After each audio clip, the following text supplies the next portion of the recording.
All right. First and foremost, we will give all praises, all honor, and all glory unto the Most High God, Yahweh. We do so in the name of His only begotten Son, who the world calls Christ and Mashiach, Yahweh Shai. Brother Chief Priest Alazar Bonloy, aka the Grla Hebrew. So, brother, sorry.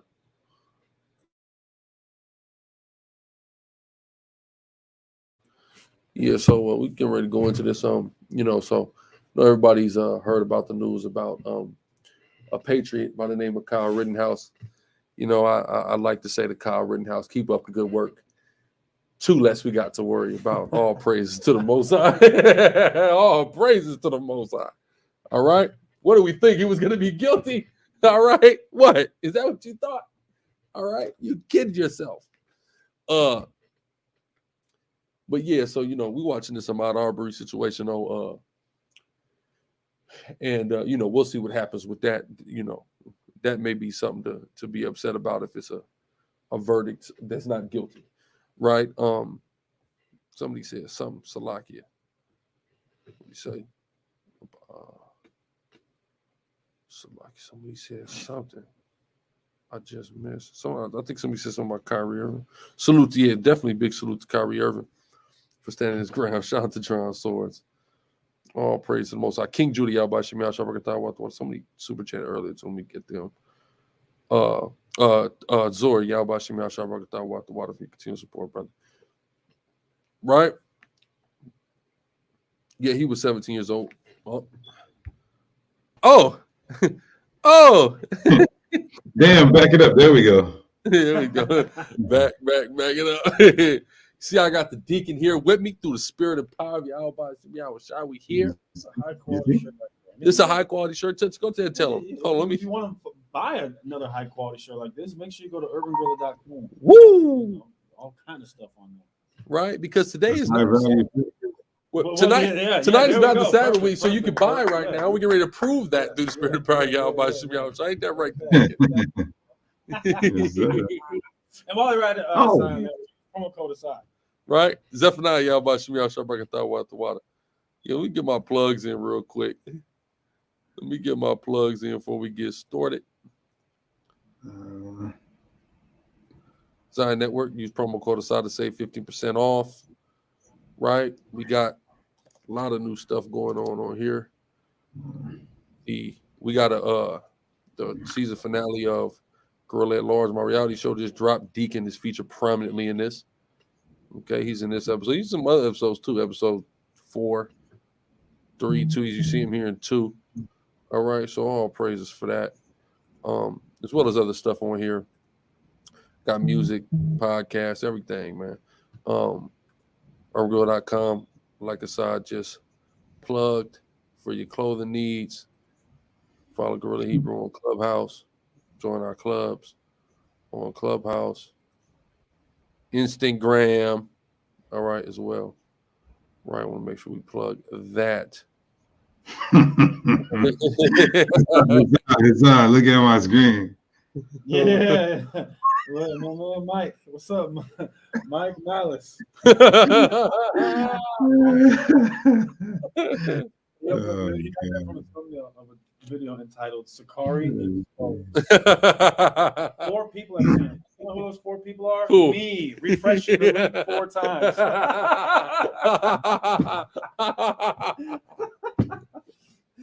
Point laugh at him, man. Mock him. Oh man, we got a pretty good evil laugh. I ain't gonna lie. No wonder they hate us. Yeah, that's true. That's a good point. That's a great point. So, tonight, as y'all can see by the title, we're going to be going in depth into understanding the lunar Sabbath through the spirit and power of Yahweh Hashem Yahweh Shai. A topic, that people, we touch on all the time, in brief, but we're going to go in a deep dive in the spirit and power of Yahweh Hashem Yahweh Shai. We're going to tackle head on a lot of the critiques of the doctrine, the counterpoints. We're gonna deal with that head on through the spirit and power of Yahweh Hashem Yahweh Shai. We're gonna go into some histories. We're gonna go into various things dealing with this understanding, and I believe we're gonna be able to very thoroughly through the spirit demonstrate the clear tradition of our ancient forefathers and not just tradition, but commanded by God, how we are actually supposed to observe and keep our calendrical system in totality, from day to day, week to week, month to month, season to season, year to year. So we're gonna go into that and demonstrate that through the spirit and power of Yahweh Shem Shai. It's something myself and of the deacon have been working on, for a little while, like a month and a half, something like that. Yeah, man, it took forever, but I wanted to prolong it to next week, but I said, you know what? We can't do this no more. When the Most High lights that fire under your ass, you gotta move. You gotta move. You gotta move. The Most High move. You know what I mean? We on the Most High's time. You know what I'm saying? So He give us the orders. You know what I'm saying? Israelite defense. That's damn right. Dan Israel. Nah, I was in San Diego last week. That's it. I'm out of there. Y'all won't see me back in California. I don't know when. Right? But all praises to the Most High. We're gonna go into it. Gotta go into it, right? All praises, man. Hey, first and foremost, Deacon Deacon Hakagawayam from Sicarii. That's right. I just gotta say, it's just a pleasure to be back on the greatest show on earth. Sicarii main channel, man. Let's get this channel to 50K, man. You understand that? Right. Let's get this channel to 50K, man. All the way to 50K through the spirit of power of Yahweh Shem Shai. We need this channel to 50K, but I didn't get a chance to just give all praise, honor, and glory to Yahweh Shem Shai, as I said on my prelude to this presentation, man. Look, hey, it's not personal. I still love you Friday to Saturday night, brothers and sisters. It's not personal, but we're going to just bring out the truth and sincerity and validate it, substantiated, certified, vindicated, and authenticated. There you go. But peace and blessings to the chat, man. I would like to, unless you guys got something else y'all wanted to say. Nah, man. I've already commended Kyle Rittenhouse for a good job, for a job well done. And as a patriot, he's been exonerated of all charges. Yeah. So, acquitted. He's got an acquittal. So we can move into the topic through the spirit. Hey, before all your questions. Yeah, I'm not even gonna bother. I'm not even looking at the comments. Yeah, before all your questions, wait for the presentation. Now I know Elazar and Hassad, they don't really put the link in the chat, but on this episode, you may be able to click the link and come on here and get this work if you're so Twitter confrontational. So I just want to let that be known. That'll be after the presentation. So if you could hold your questions, comments, and smoke until after the presentation so that we can stay focused on this linear logic, which is the lunar Sabbath. I'd like to start first and foremost with addressing the common arguments against the lunar Sabbath. And I think that's fair.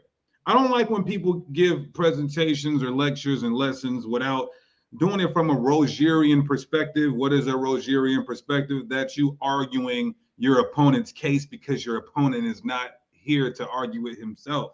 So we got to deal with this. For the first portion, we're going to talk about the common arguments and just let you guys know how brothers may try to combat against the lunar Sabbath. And then we'll lay down our presentation after that. The first one is that's easy. So the first common argument, it's not any in particular order. I just got it in my order. But the first one I want to deal with is how can the lunar Sabbath, how can the Sabbath be determined by the moon if the moon was created on the 4th day, but the Most High instituted the Sabbath on the 7th day? So that is one such a simple. What you say, rudimentary? Yes, rudimentary. Come on now, go ahead. Right, rudimentary. Right. So, first and foremost, you're dealing with 1,000-year periods during creation, not 24-hour days. I'm gonna say that again. We're dealing with 1,000-year periods for creation, not 24-hour periods. So we're gonna hit 2 Ezra 14. We're gonna get some of our early Israelite church fathers just to add insult to injury, and then we're gonna get Exodus 16 when we first see the Sabbath instituted. Yeah. So let me go ahead. Go ahead. We can't hear you. My fault. What was I thinking? So let me get this one to start, just so we can be clear, Go ahead. right? Let's go right here. So Genesis 2:2.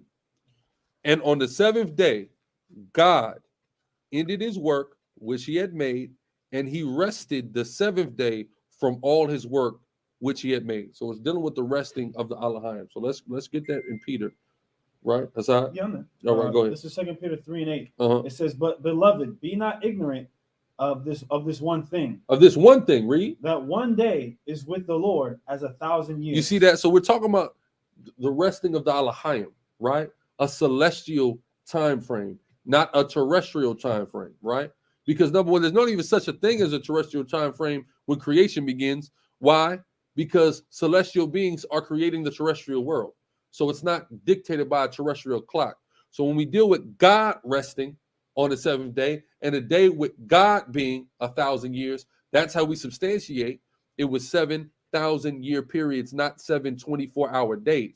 So it's a moot point to even reference the fact that the moon comes into creation on the fourth day. Predicated upon that. It gets worse though, but just surface level, right? Go ahead.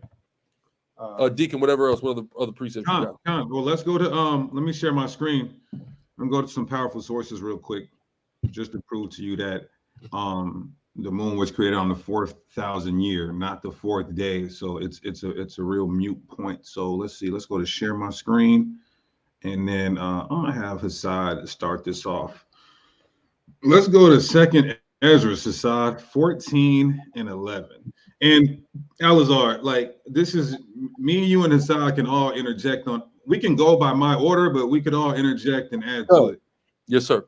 So we're gonna go to Second Ezra 14 and 11. Hassad, I got the GNT, but the KJV says the same thing. I mean, let's just get the KJV for these. He got the red book. You can. Oh yeah, if you want to put up KJV.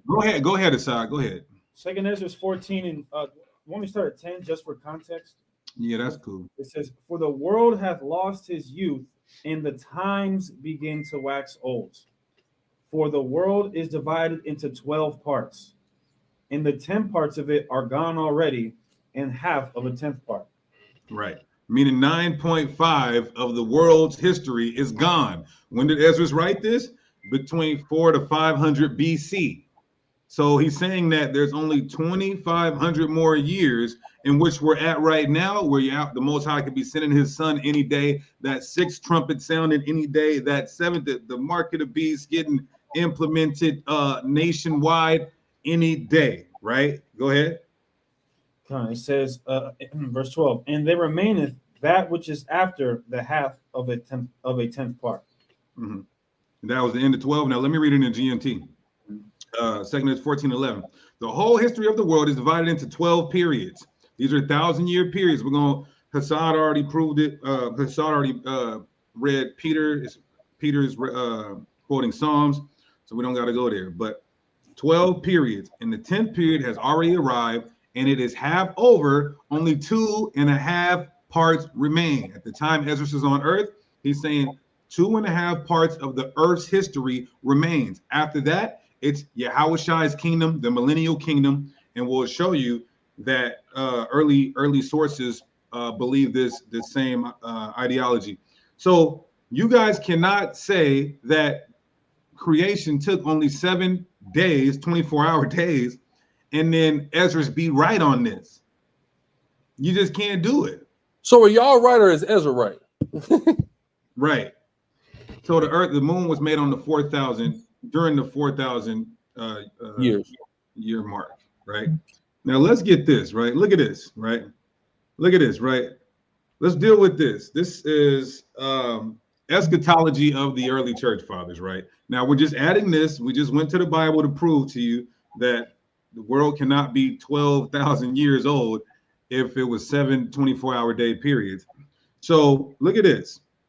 Let's go to now. Some people may have a problem with the Epistle of Barnabas. I do as well, but I will say that he had the ideology that humanity only gets 6,000 years to rule. Humanity only gets 6,000 years to rule. What's that? That's from after the 6,000 year, everything was done. Then it was the 7,000 year for the Alahayim, the rest. But after the 6,000 year, it started the reign of humanity on earth, which goes all the way up to 12,000 years, right? Which Ezra said the world would be done at that point, and then we would transition into the kingdom of Yahweh Shai, or the kingdom of the Most High. Now look what he said. The kingdom that he clearly tells us. Get 2nd Ezra 6 real quick. So he tells us what's the end of that 12th part, right? The end of that 6,000. He tells us that, right? What does that read? 2nd Ezra chapter 6, verse 9. Uh-huh. For Esau is the end of the world, and Jacob is the beginning of it that follows. Hold that. Go back to 14. Hold that. Go back to 14, right? No, hold it, because I'm going to need you to jump back to it. Right? 2nd Ezra 14 and 10. For the world hath lost his youth, and the times begin to wax old. For the world is divided into 12 parts. The world, read. And the 10 parts of it are gone already, and half of a 10th part. Read on. And there remaineth that which is after the half of the 10th part. Right, go back to it. The world, right? Read that. 2nd Ezra 6 and 9. For Esau is the end of the world. Of the world. Esau is the end of the world. So the end of the heathen's reign, culminating with Esau, and then what, read? And Jacob is the beginning of it that follows. After that 6,000 years is going to be the kingdom of Israel headed by Hamashiach Yahweh. It's very clear what's going on here, right? Precept, go ahead. If I make that goes right into what the time of the Gentiles is. Exactly. I'm gonna get that scripture real quick. Yeah, I was gonna say that, but go ahead, bring that out. Oh, I'm sorry, my bad. No, you're good. You're good. Right on time, brother. Am I jumping? No, you good. You good. 21. Hey, and if you do jump, that if I it's kind, we could just reiterate it, because people. This is why we got Leviticus and Deuteronomy. If you jump the gun, we're gonna bring it out again later. Luke 21 and 24. And they shall fall by the edge of the sword, and shall be led away captive into all nations. And Jerusalem shall be trodden down of the Gentiles until the times of the Gentiles be fulfilled. Because I think that's even in the New Testament, the 3 words for worlds, cosmos, Eon, and ion, which just means time. But I got a precept for that, because that Salakia, Philip Nelson, it's 9.5, right? So it's talking about being halfway to the 10th part. That's why it says that, right? In 2nd Ezra, that's why he read it in the GNT, where it's clear in the modern English what's going on, right? That's why it says it's 2.5 parts left. I mean, it's halfway to the 10th part. 9.5. You see that? Only 2.5 parts remain, right? So it's 9.5 parts, King. Just so you understand, the Old English, you know, your Old English may get you be tricky right there. So just very clearly in the modern English, only 2.5 parts remain. All right, that's what it's saying in the Old English as well. Go ahead. Just let me get to the point. Daniel 7 and 20. It says, and of the 10 horns that were in his head, and of the other which came up, and before whom 3 fell, even of that horn that had eyes and a mouth that spake very great things, whose look was more stout than his fellows. The little horn from the 4th beast. Verse 21. I beheld, and the same horn made war with the saints, and prevailed against them, until the Ancient of Days came, and judgment was given to the saints of the Most High, and the time came that the saints possessed the kingdom. So that's Jacob is the beginning of that will follow right there. God. No, you good. That's our time. That's what the end of this, that 6,000 years that Barnabas is talking about, the end of the 12 parts in which that Ezra is talking about. Right? Go ahead. So let me just read this real quick. So look what it says. Epistle of Barnabas, written late 1st century, early 2nd century. Look what he says. He says, written late 1st century, early 2nd century, and regarded as equal to scripture by Origin. Now, I don't agree with that, but whatever. Origin says the Epistle of Barnabas is equal to scripture. We're just using it for historicity, not necessarily theology. So denotes the creation week as a pattern for human history. As a pattern for human history, just like 2nd Ezra says, right? And look what it says. And the Sabbath rest of the 7th day equates to the millennium. Right? Mm-hmm. So what does it say? What does it say? Oh, my bad. I messed up. 1 day equals 1,000 years. 6,000 years of history, and the Sabbath rest on the seventh day equates to the millennium. So he's saying that, watch this, y'all. He's saying that 6,000 years of a creation in the beginning, and then 1,000 years of rest for the Alahayim. Then he says, look at the pattern. 6 more thousand of human history, that's 12,000 years, and then the seventh again would be the millennial reign of Christ entering to eternal sabbatical rest. Hey, he brought it out. He broke it down. Now he was into it, huh? Hey, now look at this. Remember him, Elazar? Look, the early church historian Sextus Julius Africanus. Yes, Sextus. Yes, sir. A North African bishop, because we know we were migrating during this time when we left. When we got expelled, actually, we was up there in Carthage, up there in that kingdom of Carthage, man. That's went through North Africa on the way to the west, right? And he says, and North African bishop Commodianus both wrote about 6,000 years of history and the glorious millennium following, much like the Epistle of Barnabas. So we got these early sources who actually agree with Second Ezra, saying that creation did not take 7 24-hour days. It took 12,000 years. Humanity gets 6,000 years to reign, and then it's over. So the whole argument of how can the Sabbath be dictated by the moon when the moon was created on the 4th day and the Sabbath was instituted on the 7th day in Genesis, that's a moot point because it's a false equivalency as we see those days in creation were 1,000-year periods. That's right. All right. So if you got questions on that, write them down. We'll come back to them. Now, the second argument, Leviticus 23 and dealing with the 7 Sabbaths from what's that? Passover to first fruits? What the before Passover the count starts before Passover in that first month. Okay, so where is that anyway? Is that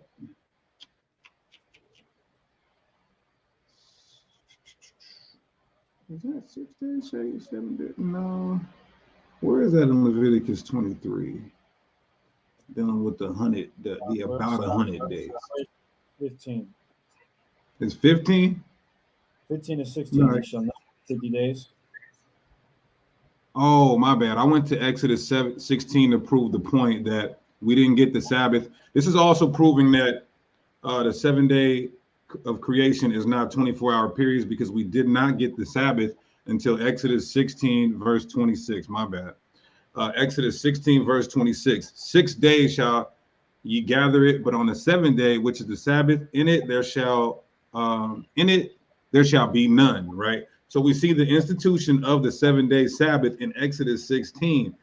I thought we had it back in creation. No, we didn't, because that's talking about 1,000 years of rest for the Alahayim. I just wanted to point that out. Now, and you can't substantiate it really being followed until Exodus 16 at all. So the second argument, go ahead. My bad. So like, where's Abraham's Sabbath at?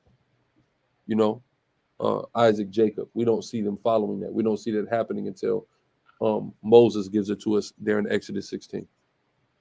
Yeah, I haven't even seen an extra biblical source that states we had a Sabbath before Moses implemented it in Exodus 16. Right. So Leviticus 23 and 15, they say, how can the lunar Sabbath be if you can't get 7 Sabbaths from this point to that point? And this is simply, reading comprehension. Leviticus 23 and 15, this simple reading comprehension. And ye shall count unto him, Hassan, you can get John 4 too. Yeah, ye shall count unto you from the morrow after the Sabbath. You can break it down, Elazar, if you want. Okay. From the morrow after the Sabbath, from the day that ye brought the sheaf of the wave offering, 7 Sabbaths shall be completed. So now it says, 7 Sabbaths shall be completed. Let's keep reading. Even unto the morrow after the 7th Sabbath. After you count 7 Sabbaths, then the day after 7 Sabbaths, what do? Shall ye number 50 days. Even the morrow after. So this is where people get real messed up at. And it's what happens when what you think or what you've been told begins to clash with common sense and reading comprehension. So we're going to read this one more time. Everybody make sure they're listening up. Right? Go ahead. Leviticus 23:15. And ye shall count unto you from the morrow after the Sabbath. After the Sabbath. The morrow after the Sabbath, you count what? From the day that you brought the sheaf wave offering, 7 Sabbaths shall be complete. 7 Sabbaths shall be complete. Read. Even unto the morrow after the 7th Sabbath. After 7 Sabbaths are complete, read. Shall ye number 50 days. Then you number 50 days. After the completion of 7 Sabbaths, you number 50 days. Very simple and plain fluidly as you just read. Now, here's the thing. If the morrow after the 7th Sabbath is 50 days, why then does it say number the morrow after the 7th Sabbath plus 50 days? Why would it say that if the morrow after the 7th Sabbath is 50 days? If a Sabbath is perfectly 49 days, it would be redundant to say 7 Sabbaths, then 50 days. It would just say 100 days, right? But instead, it differentiates the amount of time 7 Sabbaths will take from 50 fixed days will take. So that totally obliterates it. The problem is people are going, oh, it says Pentecost. Pentecost means 50 days, so you count 50 days, but you're not reading Leviticus 23, where the Most High actually give us the commandments on our holy days. He said you number 7 Sabbaths, then the morrow after the 7th Sabbath, you number 50 days. God. So that's not an exact amount of days because of the lunar cycle. All right. That shows that Russell would have just said number 100 days or number 99 days. Right. They hurting some feelings tonight. Now let's prove that with Howard Shai agreeing that it is about 100 days. That's right. So let's get John 4, Hassad. You got it? Go ahead. John 4:35. Say not ye, there are yet 4 months, and then cometh harvest. And then cometh what? Harvest. Harvest. So wait, let's go back to Leviticus 23 real quick. Go ahead. Read that again. Leviticus 23. And, I'll get to the point or context. Verse 10. Speak unto the children of Israel and say unto them, when ye be come into the land which I give unto you, and shall reap the harvest thereof. The what? The harvest. The harvest. So that 7 Sabbaths plus 50 days, which is about 100 days, is a harvest. It's the feast of the harvest, the feast of first fruits. Right? Let's go back to John now. Let's see what Yahweh Shai said. Go ahead. John 4:35. Say not ye, there are yet 4 months. There are what? Yet 4 months. 4 months, then what? Then cometh the harvest. Then cometh the harvest. From the first month of the year, if I number 50 days, like they're telling me to, what month does that put me in? The second month, right? Because a month got 30 days, right? So that puts me about 20 days into the second month. But Yahweh Shai said the harvest is in the 4th month, right? 100 days puts me what? 10 days into the 4th month, or about that, right? Right there in that 4th month. So according to Hamashiach Yahweh Shai, the harvest is in the 4th month, not the 2nd month. So Pentecost is not actually 50 days from that. It's actually 7 Sabbaths plus 50 days, because that's the only way to put it in the 4th month. 50 days don't put you in the 4th month, right? So now your understanding of Pentecost has been through the spirit and power of Yahweh Shem Yahweh Shai, thoroughly debunked, right? You're now going to have to take that argument off the table, just like the 7 24-hour day, 4th day argument. That's done. That's really done. Or you're going to really have to fight plainly against the Bible, right? We didn't go into any mysticism right here or anything. This is all plain stuff. A day to the Lord is 1,000 years. Ezra said the world is put into 12,000, is split into 12,000 years, right? 2,500 years remain from the time of his life, which was 2,500 years ago, right? Then we have early church fathers also attesting to that. But we can keep them off the table. The scriptures is plain. We got the prophecies that's plain. Then we got the law that's plain, 7 Sabbaths plus 50 days. Then we have Yahweh Shai uttering the same sentiment, the harvest being in the 4th month, which doesn't add up to 50 days. See that? So it's painfully clear here. All right. At this point, if you're fighting against, we're still building the case now, but them 2 arguments right there, you fighting against that, you're fighting against God. Go ahead. So the next common argument they make is, show me transitional days in the Bible. So Everything. Oh, that's easy. It's a lot of inside joking going on today, my brothers and sisters, right? But so we're going to show them from an archaeological perspective or a historical perspective and biblical evidence of the transitional day. Transitional day meaning that the 7-day cycle is broken by a transitional day, or any day for that matter, right?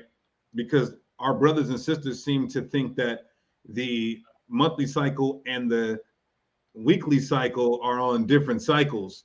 Yeah, but the Bible teaches the weeks are confined to the month. Go ahead, brother. Yeah, it's Salakia. You know, it's funny how we'll be asked to prove transitional days, which is not a problem, but these same people can't prove that there's two different calendars. Show me that there's two different calendars in the Bible, right? There's where is that going on, right? But go ahead. So for one from the Hassad, you had to? Now you got to call it whatever you want. Okay, so I was going to get Leviticus 23, keeping the Sabbath in the 9th day of the month. Yes, and sir. Then I just wanted to talk about the fact that there's about 100 days that we just read in Leviticus 23 proves that the weekly cycle, it proves that exactly. If he's saying 7 Sabbaths, then he's saying 50 days straight. It lets you know that 7 Sabbaths is not going to be an exact number every single time. Right. That's painfully clear, or else he would have just gave us the exact number, 100 days or 49 days or 50 days. But he didn't. He gave us an amount of Sabbaths, then he gave us a mathematical equation after that, right? Or just a straight up number, right? And that proves transitional days. So I wanted to reference Second Adar. I don't know if you guys are familiar with that, but the very fact that we had a 13th month in our ancient unwritten, I'll say unwritten, because we didn't have a written calendar. Yep. We didn't have a written calendar, and there's no way this calendar works without Second Adar. Right. You guys should definitely look up Second Adar. That's the 13th. If y'all don't know about the how Hebrew leap year works, then you really don't understand, the functions of the calendar. This calendar, a lunar-based calendar, can't work without leap years in it, right? Or else it'll put the seasons totally out of whack, right? What do I mean? If you just went 12 months every year solely by the moon, you'll be having Passover in December in no time. In about 2-3 years, Passover will be in December. So there has to be something that keeps it on track. So what keeps it on track is what's called Second Adar, right? Because our calendar was entirely predicated upon observation. So when those who were charged with observing the movements of the sun, moon, and stars, to blow the trumpet to notify us of things, on certain years, they would give us what we call the second month of Adar, which is the 13th month of the year, which keeps our calendar on track. All right. He's going to go into it now with some history. If you don't believe us, look it up. If you don't think there's a second Adar, that's fine. Good luck keeping your calendar. All right. You'll be having Passover in accordance with Christmas. Right. But go ahead. Con, that's pretty much it. You broke it down. It's historical. No Hebrew scholar. I mean, you guys should know this. You call yourself Hebrew Israelites. You should know about 2 Adar or Adar 2. So and most of y'all out there, y'all follow the teachings of one camp or another. All the camps follow second. All the camps believe in and follow Second Adar. All of them. Now let's get another biblical example of transitional days. So go ahead, Asad. Leviticus 23 and 26. It says, "And the Lord spake unto Moses, saying, Also on the 10th day of this 7th month there shall be a day of atonement. It shall be a holy convocation unto you, and ye shall afflict your souls, and offer an offering made by fire unto the Lord." It says, it says, "And ye shall do no work in that same day, for it is a day of atonement, to make an atonement for you before the Lord your God." Verse 32. Verse 32. It says, "It shall be unto you a Sabbath of rest, and ye shall afflict your souls. In the 9th day of the month at even, from even unto even shall you celebrate your Sabbath." So now he's telling you, if the Sabbath is every 7th day, and you got a problem with transitional days, it's here telling you that you got to keep your Sabbath on the 9th day. You know what that proves? Offsetting the 7-day week cycle to at one point or another. But yeah, because let's go back. Day of Atonement. Some people kept it in October, but most people kept it on the same or around the time that we kept it, right? So let's go back to look at the date that was again, real quick. So like, yeah, I want to look at that date again, right? So we had pre-atonement Sabbath. Okay, Day of Atonement was September 15th, right? Okay, so around that time. So September 15th was Wednesday. So if anybody kept the Sabbath, you see what I'm saying? So it would be the day before that. So that would have been the 14th. Or if you kept it the 16th, it would have been the 15th. That means your Sabbath was Tuesday or Wednesday that week. Right? Read that again. Leviticus 23 and 32. It shall be unto you a Sabbath of rest, and you shall afflict your souls. That's talking about the Day of Atonement now, but read. In the 9th day. In the 9th day, the day before the Day of Atonement, read.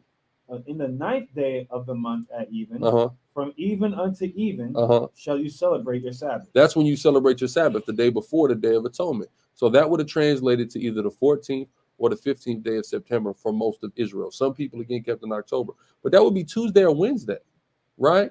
So if it's a 7-day, it's always a 7-day cycle, then but you kept a Sabbath 2 to 3 days later. That's not a 7-day cycle, right? Keeping the Sabbath 2 to 3 days after another one. So that demonstrates to everybody who has it stuck in their mind that the Sabbath is some type of fixed 7-day thing that happens every 7 days, no matter what, all the time. You clearly don't understand the Torah, because right here, your Sabbath, you would have kept a Sabbath 2 to 3 days later, not 7 days, right? So that's totally out of the water. I want to do something too for this next common argument. Can you guys highlight Don Israel's comment? He's right on time. Highlight that and read it. Read his comment. Where's he at? Right here? This one?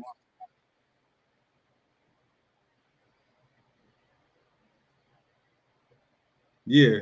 He said, this is such a little issue.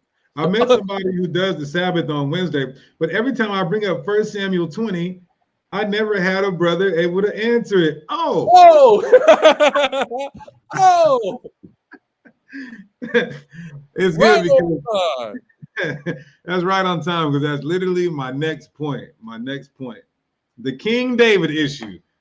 The good old King David issue. So somebody, hey, for all your questions, brothers and sisters, just wait and we'll get to them, Lord willing. We'll try to breeze through this presentation so that we can interact with you guys as well. But look, the bombs haven't even dropped yet. Don't put no bombs in the chat till we tell you not to. Hey, look, y'all, we ain't even started yet. Through the Spirit, this is. So people go to King David, and say he ate the showbread that was on the Sabbath. Okay, cool, that's fine. He ate the showbread that was only baked on the Sabbath, and it was only 3 days since he came out. So the King David issue that can't be the new moon Sabbath. Oh, because their argument is that he came out, it was the new moon, he hid for 3 days, and then the bread was being baked after only 3 days when the bread's only being baked on the Sabbath. That's their point, right? So let's watch this. Let's read this. 1 Samuel 20 and 5. 1 Samuel chapter 20, verse 5. Look what it says. And David said unto Jonathan, behold, tomorrow is the new moon, and I should not fail to sit with the king at meat, but let me go that I may hide myself in the field until the 3rd day. Understand that? So he hid for 3 days, right? He's hiding for 3 days. Hiding. Yeah. Now let's read verse 19. And when thou hast stayed there 3 days, then shalt thou go down quickly and come to the place where thou didst hide thyself when the business was in hand, and shalt remain by the stone of Ezel. And I ain't talking about the late Ezel, right? Or Ezel's chicken. Or Ezel's chicken.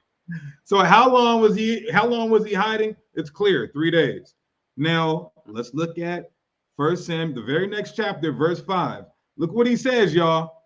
And David answered, 1 Samuel 21 and 5. And I really should have had everybody put bombs in the chat. Put a bomb in the chat after I read this.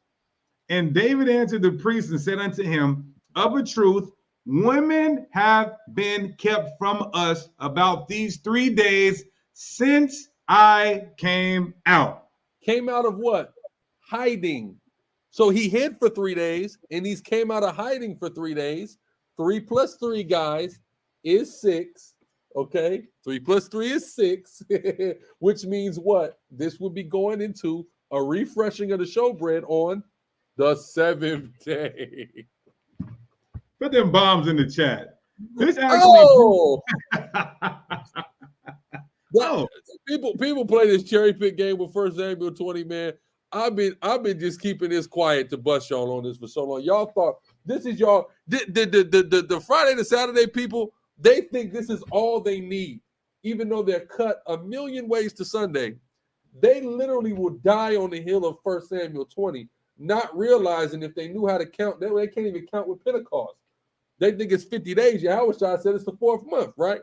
But if they could count, they would understand 3 plus 3 is 6, right? No, this is all they can do.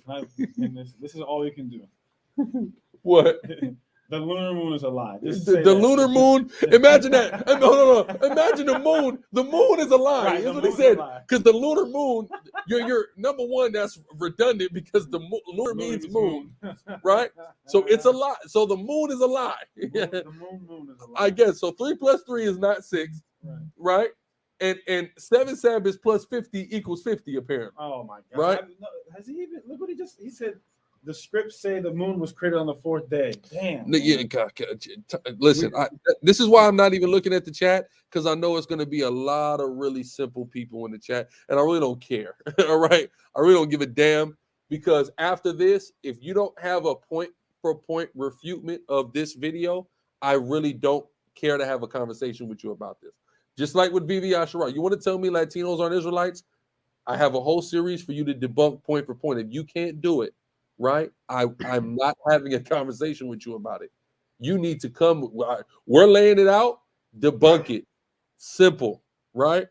Go ahead. Hey, that's crazy though, brother. The brother who talked about the moon. We got a whole presentation here. We already dealt with what day the moon was created. So just rewind it before you rewind it, and then tell me if 2 Ezra 14 is uninspired text, and we should just throw that away. So let's continue. Where are my odds in my chat too? Mods have been lacking. Yeah, mods. I've been having mods lacking like for a couple weeks now. Hey, mods, brothers can they can chime in, but the spamming and the insulting, that's gonna stop.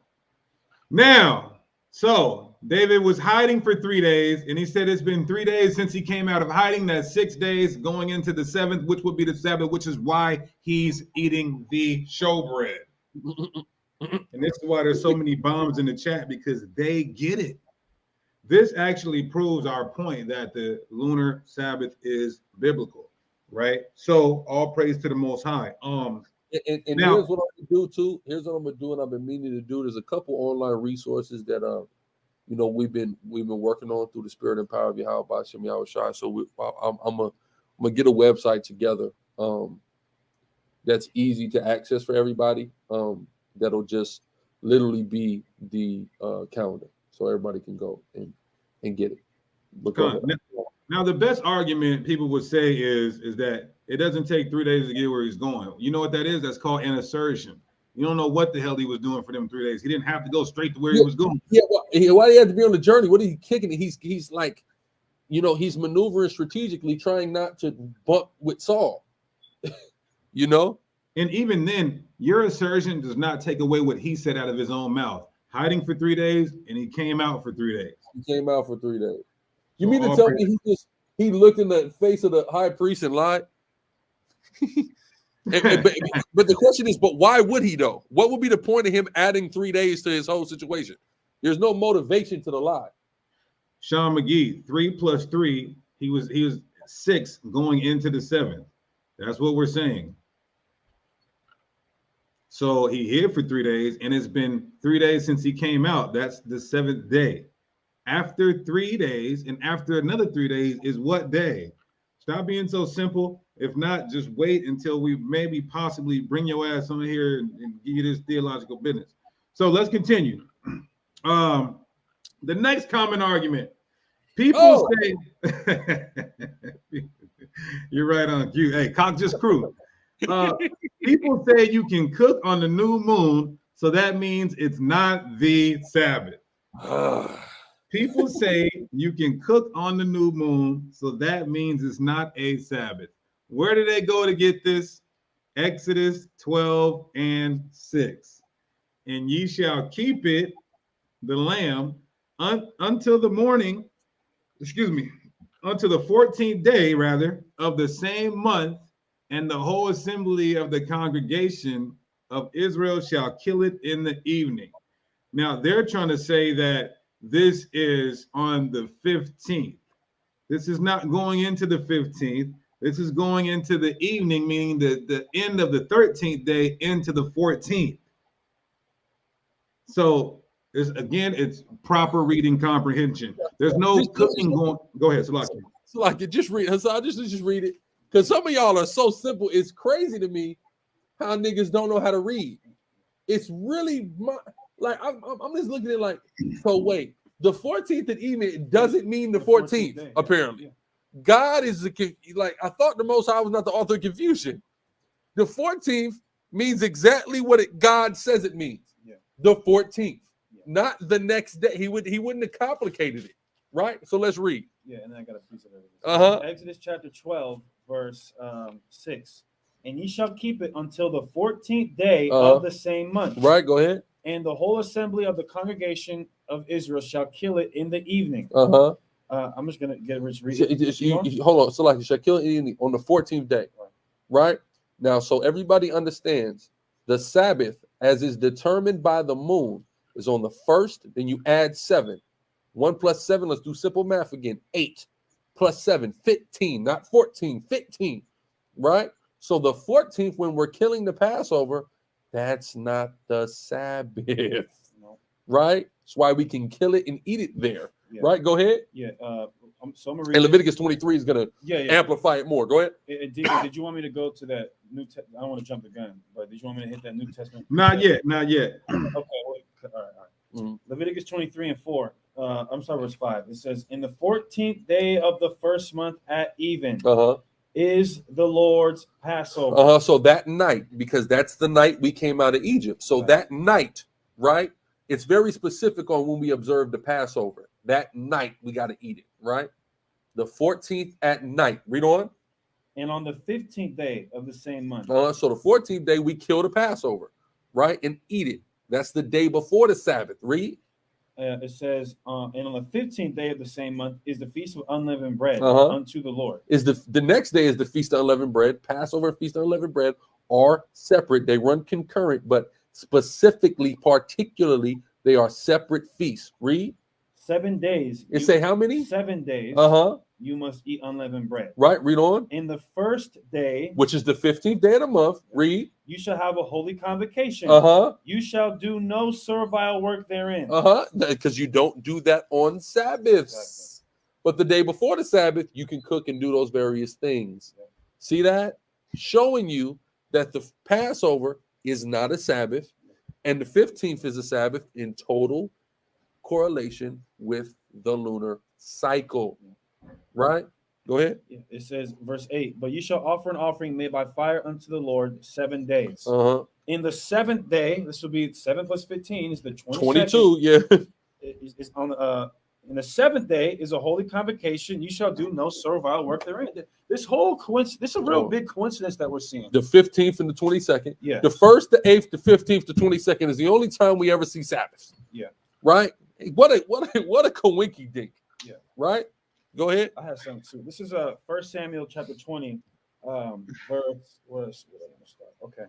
1 Samuel chapter 20, verse 18. I'm gonna start at. It says, "Then Jonathan said to David, Tomorrow is the new moon, and thou shalt be missed, because thy seat will be empty." So this is the day before the new moon. Jonathan's telling David, this is tomorrow is the new moon. So now I'm gonna go to verse 24.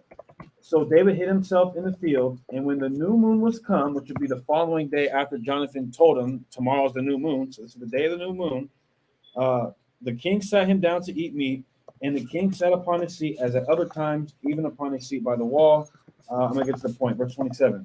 And it came to pass on the morrow, the day after the new moon, which was the second day of the month, that David's place was empty. So that shows you that that new moon is the first day of the month. That's where you get first, 8th, 15th, 22nd. That's where we see. So again, in these same texts that they're trying to utilize for their benefit, it actually works completely against them. And they're not getting the understanding because they're stuck in this fixed ideology, which you really get from Esau, that there's this fixed calendar. That's not a Hebraic concept at all. The Most High gave us a clock, right? And here's how you want to know how you could deal with the clock the same way my grandma used to look up in the sky and go, it's about 1 o'clock, right? Because God gave us a clock. Before there was a Rolex watch, before you had a cell phone, right? The Most High gave a clock we had been discontinued from, and our grandparents knew it. And look up in the sky, it can tell you what hour of the day it was by the sun. You can tell what day of the month it was you can tell what season it was by the stars. That's what the Most High God gave us, right? And that's what we're saying to come back to.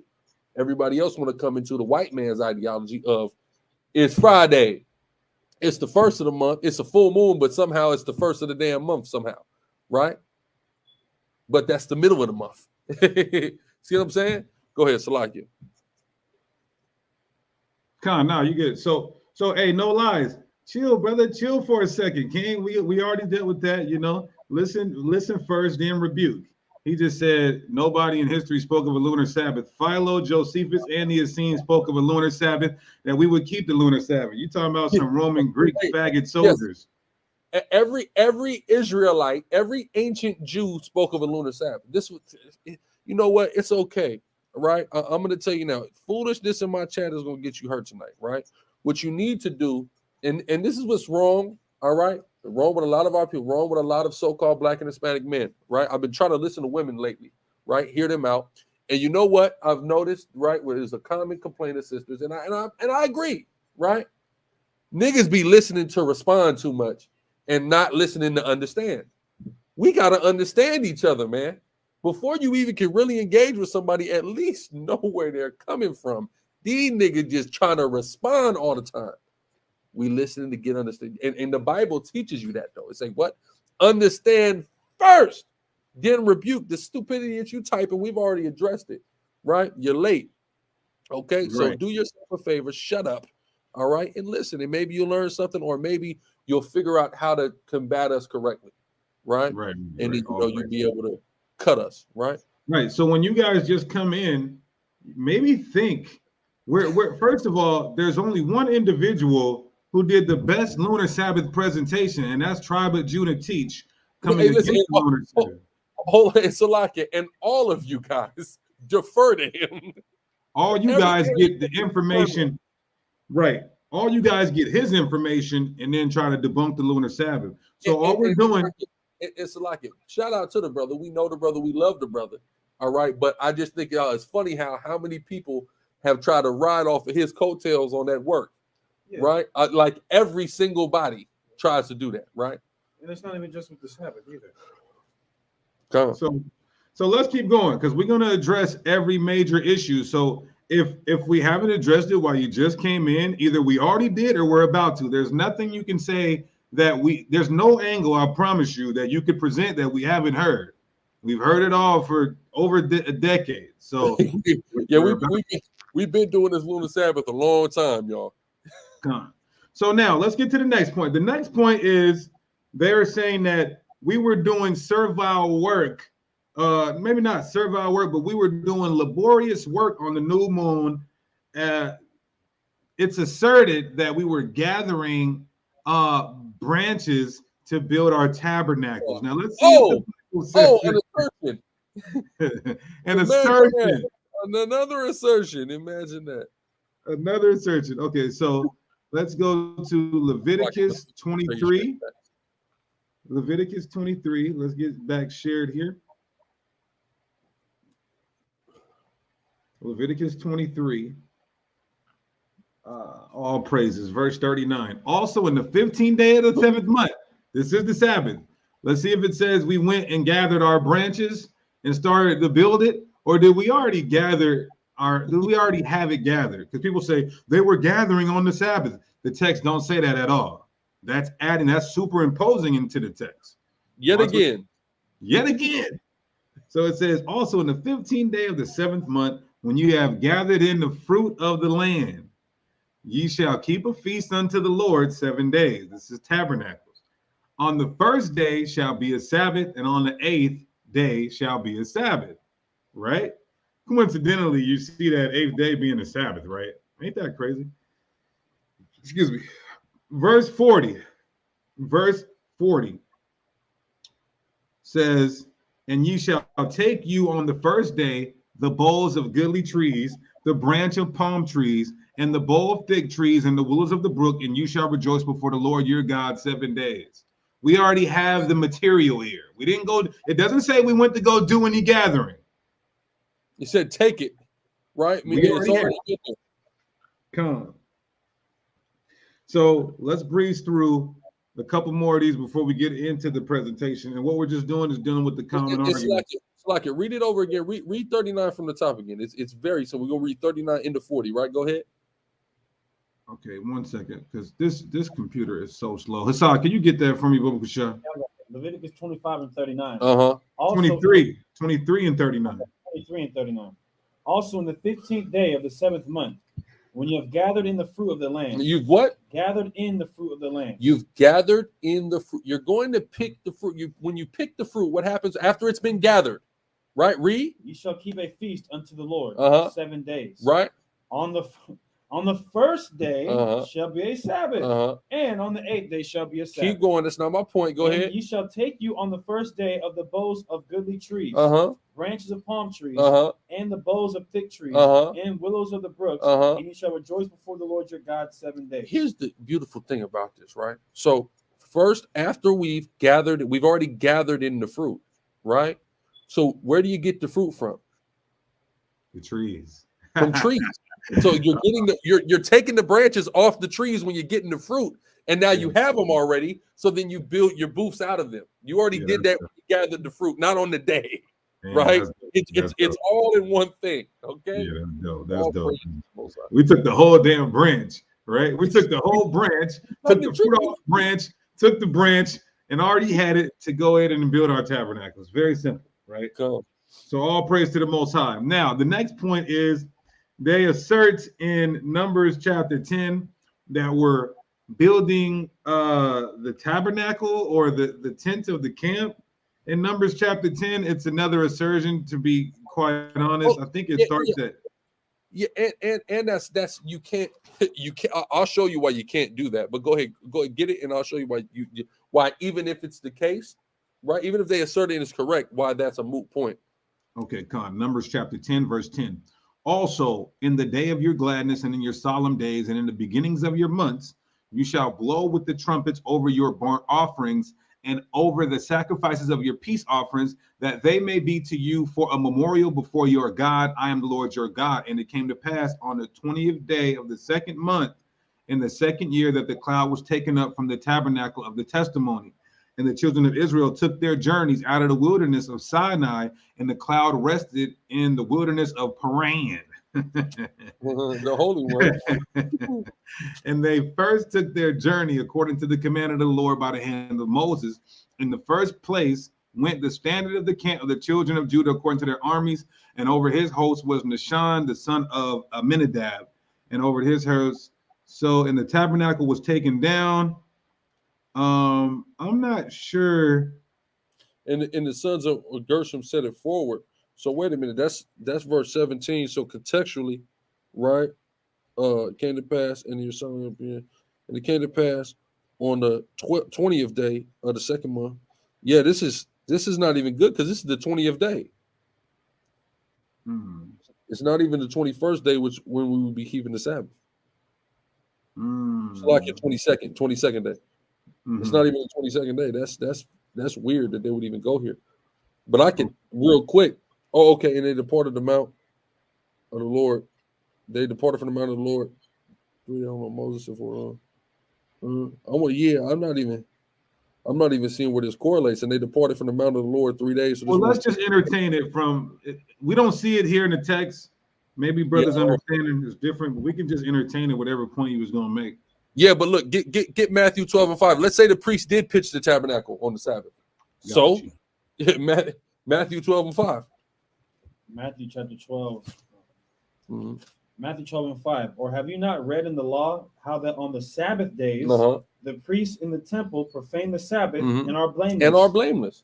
What does that mean? The priests profane the Sabbath and are blameless. The priests are doing the work of the Lord, doing things everybody else can't do. Work, physical, laborious, slaughtering animals, cooking, all those lighting fires, all those various things that the common Israelite cannot do. The priest did because it was the work of the Lord. So if we had to pitch the tabernacle on the Sabbath for the work of the Most High, then we would be able to do that. There's nothing against that whatsoever. So that would be a moot point, but that's still not a point because that's talking about the 20th day, not the 22nd day, which is when the Sabbath would be. Okay, cool. So another issue, another point, and we're coming down to our last couple of points, and then we'll get into. Then you guys can start dropping the bombs. You just got to obliterate the common arguments first. Right. So Amos 8. So people say the lunar Sabbath keepers, they use Amos 8 to try to say that the new moon is the Sabbath. I'm gonna read this. Amos chapter 8, verse 5. And it reads, saying, when will the new moon be gone that we may sell corn, and the Sabbath that we may sell. Go ahead. Salakia, and the Sabbath that we may set forth wheat. So again, the reason why we go here is because the question is simple. Where in the law can you see where it's forbidden for us to make financial transactions on the new moon? Where does it say we can't sell on the new moon? It doesn't. It only says we can't sell on the Sabbath, right? That's the only place. So y'all gonna have to explain this. Now there is an explanation which Deacon is getting ready to deal with. Somebody's ill attempt of explaining this. Because there's no reason why we can't sell on the new moon unless it's a Sabbath, right? Go ahead. All praises. So people assert that this is talking about the Feast of Ingathering. So we'll go to Leviticus 23 and verse 24 to 25. Now watch this, y'all. Speak unto the children of Israel, saying, in the 7th month, in the 1st day of the month, shall ye have a Sabbath, a memorial of blowing of trumpets, and a holy convocation. Ye shall do no servile work therein, but ye shall offer offerings made by fire unto the Lord. So, brothers are asserting that, and Amos 5 is talking about this Feast of Ingathering in Leviticus 23. But it's a problem because contextually, verse 1 in Amos 8 says, thus have the Lord God showed unto me, and behold, a basket of summer fruit. You can nail them on that, Alizar. Yeah, so the summer fruit, it cannot be talking about the 7th month, right? Which would be the feast of the Feast of Ingathering. So the Feast of Ingathering, if somebody said that, Feast of Ingathering would be the tabernacles, the same as tabernacles, right? Which is the middle of the month, right? So when you deal with the summer fruit, that's that harvest that we talked about earlier, which happens in the 4th month. And it doesn't happen at the beginning of the 4th, it's not the first day of the 4th month, right? So it's not contextually referring to trumpets at all, right? It's dealing with an ingathering. It's dealing with a harvest time, not the blowing of the trumpets. Right, so that's how you deal with that. Clearly, this is expressing to us that the new moon is a Sabbath, like the brother said, So and dictates all the other Sabbaths of the month. Point, officer. Salaki too, because also, Deacon, one thing that they try to say, well, there's two things they try to say. With one, it says new moon. They'll try to say, well, it says new moon and Sabbath. That shows you that they're two different things, the new moon and the Sabbath. Well, we're going to address that. But using that logic, Isaiah 45:4, for Jacob my servant's sake and Israel mine elect. That means that Jacob and Israel are now not the same. Are two different people. Different people, right? No, that's ridiculous. But how do I try to remember when I was debating the dude on the street, and I tried to say it in a way that people could understand. Every new moon is the Sabbath, but not every Sabbath is the new moon, because the new moon is the first day of the month. There's only one first day of each month. That is the day of the new moon. 7 days after that, the new moon is the Sabbath, but that is not the day of the new moon, because the day of the new moon is the first day of the month. Does that make sense? Yeah, every new moon is every new moon is not a Sabbath, but wait. How'd you word that again? It's very simple, right? Every Sabbath is not a new moon, but every new moon is a Sabbath. Exactly. And every Sabbath is dictated by the new moon. It's measured by the new moon. Its proximity divisible by 7 of the new moon until the following new moon. All right. So let's continue. We're almost done here. Christ and the Passover. They say, how can the Sabbath be according to new moon? At the whole Christ and the Passover situation. So I'm gonna stop sharing my screen just for a second, because this is Hassad's specialty, man. Hassad, go ahead and bust him upside the head with the whole Christ and the Passover situation. Okay, well, that's how I get ready to air fry you. Air them out, blow them away. Let me read. I'm gonna start probably. I could just get to the point, but so I'll just read this first. This is Luke 22:15. This is red letter. It says, "And he said unto them, with desire, I have desired to eat this Passover with you before I suffer." So Christ is saying he's going to eat the Passover and then he's going to die. When you keep reading in the story, he breaks the bread and Judas betrays him. He goes in the Garden of Gethsemane, etc. Then it says, I think that's Mark 15:1. Let me see. Okay, so Mark then 15:1, because when you read early in Mark chapter 14, I'll show you an example. Verse 41. And he cometh the third time and said unto them, sleep on now and take your rest. It is enough. The hour is come. Behold, the Son of Man is betrayed into the hands of sinners. Rise up, let us go. Lo, he that betrayeth me is at hand. And here comes Judas with the company, and they take him. Peter cuts off the high priest servant's ear, and they hold him overnight. That's why in Mark 15:1, and straightway in the morning. So that following morning, after the Passover, the chief priests held a consultation with the elders and scribes. Which is still the 14th day. Which is still the 14th day, which proves that it's even. The even is a day. It says, and scribes and the whole council, and bound Yahushua and carried him away and delivered him to Pilate. So remember, he keeps the Passover. It's still the 14th day. What proves that is, watch, I think this is John chapter 19. And watch this, John chapter 19. And let me see, where does Pilate say that? 1 second. John chapter 19. 1 second, Salaki.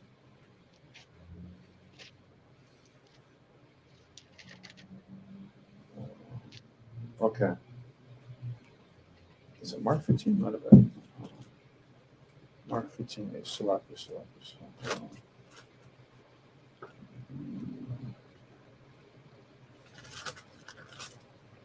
Okay.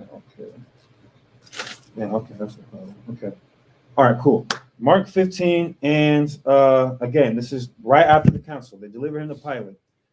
Verse 4. And Pilate asked him again, saying, answerest thou nothing? Behold, how many things they witness against you. But Yahushua answered nothing, so that Pilate marveled. It says, now at that feast, he released unto them one prisoner, whomsoever they desired. Now in John's account, it literally says the Passover is John 18. My bad, I think. John 18. And this is all just to establish that this same day is still the Passover. John 18:39. Here it goes. But you have a custom that I should release unto you one at the Passover. Will you therefore that I release unto you the King of the Jews? So the point is, this same day, the following morning, when they have this council and give Christ over to Pilate to put him to death, Pilate says, hey, look, it's the Passover today. You guys have a custom that I give you guys a prisoner on the day of the Passover. It's still the Passover. And let's see what happens, right, when Christ is now killed. Mark chapter 15, and I'm going to go to verse 37. It says, and Yahushua cried with a loud voice and gave up the ghost. So he dies. Then you go to verse 42. Here's the point. Here's all that is to say this. And now when the even was come, the even of the 14th day, which is the Passover, because it was the preparation, that is the day before the Sabbath. So the Bible says Christ died the day before the Sabbath, but it also says he died on the Passover, which is the 14th day of the first month at even, which makes the 15th day Passover. Exactly, which makes the Sabbath. I mean the Sabbath, rather. and when you go into that, Leviticus chapter 23, and I'll start at verse 5. It says, in the 14th day of the first month at even is the Lord's Passover. Christ dies on the 14th day. Because he is the Passover. Because he's the Passover. So there's no way to get around that. You have to believe that Yahweh died on the Passover. Exactly. Right? But it calls it what? The day before the Sabbath, the preparation day. Yep. Right? Go ahead. And on the 15th day, so the very next day after the Passover of the same month is the Feast of Unleavened Bread. The Feast of Unleavened Bread now. Go ahead. Unleavened bread unto the Lord. 7 days you must eat unleavened bread. In the first day you shall have a holy convocation. You shall do no servile work therein. So the first day of the 7-day feast of the Feast of Unleavened Bread, which starts on the 15th. The 15th is the Sabbath. The first day, which is the 15th, is the Sabbath. Then it says, but you shall offer an offering made by fire unto the Lord 7 days. In the 7th day, the last day of the Feast of Unleavened Bread, which is the 22nd, is a holy convocation. You shall do no servile work therein. Sabbath. This is 1st, 8th, 15th, 22nd, demonstrated all throughout Scripture. That is how you determine when the Sabbath is. It's what the Bible says. What are you supposed to do? That's it. That's where you get the concept of the 4 major phases of the moon, equating to 4 weeks in a month, etc. All that is there, and that's where we get that whole concept by what God gave us, which is the moon. 4 weeks, 4 Sabbaths, 1st, 8th, 15th, 22nd. We see it over and over and over and over again in the scriptures. Yeah. Right? We see the 15th clearly being called. So just coincidentally, the 15th that was just Friday. And the 22nd. But they believe that Yahweh died on a Wednesday. Right. Right? Come on, man. The Good Wednesday. What's it called? Good Wednesday? You got Ash Wednesday. Then you got Good Friday. Right? Then you got Sunday. Easter Sunday, Resurrection Sunday. All praises. So let's. Okay, so you guys get it? He was in the ground. Hold on. Wait, Deacon. Wait. We forgot one thing. Get the 3 days. There we go. It's been 3 days. Remember that one. When it says he rose the 3rd day. Okay. Right, because they asked how can that be with the lunar Sabbath? So he had to rise the 3rd day, so it wasn't the first day of the week. Don't worry, right? Go ahead. No lies. No lies. No lies. We have a whole list of things we're going into, like most common arguments. The first one was the creation. You can literally take your thumb, rewind the YouTube to all the way when we were dealing with creation, brother. We're not going to stop class for you. Keep going.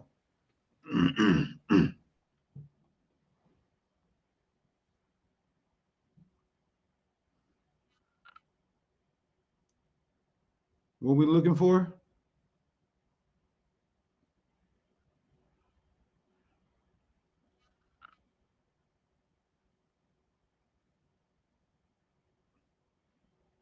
Right. So go ahead.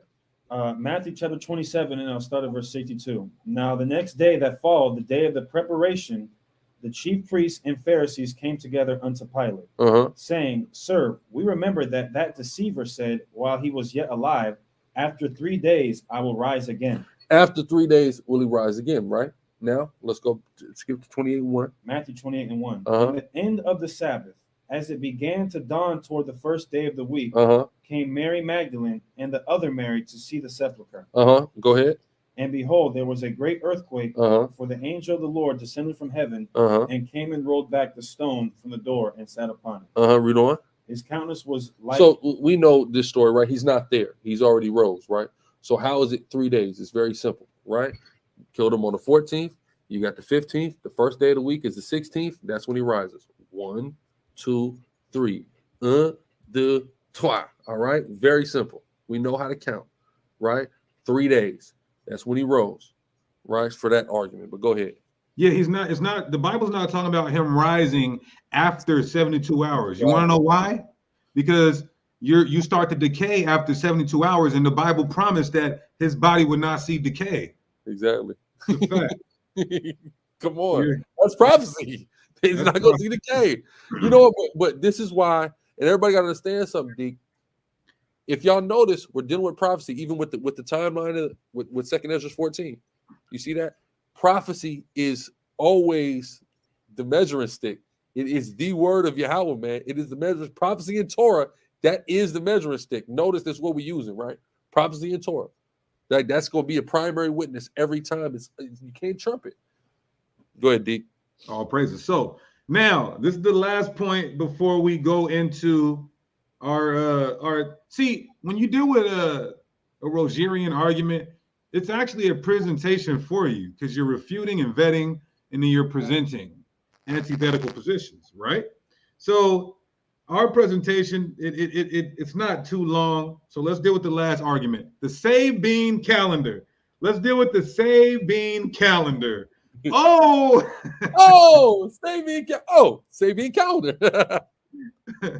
So brothers have some archaeological evidence of, you can share my screen. Yes, sir. Of the Sabine calendar, right? Now, the Sabine calendar, when you look at the source, now I've only seen it, I did some research on it. The Sabine calendar, they say, well, the Israelites were keeping a calendar, a 7-day week calendar. Yes, there was the Julian. It's so horrible. And I really hope and pray that we could possibly open it up for smoke, because a lot of people say the Sabine calendar, and they act like they say, yeah, there was 8 and 9 day weeks in the Roman calendar, but we in the first century had this 7-day Sabine calendar. Now it's so problematic because if you look up the Sabine calendar, it says that it's a part of the Julian calendar, which had 8 and 9 days. So if you're one of these brothers who say you're living in the weekly cycle, this cycle, I'm about to pull it up right here.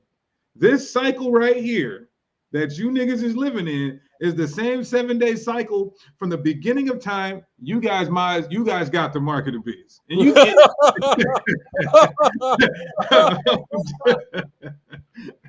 I'm just saying, man, you guys are worshiping white people extremely too much to sit up here and say this North American 7-day Gregorian weekly cycle is the same cycle from the beginning of time.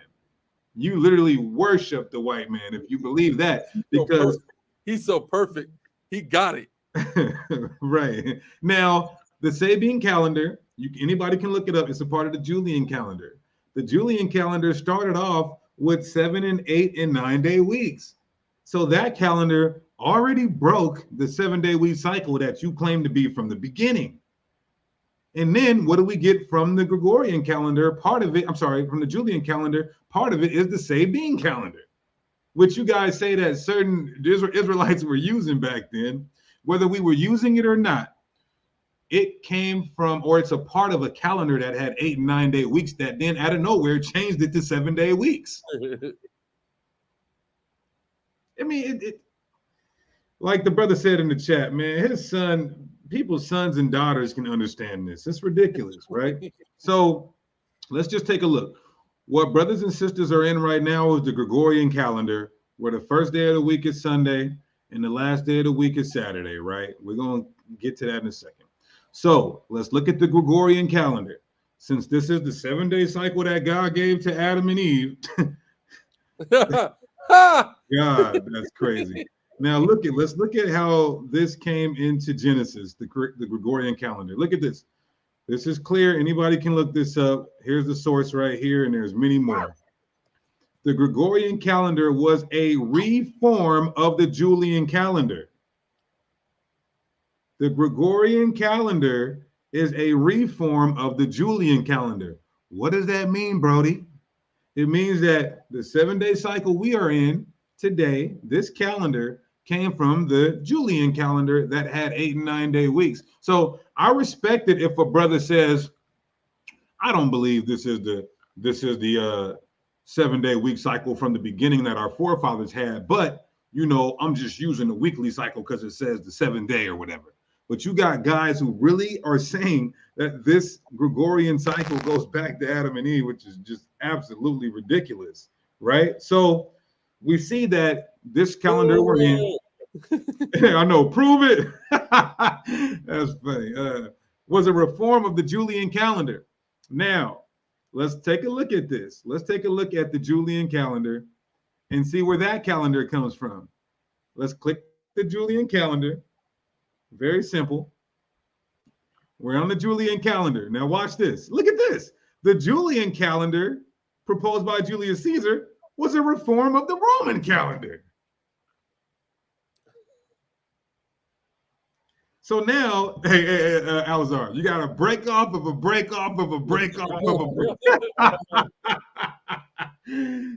You're a break off of a break off of a break off of a break off, right?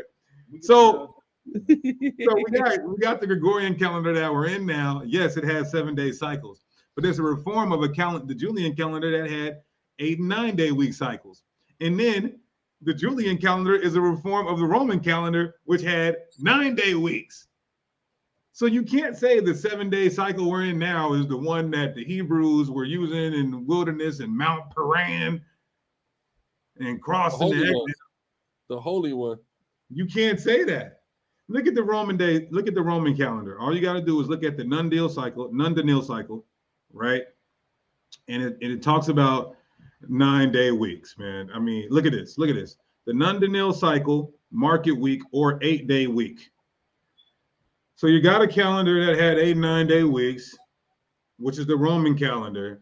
Julius Caesar made a reform of that. He still had 8-day weeks, and then he changed it to 7-day weeks. That breaks, if this is the 7-day week cycle, it was broken with the Roman calendar. And then then Julius Caesar finally changed it to 7-day weeks. Then the Gregorian reformed that, and that's where we are at now as far as it pertains to North America, right? So I wanted to just deal with that. That would be the last point. But since we're dealing with common arguments, and since this is the last point, we're going to transition into something, right? So, like a transitional day. Since we cut the whole Sabian calendar nonsense, right? Now let's get the chat involved just for my next point. Unless you guys had anything on this history. Nah. It's history is give you. I mean, we have the earliest record. We went into this before that we have of days goes back to 60 AD, and it was Wednesday. But it actually, it called it a Sunday, but it actually goes back to, if we tracked it back from now to then, it would actually go back to Wednesday. So that actually shows you that even what we know as Sunday, Monday, Tuesday, Wednesday, Thursday, Friday, even what we know as that now is not the same as it was even 2,000 years ago, right? So all that is moot. Go ahead, Deacon Salakia. Hey, moderators.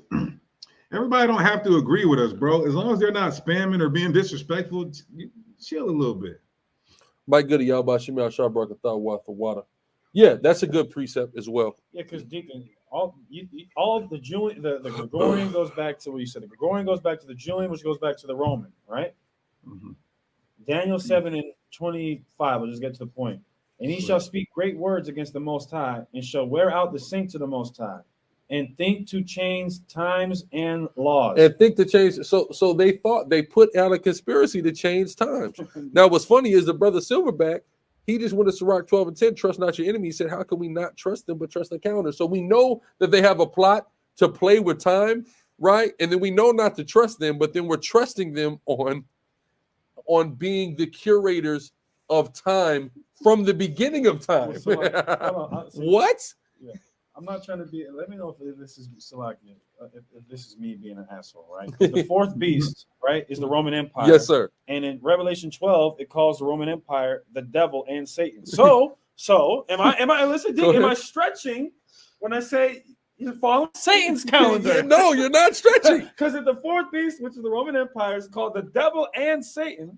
And the Julian. And hold on, but wait. Yeah. Not only is the fourth beast called the devil and Satan, Yeah. but you're also keeping the same Sabbath as the synagogue of Satan. Oh, Interesting. and we know that they love Saturn's day and they hallow the day of Saturn, right? For a reason, because they worship Saturn. It's why they have the cubes on their head. It's why they wear yarmulkes on their head. It's why they dress in all black to worship Saturn. That's why they have a Sabbath on Saturn's day. Y'all gotta wake the hell up, man. Salakia. We've been holding back for this a long time. Listen, if after this you still keep a Friday to Saturday, I don't hate you. I love you. I don't even care. I'm not gonna judge you. But here's what I'm gonna say: you've relied on Satan and the synagogue of Satan to keep a Sabbath, right? now, what's cold though? Here's what's cold though, Elazar and Hassad. How you like that, Hassad? But here's what's cold, y'all. So the Julian calendar started 46 BC, so about 50 years before Christ. But remember, it said his calendar is a reform of the Roman calendar. The Roman calendar's genesis goes back to when there were black or melanated Japhites or Europeans. Look at this. The Roman 8-day week, the Nundal week, was shared with the Etruscans. That means 600 years before Christ, this Roman calendar had 8 and 9 day weeks, clearly breaking the 7-day week cycle from the beginning. And then here's Julius Caesar comes out of nowhere 600 years later and say, I'm going to take this calendar. I'm going to take it down a couple of days. I'm going to take it down a couple of days. I'm going to still have some 8 days, but eventually we're going to phase out of that and get into the 7 days. And then here's but I'm supposed to believe that is preserving from the time, from the creation now. So, all right, cool. So now we're done with this. Now, I want to get since we're on calendars, I want to get the chat involved here. This is going to be fun. I want to get the chat involved here. This is going to be great. All right, chat. Hold on. So I got something. Go ahead. Go ahead, brother. You've heard of biblical inerrancy. This is calendrical inerrancy. They believe in calendrical inerrancy. Okay, so for my brothers and sisters who keep the Friday to Sabbath, this is an attack. This isn't a debate. We love, like Alazar said, we love you guys. Like I said, come to the concert, man. I'll give you a free show. I'll still give some marriage counseling to your marriage. You know what I'm saying? But I want to ask you guys this for the Friday night to Saturday night keepers. What is the first day of the week? What is the first day of the week? What is it called today? Oh, I can't wait till I see the first one here. Watch Let's get the Friday, Saturday keeper. We still love you guys. We're just here to bring you guys this truth and sincerity. It's true, bot. Okay, we got Sunday. Oh, Sunday. Sunday. Okay. I said for the Friday to Saturday keeper. Sunday. Hey, look, smart brothers are going day one. Day one. Sunday, right? Sunday. Oh, Sunday. First day. All praises. First day out. Moon day. Okay, Moon day. All somebody call it Fun Day. Sunday, Fun Day. Sunday. So let me share my screen again. Yeah, where no lies at? Somebody said, "Where's no lies at?" I timed him out for a second because he was doing too much, but he was just timed out. He should be back by now. Right. Okay. Now let me share my screen again. Let me share my screen again. This is the fun part where we get the chat involved, right? So we're gonna go back here. Now, okay, so you guys, if you guys said Sunday, according to the North American Gregorian calendar week cycle, Sunday would be the first day of the week, right? Now, let me know when you're ready. Put them bombs in the chat, man. Put them bombs in the chat right now. Is scary hour starting early? It'd be early scary hour. It's getting scary. We need scary faces and bombs in the chat. We need scary faces and bombs in the chat. Right? So we got Sunday being the first day of this Gregorian weekly cycle over here in North America. Now, let's go to You want me to show you? Want me to share your screen? time and date. Yeah, share my screen. All right, let's type in China. Let's type China in. Oh, China. Let's just look at China. One of the most populated places on the planet. China. It's Israelites over there. Yeah. It's brothers over there. Send them. All right. Major, Okay. So China has the first day of the week as Monday. So their Sabbath, the Israelites over there will be keeping their, if they really believe that the weekly cycles, wherever they are God's weekly cycle, they would be doing their Sabbath Saturday night to Sunday night. So who's wrong here? Let me get my statistics real quick, and we're gonna keep going on this one. We're gonna hammer it. Yeah, the Mamzer. The real Mamzer. Now look. Out of 195 countries, 164 countries have Monday as the first day of the week. So, I mean, do you guys say them brothers there are keeping the wrong Sabbath if they're doing Saturday to Sunday? Or are you telling everybody they got to follow the North American goddamn devil who has the weekly cycle starting at Sunday? This goes to show you that it's so problematic dealing with heathen calendars. You have to resort back to the Most High's calendar, which is predicated off of the luminaries, man. Yeah, if I could do this, let me just get Genesis 1:14, because just like he said, look how problematic it is when you trust in the calendars of the heathens, right? Just think about how problematic that is. So not just to mention this, but you got to remember many of the indigenous and West African cultures that we come from kept a lunar calendar, right? But watch this. Just go to Genesis 1:14. This is what I got for y'all. All right, and this is what happens when you trust in the heathen, right? Go ahead. Genesis 1:14. And God said, "Let there be lights in the firmament of the heaven." Let there be lights in the firmament of the heaven. Up in that sky, there are lights. There are luminaries, like the brother Deacon just said. Read. It says, "To divide the day from the night, and let them be for signs." Let them be for what? Signs. Signs. Read on. Seasons. Seasons. Read on. Days. Days. Read on. And years. And year. So how we tell time is by the lights that God put up in the heavens, man. That's how we tell time, not by a Hooters calendar, not by the white man's calendar, not by the Chinese man calendar, but why God gave us lights in the heavens to tell time. He didn't give us nothing else. Jeremiah 7.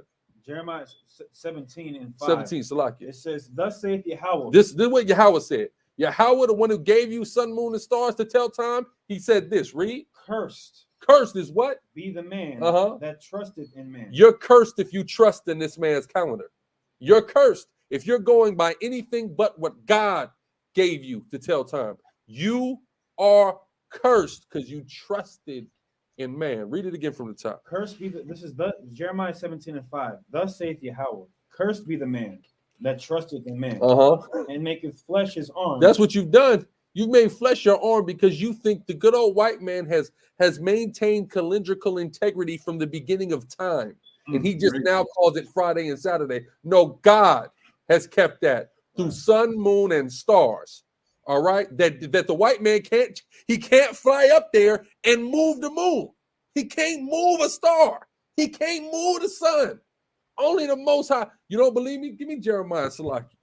Jeremiah 33 and 21. Jeremiah 33 and 20. No, 31.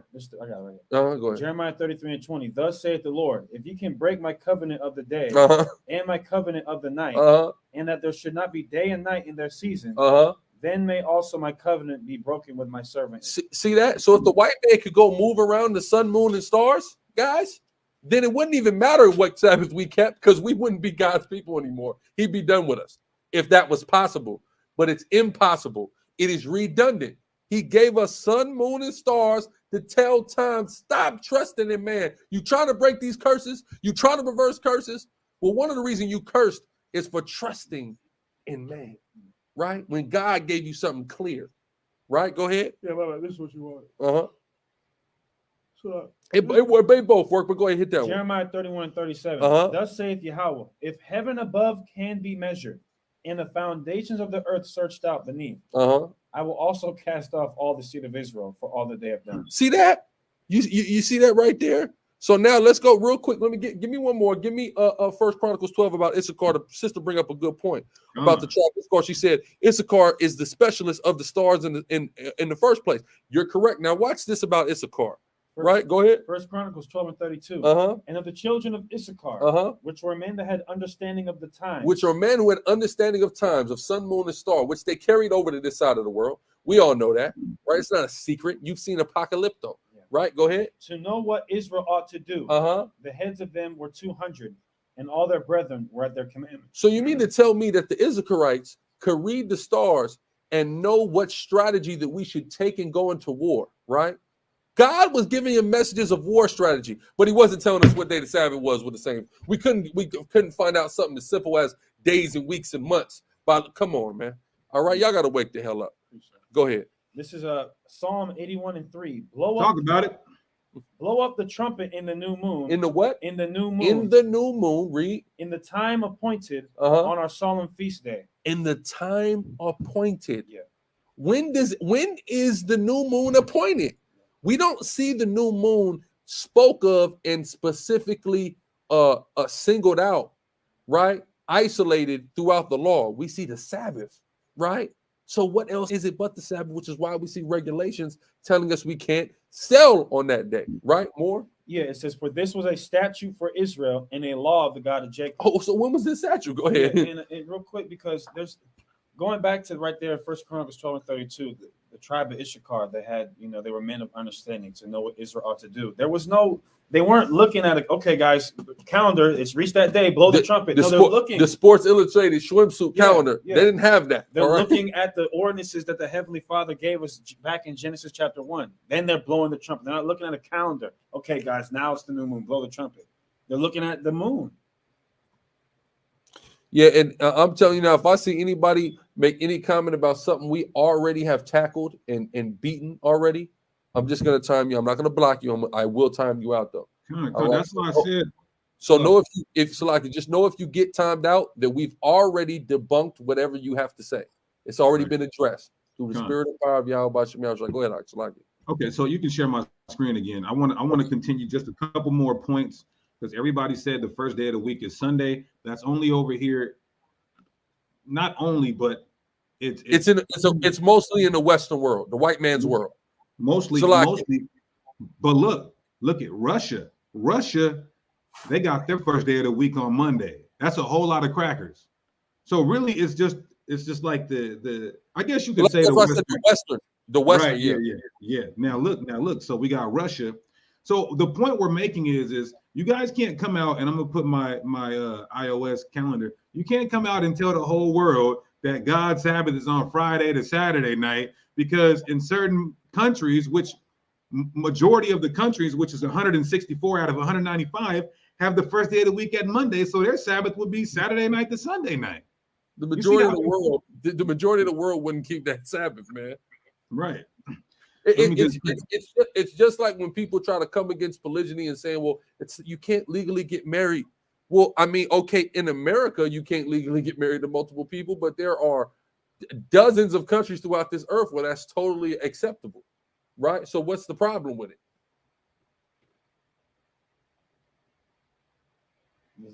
Now look at this. Look at Ireland. Let's just look at Ireland. Look at these devils. Out in Ireland, their first day is Monday. I'm just going to click a few. Look at the United Kingdom. So not even all the Western powers. Very minority of the world keeps the Sunday as the first day. Look at in the United Kingdom, it's Monday. And there's a lot of Israelites over there. A lot of brothers in the truth over there. Yeah, I want to know if you brothers in the truth, because there's so many of you guys in the United Kingdom. Are y'all keeping Friday to Saturday to try to be like the crackers in North America? And the niggas hey, hold on. They trying to be like him whose look is more stout than his fellow. You better follow the white man who you up under. He said the first day is Monday. God, let's see. What else, man? Look at Belize. Oh, I know there's Israelites in Belize. Look at this. Benjamin down there. Their first day is Monday. Their first day is Monday in Belize. You Israelites better not be trying to say, "Oh, we want to follow them crackers up in North America, man, and have Sunday to be the first day." No, your calendar there says the first day is Monday. That's right. Anybody can look this up. It's timeanddate.com, or you can just Google it. What is the first day here? What is the first day there? What is the first day here? It's simple stuff, right?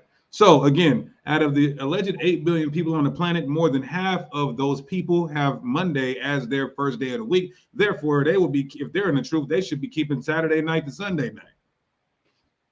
Casket, the coffin text. Right? That's what we're going to start calling stuff. Coffin text. Coffin text. Right? Okay, so now let's hit the Bible, right? Let's get into the Bible. Oh, praises. Even though we've been in the Bible, but let's get back in the Bible, and we're going to deal with, let's get this blue letter, man. Psalms 104. Psalms 104, 19. Psalms 104, 19. He appointed the moon for seasons.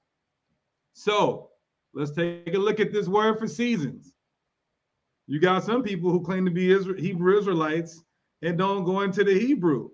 Look at it, Strong's G 41 Fitney, right? 41 Fitney.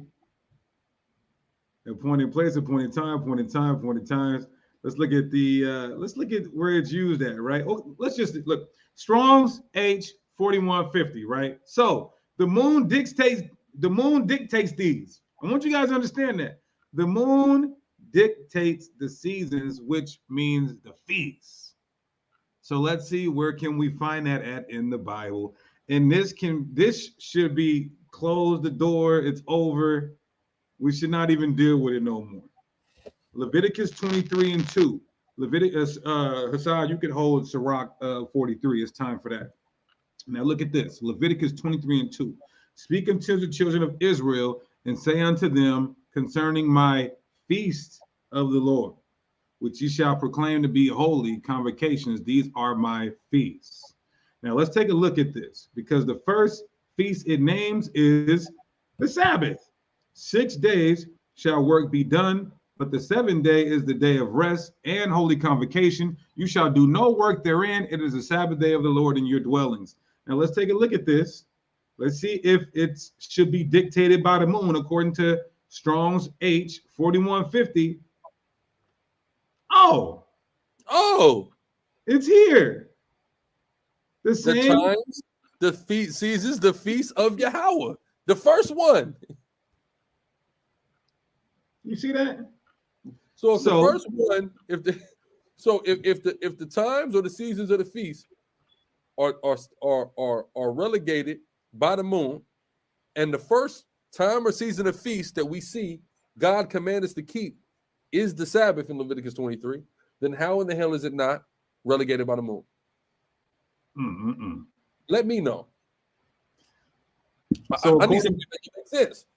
According to the Bible and precepts, all of our feast days are dictated by the moon, and the Sabbath is considered a feast day here. Strong's G 4150 is dictated by the moon. I don't know how the hell you don't get it. There's a whole other calendar too. You know what that when these brothers talk about this other weekly mystery calendar, you know what it sounds like to me? No, it sounds like the Talmud. Oh yeah, there's that law, but there's also this oral law that we didn't write down anywhere that we just been keeping mysteriously this whole time. Don't that sound like that to you, Deacon? Yeah, they've been. Yeah, it sounds like the Talmud because you got it from the people that practiced the Talmud in the first place, the synagogue of Satan. So people will use verse 4 to try to say, you see how it separates what was said before and what was said after? Now look at this. These are the feasts of the Lord, even holy convocations, which shall be proclaimed in their seasons. So you got people who think they're Hebrew Israelites, but who lean too much on the English language. Now they say, well, yes, the Sabbath is a feast, but it's not a season. And they try to separate the feast from the seasons. They try to say that the seasons are the holy days, and those are dictated by the moon. But you can't do that because we just proved in Psalms 144 it's Strong's H 4150. Now watch this. This is going to cut this fake Hebrew Israelite camp that I once knew a long time ago. Now look at this. Strong's age 4150. The feast. That's the same as Psalms 104 said should be dictated by the moon, right? Now watch this. What's this word for seasons? Oh, it's Strong's age 41 and 50. Somebody's leaky right now. So according to the Hebrew, everything, seasons and feasts are the distinction without a difference. Same word in Hebrew. Both have to be dictated by the new moon. I'm sorry, by the moon. So you got to learn Hebrew if you want to be a Hebrew Israelite or a Hebrew-like. Or a Hebrew-like. The water. No, we don't got it for sale. It's not a physical thing. All praises, right? So from there, so we just went to the Bible. Psalms 104 said the moon dictates the Strong's H 4150s. The Sabbath is known as the Strong H 4150, so the moon would dictate it. The feast days are called Strong's H 4150, so the moon will dictate them too. That's game over. But we're going to continue. Let's get Sirach 43. Sirach 43 and 6. He made the moon also to serve in her season for a declaration of times and a sign of the world. From the moon is the sign of feast, a light. Verse 7. From the moon is the sign of feast. And the first feast is what? The Sabbath. Oh, coincidentally, right? Go ahead. A light that decreaseth in her perfection. Mm-hmm. Also, the new moon is not the full moon. The light decreaseth in her perfection. Meaning what? As the moon completes its cycle, the light gets less and less, right? So it fades to black. That's literally what that means. Don't let anybody use a sleight of hand on you with that. It means that the light gets less or it diminishes as the cycle of it completes. That's what perfection means. All right. It means completion, right? Don't let nobody sleight of hand you on that. Right. Come on. So I want to go to one of our favorites. I know Hassan loves this. We all love this. Ezekiel 46. And that's why we love him. Now, Ezekiel 46, I'm not sure how. I think brothers are getting out of this, Alazar, to say that. I think we talked about this. They're saying that the new moon overrides the high holy days override the Sabbath or something like that. Yeah, which take your guys' alleged perfect fixed 7-day cycle and still throws it out. It's still thrown out. Right? So you have to give it up, and you can't actually criticize transitional days if you believe that, for the record. Ooh, that's a cut. Hassan, you can break it down because really, no matter how they try to explain it, there's no way of getting out of Ezekiel 46, 1 and 2. Break it down, Shatar. He stepped off. So oh shit. Okay, got it. I'll read it. Verse 1, Ezekiel 46 and 1. Thus saith the Lord God, the gate of the inner court that looketh toward the east shall be shut the 6 working days. 6 working days, it's shut. It's not shut 5, it's not shut 4, it's not shut 3, or God is a liar. But on the Sabbath it shall be open, and in the day of the new moon it shall be open. So if you have, go ahead. Go ahead. Nah, go ahead. You break it down. So it's closed every day except the new moon and the Sabbath, but it's got to be closed for 6 days. You know what that means, guys? If you have a new moon on Wednesday and you have your Friday to Saturday night Sabbath, the gate is only closed 5 days. That means God is a liar. Yeah. God said it has to be closed 6 working days. What does that prove? That the Sabbath is always going to fall on the new moon. This proves that the new moon, the Sabbath, is initiated by the new moon. Thus saith the Lord. Amir, you start counting at the new moon. At the new moon. Okay. So now let's get, because a lot of people had some sources. I wanted to talk about those sources. A lot of people go to these Greek soldiers, such as I got it pulled up here. These pedophile. These pedophile Greeks, man. Let me see what's their names. These pedophile Greek soldiers who said we were keeping a Saturday. So Julius Frontinus says our Sabbath was on a Saturday. Now, this is what's alleged, but I'm just going to be real with you guys. When I look in the book, I cannot find him saying that. I'm just going to be real with you guys. When I look that's why you got to actually read the source. When I look at the source, I do not see him saying that. But don't tell me what somebody told you the source said. Show it to me in the source. Right. So that be people's favorite arguments is that, oh, these Roman Greek soldiers, the faggots, they were saying that we were keeping, and this was after 70 AD, like 20 years almost after 70 AD. They're not even primary sources. So we're going to go to 3 Israelite sources that were living during the time of Christ. And then we're going to show you that they said that we kept the lunar Sabbath. So we got 3 sources, all praises to the Most High. Now, to entertain that, let's say our Sabbath fell with the new moon, with the Sabbath being according to the new moon, the Sabbath can fall on a Saturday for that moon cycle. That's for one. And for two, there may have been some Israelites who wanted to adopt the ways of the homosexual Romans and follow their calendar. That's not far-fetched. But what do we rely on when it comes to the world of academia and scholarship? Our own people, the Israelites. Julius Frontinus is not or Cassius is not a more credible or renowned source than Josephus, the Essenes, who actually recopied the Dead Sea Scrolls, and Philo. I mean, literally, Philo is relied upon for much of the history of the ancient world in totality, right? He's a contributor to the whole. He's one of the most relied upon historians ever in the history of all academia. One, Josephus is one of the most relied upon historians in Hebrew Israelite history, right? And Philo as well, but Philo also is reliable for just history of the world in general.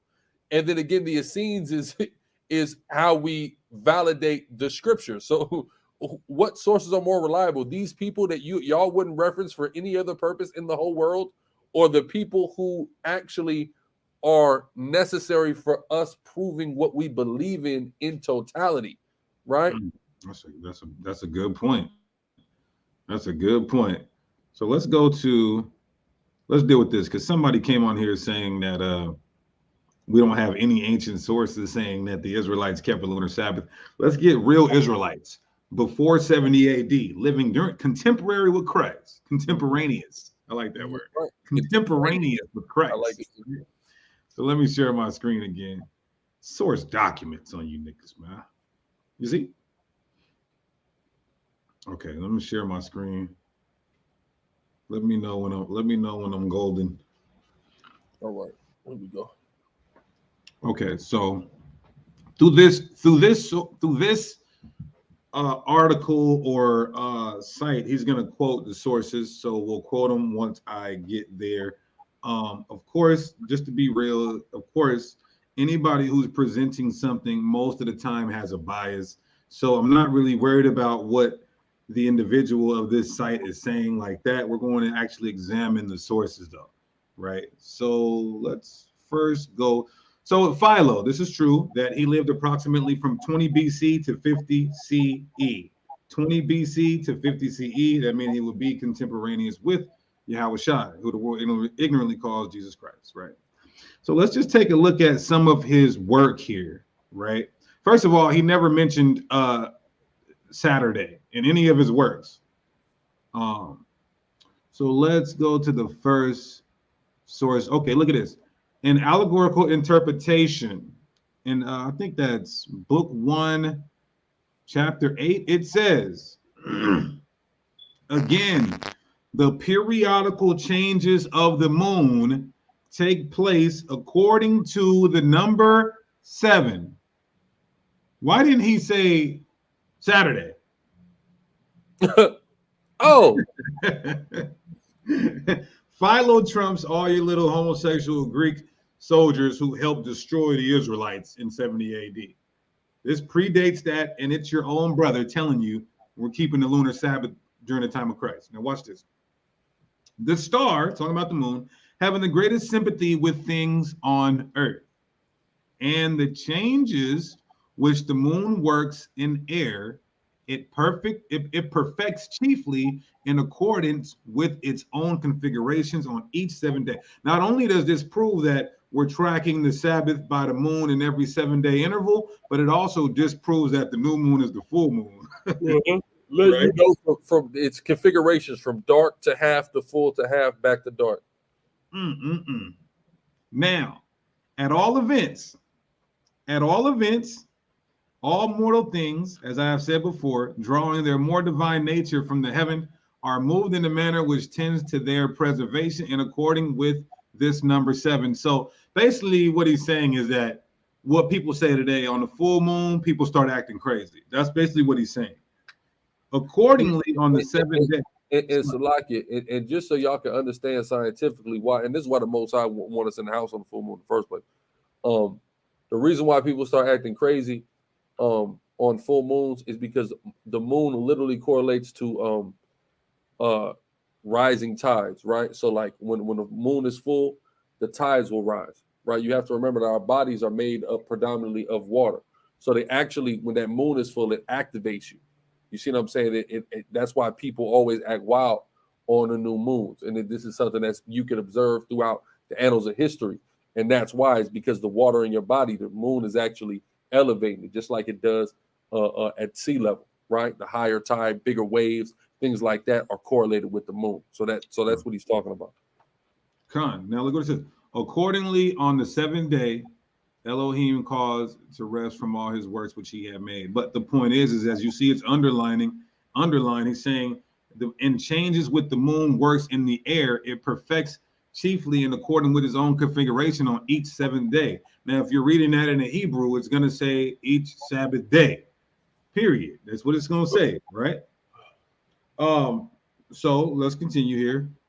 I will read a little bit of it because we just read the source. Notice that Philo says the moon is perfect in its shape or appearance at 7 day intervals. Had a Hebrew-speaking Israelite written this, he would have said it perfects chiefly in accordance with its own configuration on each Sabbath day. Exactly, right? On each Sabbath day. Now, read that again.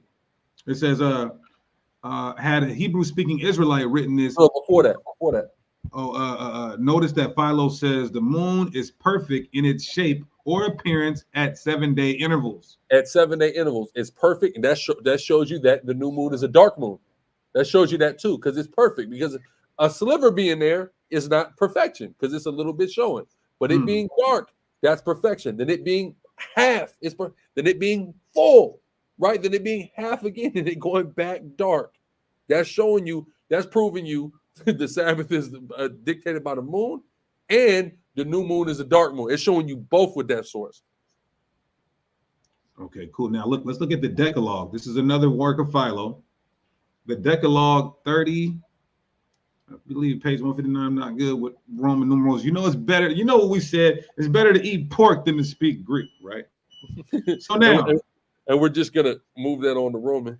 Hey, Don Israel, there are Israelites who say that the new moon is the full moon, but we of course have qualified that that's not our stance, and we just further proved it with that source. Con. All right, so let's continue. The Decalogue 31:59. I need you guys to be quiet, go in your rooms. But to the 7th day of the week, he assigned the greatest festivals. This is the coldest one. Hey, Hassan, this is so cool. Hey, put them bombs in the chat, man. Put them bombs in the chat. Put the bombs. I want a cold face. I want a bomb. I want the moon. I want the moons in the chat. And put the moons in the chat. Put the moon in the chat. There you go. Put the moon emoji in the chat. The moon emoji, the scary emoji, the bomb emoji. This is the bomb right here. Now watch this. But to the 7th day of the week, he assigned the greatest festivals. Our greatest festivals is the Feast of Unleavened Bread and the Feast of Tabernacles. That means the longest ones. Now watch what he said.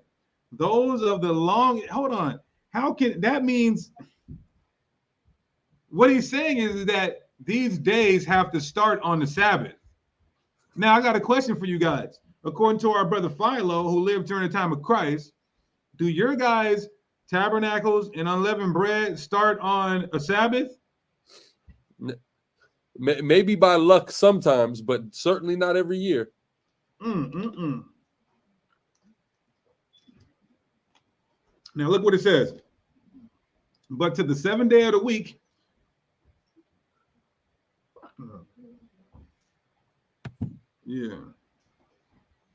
but to the 7th day of the week, he assigned the greatest festivals, those of the longest duration, at the period, at the periods of the equinox, both vernal and autumnal. Where is it? In each year, the autumn, which that's dealing with what they call the hunter's moon, which is around that time of tabernacles every year, the hunter's moon. Appointing 2 festivals for these 2 epochs, each lasting 7 days. The one which takes place in the spring before the perfection of what is being sown, and the one which falls in autumn being a feast of thanksgiving for the bringing home of all the fruits which the trees have produced. That's cold. Oh, which the trees have produced, which we read about in Leviticus earlier. It's cold. No, it's not called. It's called the what is it called? I think it's called the called like the corn moon. The corn moon. Right? The corn moon. Yeah, just 2 days before the fall equinox, the corn moon. Which was right when we kept it came in, it said on September 20th. So that's right. What days we kept tabernacles? Right around there, right? September 20th. It was that week, right? It was like that week or within days of that, right? Hold on. Let me go back. We kept tabernacles.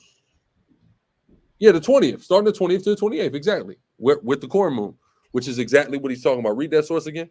It says, we're starting right here. You guys can zoom in if you don't got your glasses. But to the 7th day of the week, he assigned the greatest festivals, those of the longest duration at the periods of the equinox, both vernal and autumnal. And autumnal, which the corn moon is the moon before the vernal equinox, which came in on the same day that Feast of Tabernacle started. Right? Go ahead. In each year, appointing 2 festivals for these 2 epochs, each lasting 7 days. And this is how perfect the Most High is, because when we put the calendar together through the Spirit, we don't go Google when is the corn moon and make it. You see what I'm saying? We just line it up exactly how the Most High says. We start where we're supposed to start at, follow Leviticus 23, and lay the year out. And then it just so happens to all this stuff just correlates, right? It just falls right into play in the Spirit. That's not a coincidence. But the point is, the point he's harping on is that. Hold on, James's, you keep spamming this same question. We're not taking questions right now, bro. All right, so wait until later. Go ahead, lock it. So it says, but the 7th day of the week he has signed for the greatest festivals, meaning what? That the tabernacles and unleavened bread have to fall on this 7th day, which is the Sabbath. That won't happen consistently unless you're on a lunar calendar, lunar Sabbath schedule. Read it again, please. It says, but to the 7th day of the week, he has assigned the greatest festivals, those of the longest duration at the periods of the equinox, both vernal and autumnal in each year, appointing 2 festivals for these 2 epochs, each lasting 7 days. The one which take place in the spring being for the perfection of what is being sown, and the one which falls in autumn being a feast of thanksgiving for the bringing home of all the fruits which trees have produced. So it shows you that if you're not keeping the Feast of Tabernacles on the corn moon, then it's not appropriate according to this source. It has to be on the corn moon because it has to go in accordance with the lunar cycle in relation to the autumn equinox, right? Which the corn moon is the one just before the autumn equinox, but it calls that day the 7th day, right? So that means the 15th day of the month is the 7th day, is the Sabbath day. right? It should we've showed that in the first month of the year. How many places we got to show that, right? Now the 7th month of the year. Are these just coincidences? So like even the first time we see the Sabbath being introduced to us, was it the 15th day, and then the 22nd. The 22nd day of the first month or the second month. So like yeah. So we're seeing it on this first month. We're seeing it in the second month. We're seeing it in the 7th month. We're seeing it over and over and over again all throughout the Bible through the Spirit. Hey, and if you're just now coming in, this Philo is a primary source, not your Roman soldier from 96 AD. This is an actual Hebrew Israelite telling you how we observed our Sabbath and high holy days. He's a primary source for an Israelite and a primary source for the entire history of the planet. That's right. Right? It's not a game when you deal with Philo here. Right? Mm-hmm. Philo, the Egyptian, when you deal with Egypt, they're going to worry about Philo and Manetho. That's who they're going to rely on their history for. Right? It's Philo and Manetho. Right? Right. He's up there with Herodotus. If you need to know what that is, that's Herodotus. Right. Y'all got to go into you got to go into the history, man. You know. Okay, now let's see. The real history, and I want to give a shout out to the conscious community, right? Because through battling them, you understand how to pinpoint your sources and sharpshoot your sources, and you realize that y'all just be opening books and reading stuff, and you think it's a good source, and it's crap, right? Like those Roman soldiers. Now look at this. It says elsewhere, Philo states, in this feast is begun on the 15th day of the month, in the middle of the month, on the day which the moon is full of light. In consequence, on the providence of Elohim taking care that there shall be no darkness on that day. That's cold, right? So, Deacon, what is that? What did that last part just say? It says that there will be no darkness on that day because the moon is at its fullest point. Right. So somebody just asked if Philo's a Jew. It's the Philo of Alexandria, also called Philo Judaeus, was a Hellenistic Jewish philosopher who lived in Alexandria in the Roman province of Egypt. Just so you understand. 20 BCE to 50 CE, right? So during the time of Yahushua. So let's take a look at his more of his work, Special Laws. 178, Philo writes, there is one principle of reason by which the moon waxes and wanes in equal intervals, both as it increases and diminishes in illumination. The 7 lambs, he's calling it, because it receives the perfect shapes in period of 7 days. The half moon in the first 7. Oh, this is such a cut on our brothers who believe the new moon is the full moon. Start it back over, please. Oh my God. So this says there is one principle of reason by which the moon waxes and wanes in equal intervals, both as it increases and diminishes in illumination. The 7 lambs decreases in her perfection, showing you the full moon is not the new moon. Go ahead. The 7 lambs because it receives the perfect shapes in periods of 7 days. Oh, being 0, dark, half, full, and half, and then dark again. 1st, 8th, 15th, 22nd, new moon. Go ahead. It says the half moon in the first 7. Oh, the 8th day, half moon. The first Sabbath. Go ahead. Period. After its conjunction with the sun, full moon in the 2nd. Oh, the 15th day, full moon. Go ahead. And when it makes its return again, the 1st is to half moon. Oh, the 22nd half. Go ahead. Then it ceases at its conjunction with the sun. Damn. Oh, new moon. Hey. That proves dark moon. It says it ceases. No slither. It ceases. Well, because again, it says it's perfect configurations. A sliver is not a perfect configuration. God. Okay, let's continue here. We're trying to get through this. Okay, now watch this. Philo, his work on mating with the preliminary studies. X1X, I don't know what number that is, but you guys see it. For it is said in the scripture. What is it? 19. Okay. For it is said in the scripture, on the 10th day of this month, let each of them take a sheep according to his house, in order that from the 10th there may be consecrated to the 10th that is to Elohim, the sacrifices which have been preserved in the soul, which is illuminated in the two portions out of the three, until it is entirely changed in every part and becomes a heavenly brilliancy, like a full moon at the height of its increase at the end of the second week. Wow. This proves this proves that the weeks are confined to the monthly cycle. Oh, hold on. I need you to hold that point, Hassan. I need you to give me one real quick. Give us a good old Mike Malice. Oh yeah. I need this right now. Because that one right there, Jesus Christ. All praise. It's a Christos. That's right. All praise to the Most High. That's right. All right. Hey, listen, man. They've been wanting us to do it. We've been sitting on this like, yeah. Are y'all sure y'all want feelings hurt this bad? Right? Through the spirit. It's okay. If you don't got it, you can do it. I can't do it.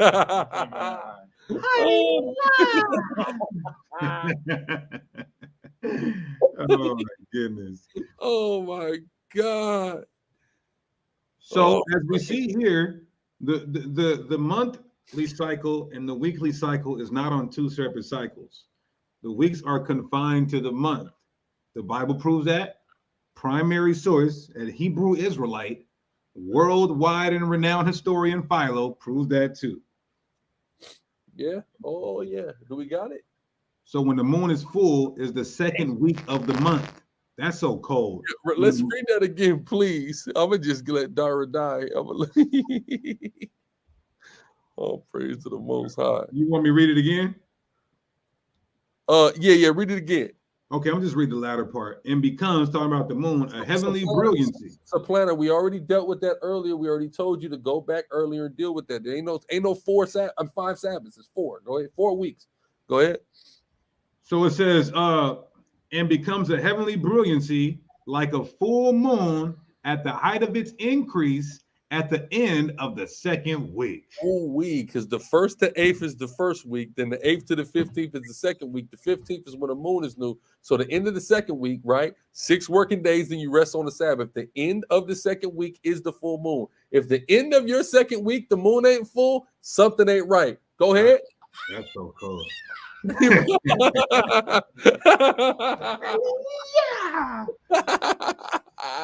Oh man. But look, you know, our people are so, caught up in man-made traditions that, we're just putting this out like the sister said it earlier, man. It's a sister.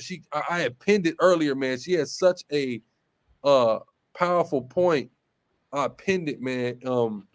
I believe the sister name was Summer or something, not Summer Walker. Not that. She doesn't make good points. Hold on, Salaki, but she made such a great and profound point. I just want to find it real quick, man, because I want to quote her and I want to credit the powerful sister. Yeah, I ain't got it, man. Salaki says, but she made a so long ago.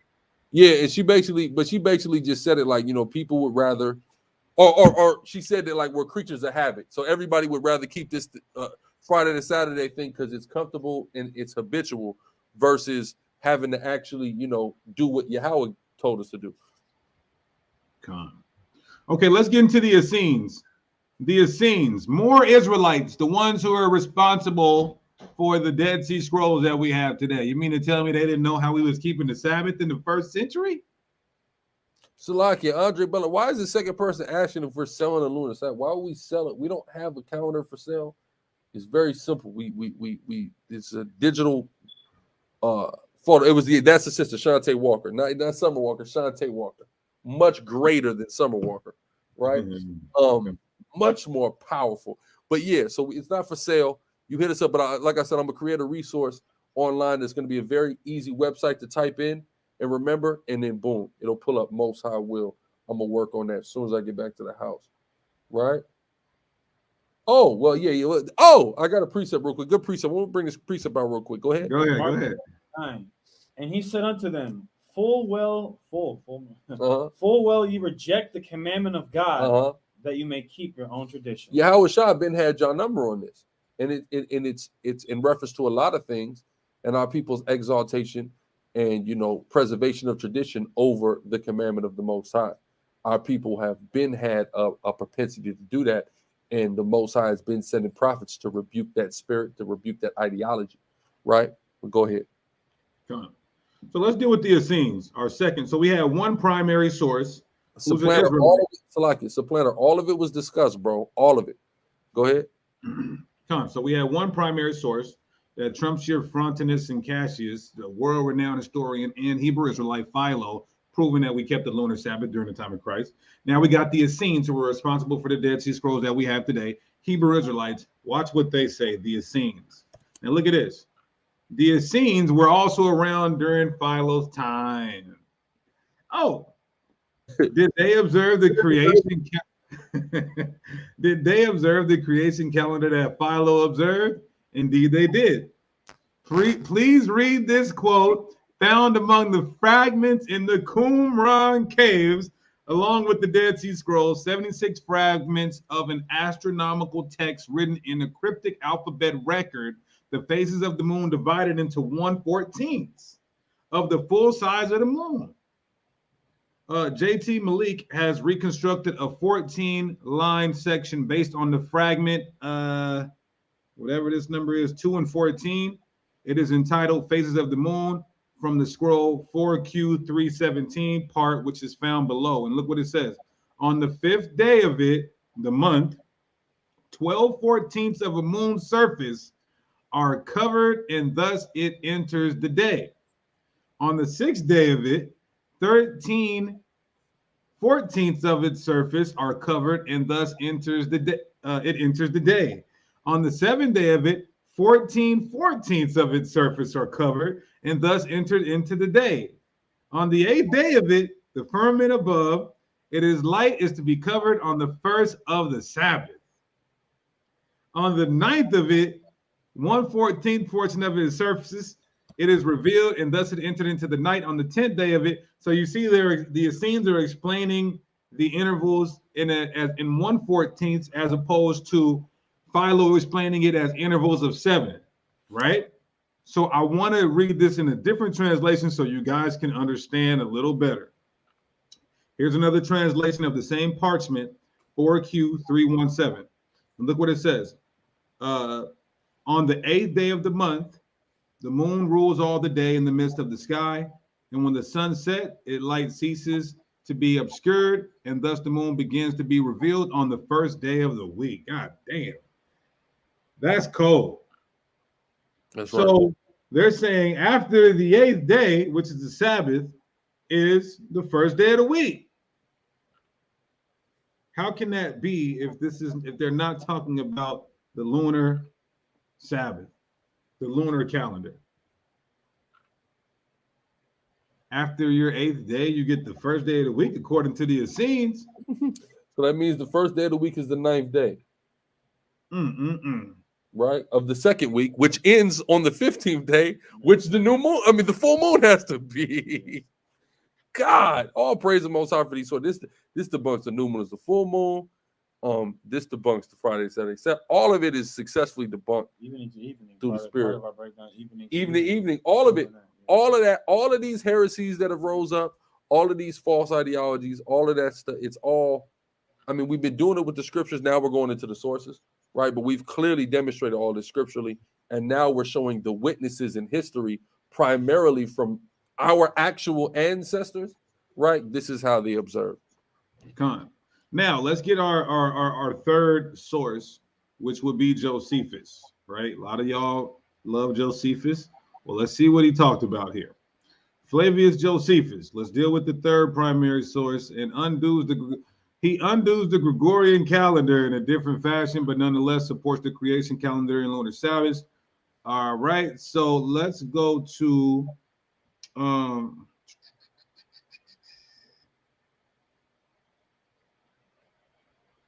let's go in the Antiquities of Jews, chapter 10, section 5. He has this to say about the Passover season. In the month of Xanathicus, which is by us called Nisan, and is the beginning of the year, on the 14th day of the lunar month, when the sun is in Aries, in this month it was that we were delivered from bondage under the Egyptians, and law ordained that we should every year slay that sacrifice, which I before told you we slew when we came out of Egypt, and which is called the Passover. And so we do celebrate this Passover in companies, leaving nothing of what we will sacrifice until the following day. 249.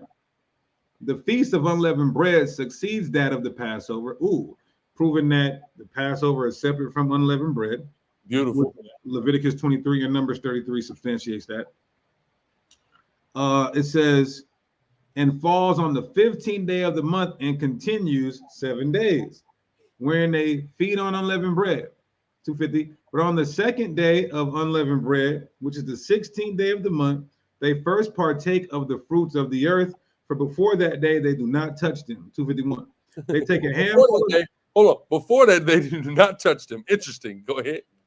Right? It says they take a handful of ears and dry them, then beat them small and purge the barley from the bran.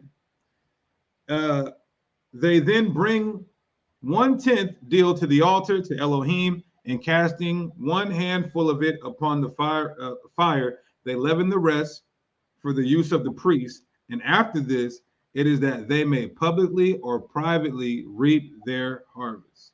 Why is he saying this? Josephus is explaining to the Gentile nations how the barley could be harvested on the 16th day, and says exactly what Leviticus 23 says about the feast of Passover and unleavened bread wave sheaf. So he quotes Leviticus, the 14th day or the 15th day of the Passover, tomorrow, the day of the 15th, Saturday, Sabbatarians, it's just the way. So tomorrow after the Sabbath. Right. Okay, there we go. So let me just read this. The 14th day is the Passover, the 15th day of the first day, and the Sabbath of unleavened bread. And the morrow after the Sabbath is wave sheaf. The day after the 15th is the 16th.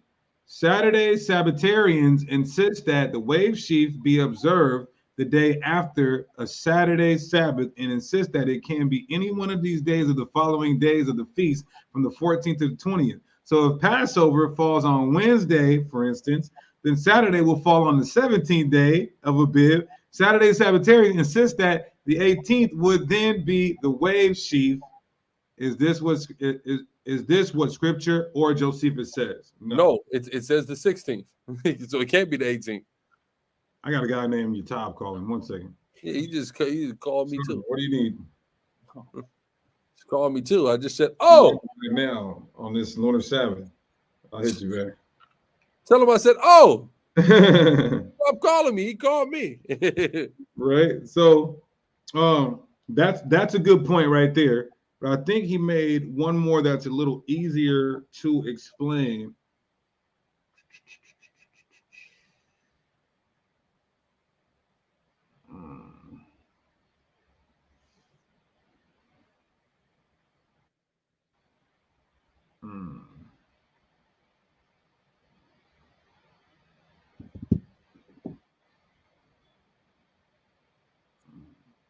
So Clement, I think this is Clement of this isn't Clement who was with Paul.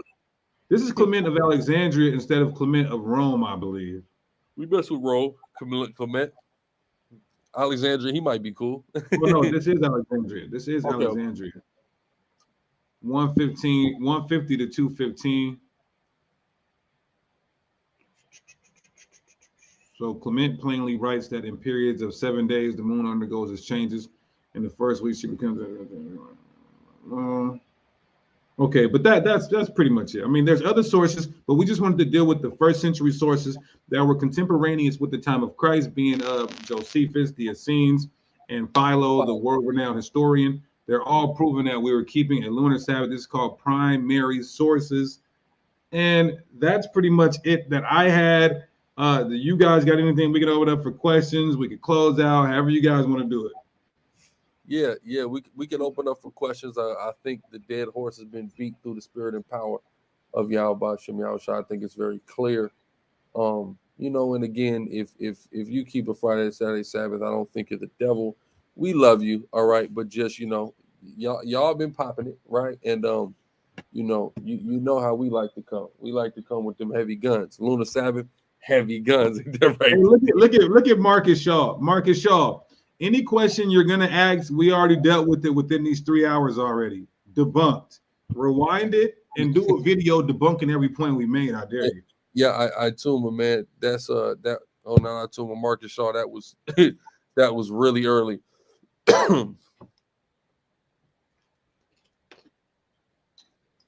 Yes, we believe Allah for Israelites.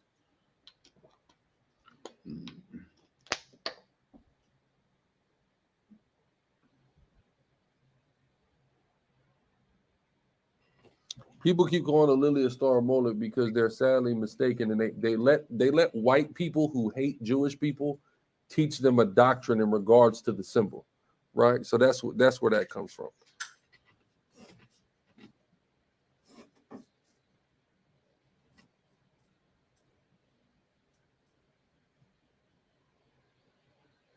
Con Dwayne, great point. But yeah, questions that weren't addressed, y'all could pose them now. Okay, so what I will do, just to be fair, brother, when you read 1 Samuel for Marcus Shaw, when you read 1 Samuel 25 and 19, it says he was hiding for 3 days. Then when you read 1 Samuel 21 and verse 5, it says it's been 3 days since he came out of hiding. That's 6 days. So it's the 7th, the Sabbath day, the Sabbath bread is being baked.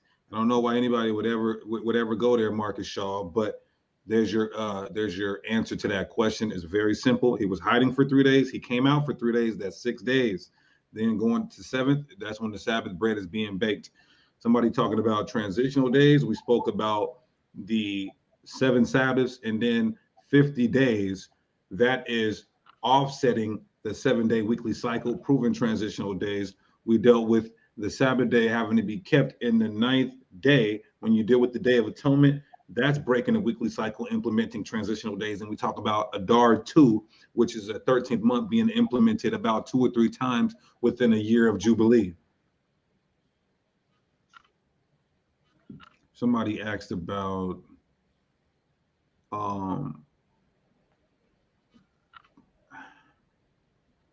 Pentecost. Yeah, we dealt with that. Leviticus. Yeah, bless and strong. We have a calendar, but what I'm gonna do is I just figured out a domain, so I'm gonna create a very easy website resource for everybody to access our calendar. So it's not so people don't even have to come to us about it. Somebody said, so you mean to tell me the full moon is not the new moon? We're not telling you that. The Bible tells you that. Yeah, exactly. And primary sources. Today's not the Sabbath. If y'all are gonna ask simple questions, utilize your brain and don't be lazy. We just did a 2.5 hour in-depth breakdown on this information. So if it's a simple question, then you should know that it's already been covered. So take the time and not being lazy and actually thoroughly watching and listening and taking notes to the entirety of this lesson so you can get understanding. That's if you care to get understanding. Okay, shout out to the scoring black man, Zadok. Okay. Oh, he was just joking. Tamara, exactly. What about the discussing there's not one mention of the new moon being a Sabbath, straight up and to the point? It doesn't specifically say. Well, yeah. You're right. So then why can't you sell on it? Why can't I sell on it then? That's my question to you, pal. Hey! Oh! Oh! Yeah, I like the hoodie too. I like that Raptors hoodie you got. That's nice. Oh man. Hey, you got 3 bosses in one room is gigantic like the Titanic. So why panic? So why panic? Right? Somebody said the next Shabbat is gonna be coming in on a Wednesday night. Yeah, Hebrew Richard, yes, we did. It's the day of the lunar Sabbath with the day of Pentecost. That's Leviticus 23. It says 7 Sabbaths, and after 7 Sabbaths, you implement 50 days.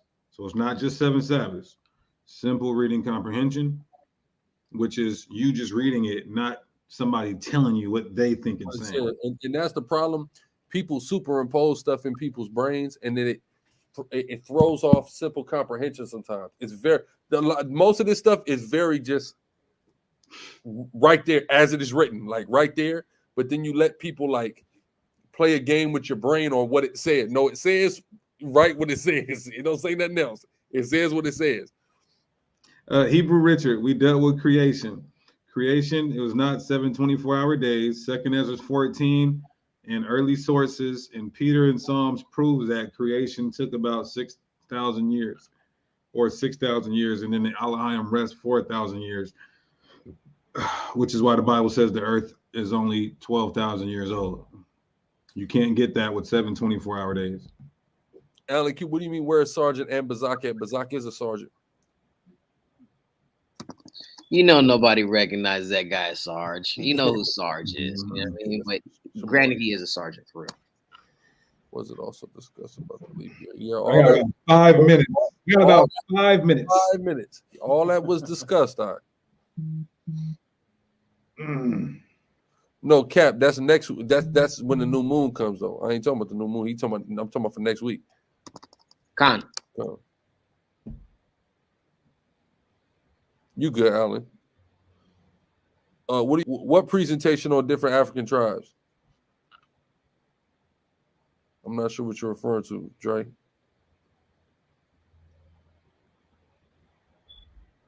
Hey, shout out to my brother Shorty Brew. Shorty Brew, man. East side Tacoma represent Hebrew Israelite holding it down on the east side in Tacoma, man. Shorty Brew. Shout out to the brother. Definitely shout out to the brother Shorty Brew. Where we at now? Can you demonstrate how a day starts in the evening in 1 Samuel 19, 10 to 11? I'll demonstrate how a day starts at evening. Give me Genesis 1, right? You see how silly of a question you just asked me? Let's see what God said, okay? Not. Hey, Alazar, did you see me in that debate with Seed of Israel? I was standing up the whole time. You know, that new fighter, Jaron Ennis, when he go to his corner, he don't even sit down. You know how intimidated that is to be standing up on a nigga for the whole debate. Here, man, you know what I'm saying? Hey, bring that out. Go ahead. Genesis 1 and 14. And God said, let there be lights in the firmament of the heaven to divide the day from the night, and let them be for signs and for seasons and for days and for years. Go ahead. You hear verse 16. It says, and God made 2 great lights, the greater light to rule the day. And the greater light. What shines brighter, the moon or the sun? Oh, the sun. It shines brighter, right? Read. And the lesser light to rule the night. And the lesser light to rule the night. And what light changes every single day? Oh, the moon. So that's what rules the night, and that's what tells you what day it is. Yada Rocket, Yahweh Shemel Shabbat Thought about the water. Go ahead. Yeah, we keep going. Yeah, well, I need in the evening, in the morning. Oh, okay. Verse 19. In the evening, in the morning were the 4th day. In the evening, then to the morning, right? So that's how. Very simple. Yada Rocket and Mr. C, Yahweh Shemel Shabbat Thought about the water. And we already proved it with how Christ ate the Passover lamb and still died on the Passover. Yeah. But it was the daytime he died, but he ate at night. So it was the daytime going in toward the evening. Never die. Yeah, I need one too. I ain't finna eat cat to you. All the way. Where's that in 2nd Ezra? And they asked the Most High not to give. Oh, 2nd Ezra chapter 8. Malak, they kept Yahweh's Sabbath. Right? Get 1 Samuel 19 and 10 now. Now he's asking the right question. Can you exegete? You can't. When somebody asks you, can you exegete? You can't run from that. Yeah. You got it. Now you got to do it. Now I'm going to do it. Right? 1 Samuel 19 and 10. And Saul sought to smite David even to the wall with a javelin. But he slipped away out of Saul's presence, and he smote the javelin into the wall. And David fled and escaped that night. Saul also sent messengers unto David's house to watch him and to slay him in the morning. And Michal, David's wife, told him, saying, if you save not your life tonight, tomorrow thou shalt be slain. Okay, if you don't save your life today, right, you'll die tomorrow, right? So the morrow represents the daytime. The night represents the nighttime. Very simple and easy, brother. You know the answer to that. Problem is, y'all be like overthinking stuff. Very simple. Tonight, tomorrow.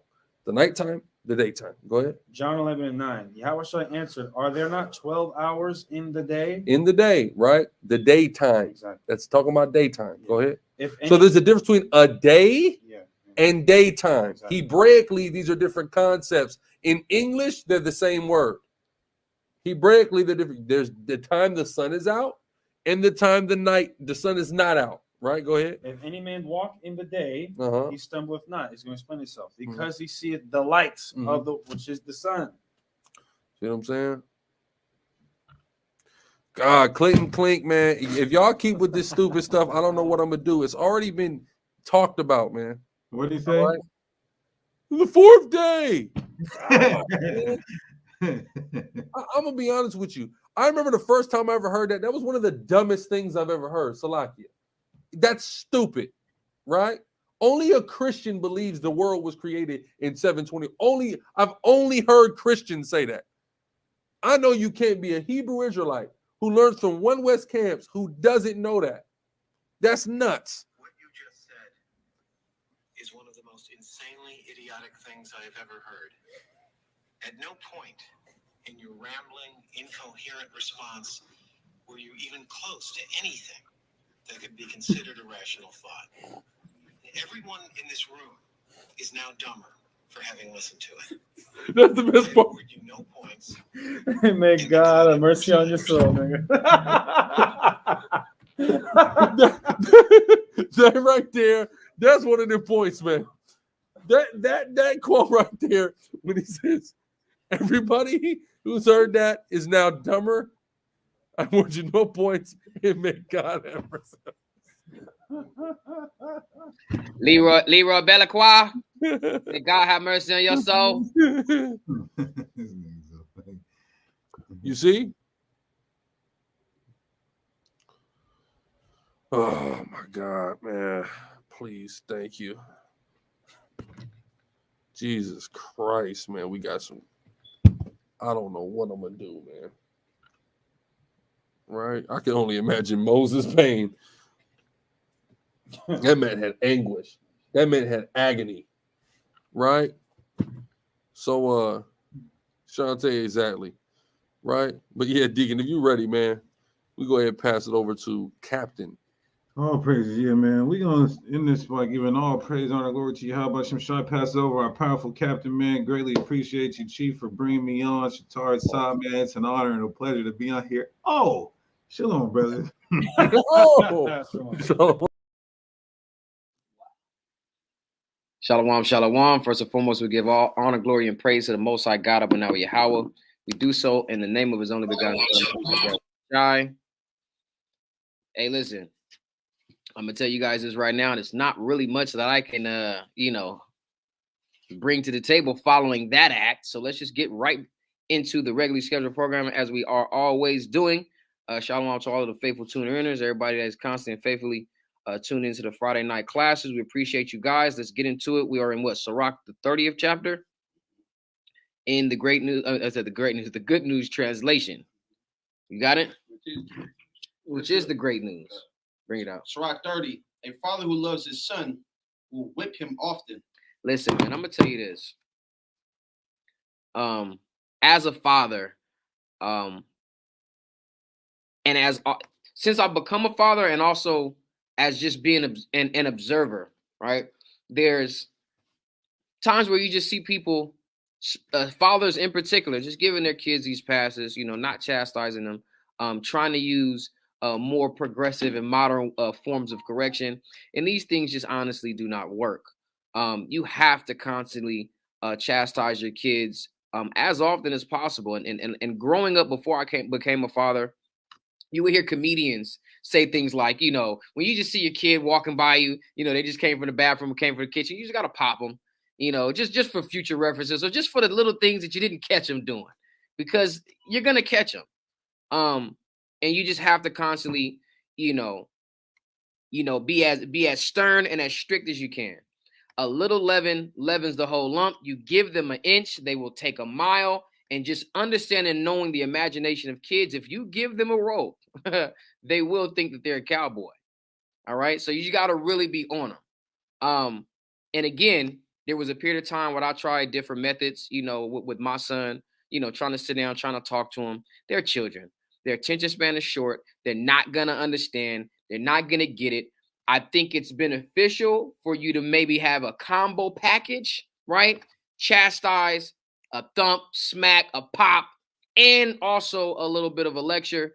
I think it'll go a long way in the long run, instead of just keeping it simply with just popping, you know, or spanking them. But again, you got to chastise these kids.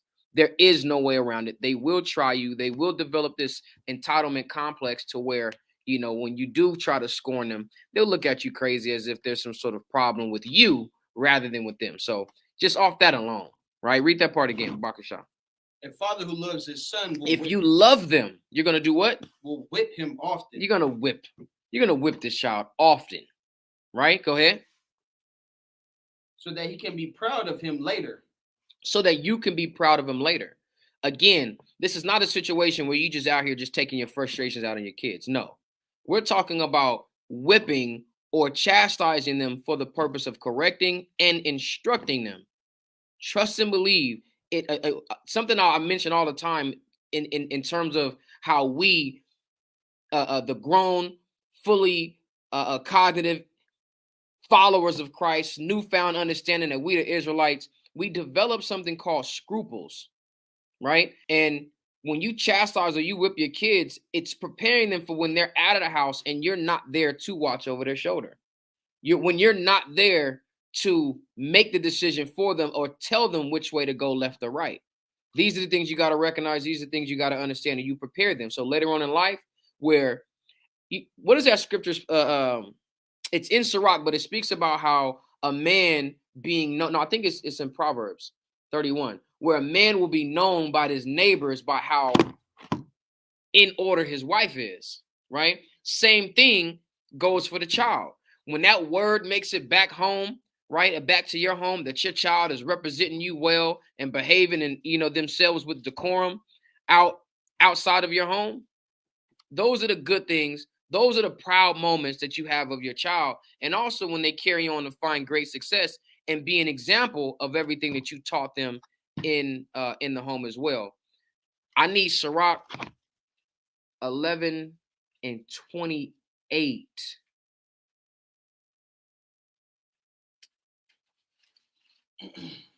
Hold on. Yeah, I need Sirach 11 and 28. I believe that's what it is. Let me make sure first. You know what I'm talking about? Yeah, maybe nobody's children. Con. Yeah. Bring it out. This is Sirach 11:28. Judge none blessed before his death. It says, judge none blessed before his death, right? We spoke about this before when we was speaking about the brother, our beloved brother Daniela that passed away, right? Speak or praise no man before the day of his death, because at the time that he dies, that's the point in which you analyze and look over his life and see what type of man he was, whether he lived a whole life of wickedness and then corrected himself, right, before his death, which is what we read about in Ezekiel 18, or he could have been a righteous man his whole life, right, and turned from his righteousness, something else we speak about in Ezekiel 18, right? If a wicked person turns from his wickedness, and he shall surely live, and all of his transgressions that he has made shall not be made mention unto him. So these are the things we got to understand. Praise no man before the day of his death. Read. It says, for a man shall be known in his children. And a man is going to be known in his children. These are the things of how you gauge. These are the measuring sticks. Taz, you're in a cult, get out. I know I'm in a cult and I like it here. Okay. They treat me well. Yeah, they treat me well. Okay. I'm Shaquille Sunflower now. But understanding that it says a man is going to be known in his children. These are the measuring sticks of how you're going to accredit somebody of being of the Most High and not being of the Most High. So when your child then leaves out of the home and he's representing you well, this speaks to who you are as a man. This speaks to who you are as a parent. And then when your life is over, the legacy that they continue on also speaks to the man that you were. Right? So go back to that in Sirach 30. You have something else? Sirach 30 and 2. If a son is disciplined, he will be of some use. It says, if he is disciplined, he will be of some use. Right? And this is also just really going into us in general, because we all have parents, and we should always also bring that proud name and that honorable name to our fathers, right? And our father should be known in our work, and then our kids in the same. So he says, I'm talking about lily flower now. This is hilarious. So again, understanding that as we're supposed to make our children, our parents proud and build up their name, is what we want for our children as well. And then it says, with that discipline, which is what we all need, that's when we're going to be useful, not only to ourselves, but to our family, and then to be able to be useful to our nation, right? Go ahead. It says, and his father can boast of him to his friends. The same way that he gets that recognition from his friends about how in order his wife is, he then can boast about these things to his, his friends about his children, right? A lot of times we see our people bragging about, oh, my child is on the honor roll, my child won the spelling bee, my child is going to the Olympics, my child is in the league, but never soon after we start to see them bring all of that praise into shame because they on the internet beating the shit out of their wife. You know what I'm saying? They done got caught, messing around with hookers.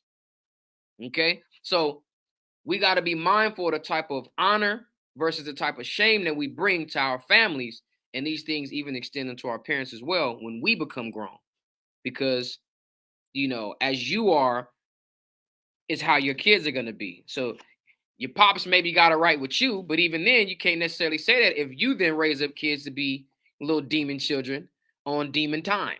Go ahead.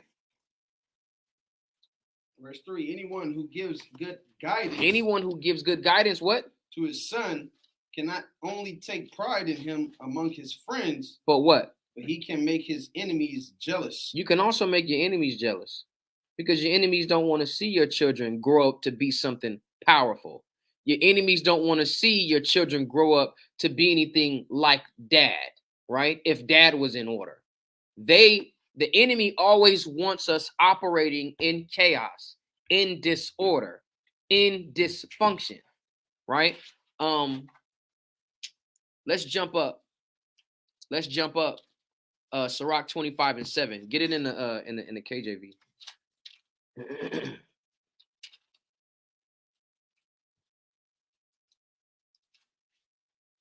Sirach 25:7. There be 9 things which I have judged in my heart to be happy.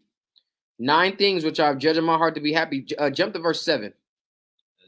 That's verse 7? Yeah. Okay, bring it up. It says, in the 10th I will utter with my tongue, a man that hath joy of his children. See, the enemy don't even want you to have joy of your children. And not only just being able to spend time and have that quality time and build a bond with your children, they don't want you to have joy of your children of the reputation that they carry on from when they branch out on their own.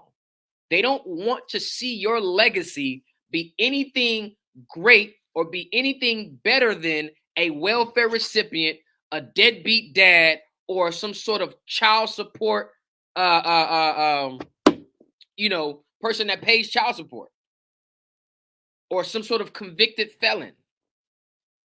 Those are the type of things our enemies want. They don't want us to see and have joy of our children when they're doing great things, when they're following in the steps of Christ, which their father did, which their mother did, which their grandfather did.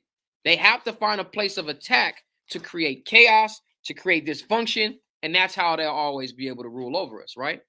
Keep going, or go back to that in No, keep going in 7. It says, in the 10th I will utter with my tongue, a man that hath joy of his children, and he that liveth to see the fall of his enemy. So you see how those things are mentioned in close relation to each other? It says,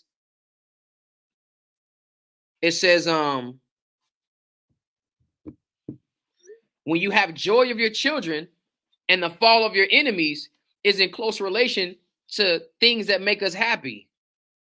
The enemy don't want us to have joy of our children. So when we do have joy of our children, the enemy does not have any more control or rule over us. And then we see his fall. So these things are really in close relation to each other. This is why when you read in Psalms, the 83rd chapter, right? Get that, Psalms 83. I believe it's around verse 3 or 4, speaking about who they have consulted and conspired together and who they attack amongst our people, who they attack, right? This is Psalms 83 and 3. It says, they have taken crafty counsel against thy people and consulted against thy hidden ones. It says they have taken crafty counsel against us and consulted against our hidden ones. When you go into the Hebrew, when you see that word hidden, is those that we're supposed to be protecting. Those are our women and our children. This is where you recognize, you see the plan of attack from our enemies is our children that we're supposed to have joy of, and that we're supposed to make be able to boast and brag about, and that's supposed to make our name better and make us proud. All of these things are in close relation, right? You're this Black Panther, you're this pro-Black, upstanding community advocate, right, and activist, and you send your kids to these institutions from the time of 4 or 5 years old, and then they get older, and now they're, coons. Their coonship is activated. Right? Go ahead. Go back to that in Sirach 30. Sirach 30 and 3. Start back at 3, yeah.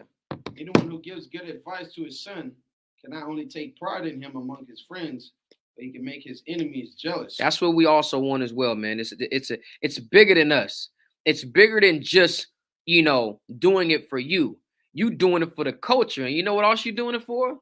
Do it for the land. Right? Go ahead. It says, while the father is alive, the sight of his son makes him happy. Man, the sight of his son makes him happy. Sarge, can you vouch for that? The sight of your son makes you happy? I know the sight of my that's an amazing. That's an amazing sight, man. Happy. Exactly, man, because you see yourself in them, right? I'm in a situation where, I share time, with me and my son's mother. So she has him for a period of time and I have him for a period of time. We're not together. So I know any time that I see him, it definitely brings excitement to me. And guess what? My son has even expressed to me that it brings him joy with how excited I am to see him. Right? So we just want to make sure we keep that happiness and that joy going with the things that we can being in captivity. Right? Those are the little pieces of joy that we can find. And the enemy would love to be able to take that away as well. Right? Go ahead. Oh, precept. You got something? Bring it out. Yeah, how you're talking about how they consulted against the hidden ones and how the enemy would just love to take our loved ones away from us. This is Genesis 32 and 11. It says, deliver me, I pray thee, from the hand of my brother, from the hand of Esau, for I fear him, lest he will come and smite me and the mother with the children. Right, because that's what the enemy is going to do. They're never just going to settle with you. They're going to go and smite the mother. They're going to smite the children, and they're going to make sure that any offspring left behind is going to be so mentally and intellectually affected that it's good. They're going to be as good as dead anyway. Right? So recognize the attack, recognize your enemy, and recognize how they move. The scripture says, for we should not be ignorant of Satan's devices, right? Or any of his attacks. Yeah, what did the old dirty bastard say? Wu-Tang is for the children. Man, Sicarii is for the children, man. Sicarii is for the children, man. Hey, we love the kids. You know what I'm saying? Sicarii love the kids like Mighty Ma do. Go ahead. Back in Sirach 30. It says, while the father is alive, the sight of his son makes him happy. And when he dies, he has no regrets. It says when he dies, he has no regrets. Man, this actually gets me emotional, right? My brother Daniela, he always told me a story that, around the time that he lost his father and the conversations that they had, that he would always tell him, like, Daniel, I want you to be able to take care of yourself. I want you to be able to have the tools to do the things and and to care for yourself and for your family. And while the little bit of time that I have left, I want to get you to understand. I want to stress that to you, because the worst thing in the world is, you somewhere and you about to lose your life, or your life is coming to an end, and there's still things that you want to instill and teach your child, right? But remember, I don't know if you guys remember last week, I said it. The goal that I have in my life is to take everything I've accumulated up here and be able to implant that into my child's brain. And whenever I'm able to do that, I'm ready to go on and be with the Father, and then I have no regrets. Go ahead. No, I'm saying, the most important thing that bro said, through all that his father told him to go and find God. Go and find, absolutely, I remember that. Go and find out who you are. That's right. And go find God. And when the brother found out about the Most High and who he was, the brother instilled that into his children. Absolutely. And guess what? He made sure that they had God. He made sure that they had God when he left, and which is why we always go to Sirach 11:28 to say that a man shall be known in his children, right? Because them kids is Israelites through and through. You see what I'm saying? These kids stand on who the world ignorantly calls Christ with both feet in, firmly planted and grounded. So, So, life after that, or, life without having their father around will be a lot easier than it would with trying to figure things out, putting other people up as a substitute for dad, right? And what dad would have given you. Dad is what instills the fear of the Most High God in you, right? Seeing that he is the God of the household. and the way that you reverence, the way that a woman will reverence her husband, and the way that a child will reverence their father is the same way that they would reverence who the world ignorantly calls Christ, and then the Most High, in terms of the respect, in terms of the honor. You see what I'm saying? Like the scriptures speak about it, it questions or it challenges your love for the Most High when you don't give your love for your brother. So you recognize a lot of our worship, a lot of our reverence, a lot of our honor and respect we give to the Most High is based on how we treat ourselves and how we treat our brother. You can't call yourself reverencing, respecting, and loving the Most High if you don't love yourself and love your brother. This is literally what the law is hanging upon. Worshiping the Most High God with all of your heart and loving your brother as you love yourself. You cannot get away from that. So the way that our children and the way that our women is going to worship, serve, and reverence the Most High, you can't call yourself worshiping, reverencing, loving, and serving the Most High God if you're disrespecting your parents and disrespecting your husband. It just doesn't work that way. You can't have one without the other. You cannot run before you crawl. What is good for the goose is good for the gander. Right? Now, bring your precept out. Book of 1 John chapter 4, verse 20. If a man say, I love God, and hateth his brother, he is a liar. He that say, I love God, and hateth his brother, shows hatred towards his brother, expresses hatred towards his brother, cannot love God. Read. For he that loveth not his brother whom he hath seen. For he that loveth not his brother who you see, who is in your face all the time. Right? Read. How can he love God whom he hath not seen? How you gonna call yourself loving the Most High whom you have never seen? Right? These are the little things, little details, nuances that make a difference in your worship. Right? People really sit here. People really sit here and try to separate themselves. Wow. See, that was crazy. People really try to sit there and they'll try to isolate themselves. The water. People will really try to isolate. They say, I don't want to be around nobody. I just want to just isolate myself and just worship the Most High and wait for the return of the sun. That's the perks of having a wife. Not only is it the perks of having a wife, but I'm just saying, just an individual. Why don't you want to be around people, around brothers, around sisters, like the brother said? Go and get you a woman. Go and have you some kids and build upon the foundation of the principles of God. Why don't you want to do that? Why don't you want to execute those things? Do you know how as agonizing and as tedious and as aggravating as it is to have to sit here next to a brother that you cannot stand, to sit there and lay next to a woman every night that just is the scum between your toes. She makes you vomit. But what happens? You sit there through the Spirit and through the principles of God, you figure out a way to reconcile with your brother. You figure out a way to reconcile with your wife. You figure out a way to bring these kids up properly. It's a good feeling once you are able to accomplish it. In the meantime, in between time, I'm talking about it hurts. It hurts. I'm talking about it's beneath the skin. It's in your soul. It's in the sinews and in the joints. It hurts. But at the end of it, I'm telling you, it feels far better than it would have to excommunicate yourself. Again, I bring this up all the time with me and Deacon. When we first was walking, I couldn't stand him. He couldn't stand me. We had a love-hate relationship. I love to hate him, and he hates to love me.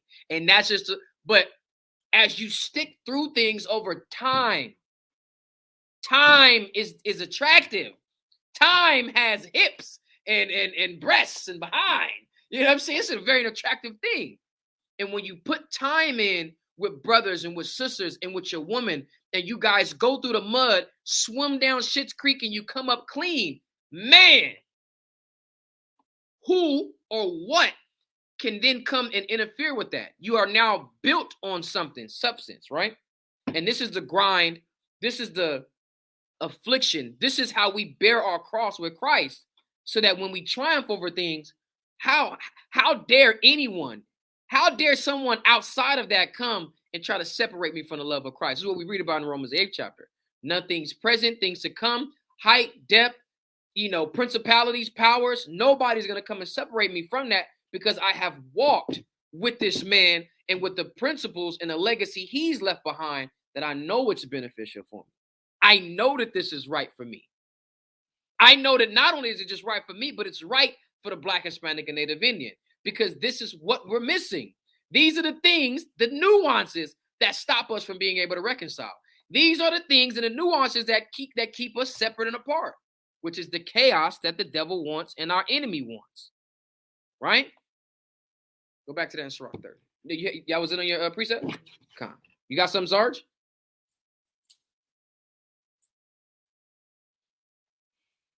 Con, this second Ezra, because basically what you're talking about is like getting your house in order, right? Second Ezra 14-13. Now therefore set thy house in order, and reprove thy people, comfort such of them as be in trouble, and now renounce corruption. Read it one more time. Con, second Ezra 14-13. Now therefore set thy house in order, and reprove thy people, comfort such of them as be in trouble, and now renounce corruption. It says, get your house in order, reprove those that that need correction, or to be out of order, right? What was the last part? Renounce what? Renounce corruption. And then you renounce corruption. These are the things that we have to rid ourselves within our household, right? And again, it starts there. Once your household is in order, then you can branch out to the community. Once you get your community in order, you can branch out to the nation, right? The work doesn't stop. These are the things that we should be happy about. And guess what? These are the things that our Father, the Heavenly Father, should be able to brag and boast about. Give the Most High something to brag and boast about, right? To these other nations, right? Go back to Sirach 30. Sirach 30 and 4. Real quick. Yeah, Hashem Yishar Barakatah. Walk the water to the brother Desir or Desiree. It might be Desiree. The water Ak for your donation, brother. We appreciate it. Go ahead. Sirach 30 and 4. While the father is alive, the sight of his son makes him happy. And when he dies, he has no regrets. He is not really dead because his son is like him. He's not dead. Hey, listen, this is literally the scriptures telling you that your legacy and your life continues on. This is why it's important that we have the law of the near kinsman, right? That if you have a wife and you have not born sons unto this man, what happens? That your brother comes and raises up a man child to carry on your line, right? We are all about our lives continuing.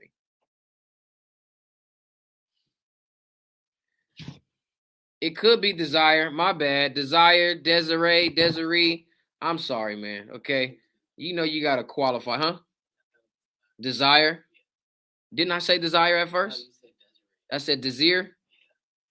My bad. You know Jake be having these names, man. But again, you know, the brother recognized it wasn't with no malice. Again, we're all about continuing the legacy and continuing life, right? XYZ, brother. Bring it out. It says,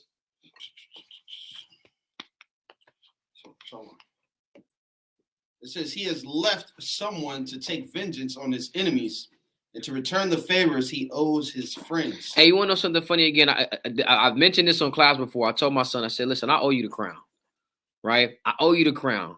Why? Because you're my son, right? You're gonna be the one to sit in this seat.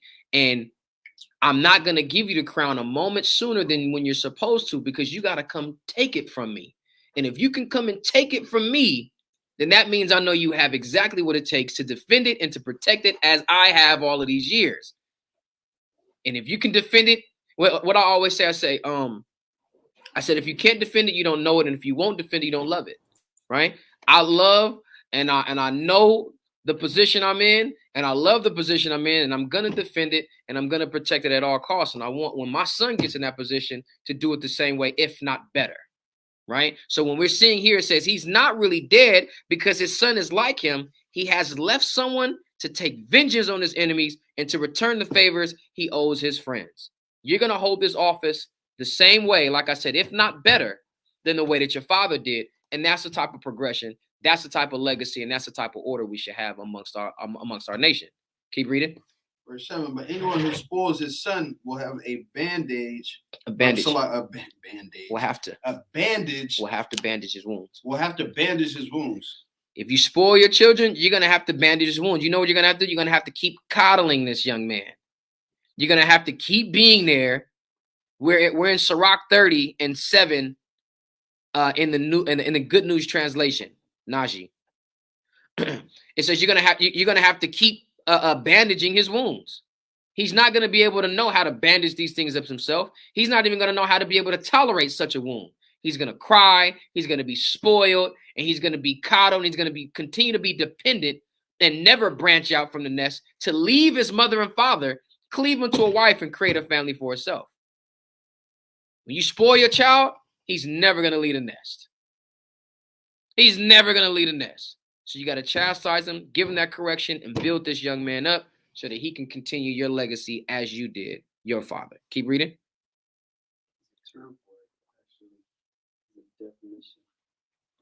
Bring it out. Somebody said that yesterday. Yeah, infantile. Infantilize, right? Infantilize means to treat someone as a child or in a way which denies their maturity in age or experience, right? And this is why us as a people, we've been infantilized, because they've taken away our ability to critically think outside of the parameters that they've given us and that they want us to operate. Once we start stepping outside of that, especially coming to the truth, we now become a threat. And a lot of times, here's the thing, when look at the dynamic, the family dynamic between the Jake father and the Jake son, the Jake mother and the Jake daughter, they're in competition with each other. So when the young man grows up, he appears as a threat to the father. When the young lady grows up, she appears as a threat to the mother. Her heart becomes hardened against her young ones, right? The man's eye becomes evil towards his son. And now we're back according to the curses of Deuteronomy 28. See what I'm saying? Great definition, great point. And when you recognize that, you see how we operate amongst one another, and it's a problem. These are the things we have to fix. Again, my son, he gets frustrated with me. I always be teaching him how to box. I always got him doing push-ups, And even at 6 years old, he's already ready. You know what I mean? Get a little aggressive with dad. Think he can throw some punches. Think he can sit up here and sneak up on me and try to sneak dad. Hey, son, you 6 years old. I'm going to eat those up all day. But I sat down when I really kind of seen it on his face one day. I shut the play fighting down. I sat him down and I said, let me explain something to you. This aggression that you have, I understand. You're 6, you're starting to know a little bit more. You think you can outsmart dad. All right. Dad done did it all. I done seen it all and done it all. All right. But there's going to come a day when I know you're going to really try me. I told him, I said, you'll be about maybe 15, 16, 17. You're going to see dad getting a little older, put a little weight on, right? You're going to be an athlete, so you're going to be in the gym. You're going to be pumping weight, man. You know what I'm saying? You're going to be pumping that iron, man. He going to be doing them curls. He going to be like, yeah, I'm going to whoop my dad's ass when I get home. You know what I mean? He think he going to really, I know, I get it. We've all been there. But I said, son, I don't care how big your arms get. I don't care how strong your back gets. Okay? You'll never beat me up here. So therefore, you'll never be able to take me here. Okay? The size of your arms and the number of weight that's on the barbell don't teach you how to throw these. Okay? I don't care how much training you didn't have. I don't care. You know why? Because again, I'm gonna hit you somewhere. I'm gonna hit you somewhere where you're gonna be like, I didn't even know you could hit there. Wow. I'm gonna hit you in your elbows. I'm gonna hit you in your shoulders. I'm gonna punch you in your hip. So when you think you got all that young, vibrant bounce, yeah, I'm gonna slow that down. And now you're gonna be stepping. And now you're gonna be flat-footed. You ain't gonna be able to move. Then we go to work. What did Floyd say? Take him into deep waters, and then you're gonna drown him. I'm gonna give you the plan, and you still ain't gonna be able to stop it. You know why? Because I just have that experience on you. Okay? You don't have there's not an amount of rounds that you can put in to just measure up until Father Time, right? Until Father Time kicks in. But guess what? Even at that point, don't ever think. You done seen little Issachar. I said little Issachar, but you see the old Issachar, right? Whoop on a young Issacharite. I'm talking. He got the hunch in his back. You know what I mean? He's sitting there and he threw a wild at him. Bow! Took him out. Dropped him. This was a young, vibrant Issacharite. So again, until Father Time sets in, why? Because my father dictates time. See, you didn't even get that. Everybody's out here trying to wrestle and fight with Father Time, but my father dictates time. So I'm gonna sit up here and we're gonna go at it. And hey, the time is gonna come, son. Maybe in your late 40s or 50s, okay, where you finally gonna take the crown from dad. And by that time, you're gonna have your own little pup coming up trying to take the crown from you, right? But again, understanding that we got to get out of this position of making them our competition. I welcome the challenge. I welcome the defeat when it's from my own, and I pass it down. That's beautiful right there. That's poetic there. And I will never sit back again with no regrets, with no shame, right? With no feeling, with no guilt, none of those things. I'm gonna embrace it and I'm gonna be happy because that's my work right there. I'm not fighting against my son, I'm fighting against my own work. And when my work proves itself, right, worthy of what I put out, I've done what I need to do. I've taken everything here and I've put it into my son's brain. And at that point, man, I can go and sleep with the fathers peacefully. Go ahead. He said, my silhouette only. Well, quick point, Cat. Bring your point out, Sarge. Yeah, no, it's funny how you said you can see a result of your work, man. My son, he called me today. He's in a little charter school. He's like, but look, man, we read today, the teacher read about Judas Maccabee. You know what I mean? He's like, that's Hanukkah. You know what I mean? He's like, when's Hanukkah coming up? When is it? You know what I'm saying? I'm like, so you know what? It's like next Saturday. You know what I'm saying? He's like, all right, bet. He's like, you know what? Can we read a chapter later? I said, yeah, man, you just call me whenever you want to do it. We can read a chapter. So he calls me up like an hour and we just, go through the book and he reads a whole chapter. You know what I'm saying? He's only 7, but it's just funny how you said you can now see like a result of your work, and all that hard work that pays off, seeing him coming to me, trying to see when the high holy day is, recognizing the figures in it. Also, trying to read into the scriptures. It's a beautiful thing. That's why I said earlier when you brought that up, it's amazing. And that's a powerful point, bro, because he would have never known that had, you not instructed him of those things. And then again, he starts to branch out in life and it almost solidifies what you've taught your child. This is what I'm saying. You can't just talk to them because they're not really going to get it, right? You got to whoop their ass, get their attention span as much as you can, And then everything else is going to fall to the back of their mind, which is okay because they're going to go out in life and all of those things are going to go from the back of the mind and it's going to slowly but surely make its way to the front as they start to experience these things. Right? They're going to say, like you said, oh, we was reading about Judah Maccabee today. That's Hanukkah. When's Hanukkah coming up? See, he didn't give a damn about Hanukkah before, but now that he recognized what dad is teaching him, he now has the advantage and the upper hand out in life. That's where your kids are going to thrive when they get a chance to show off.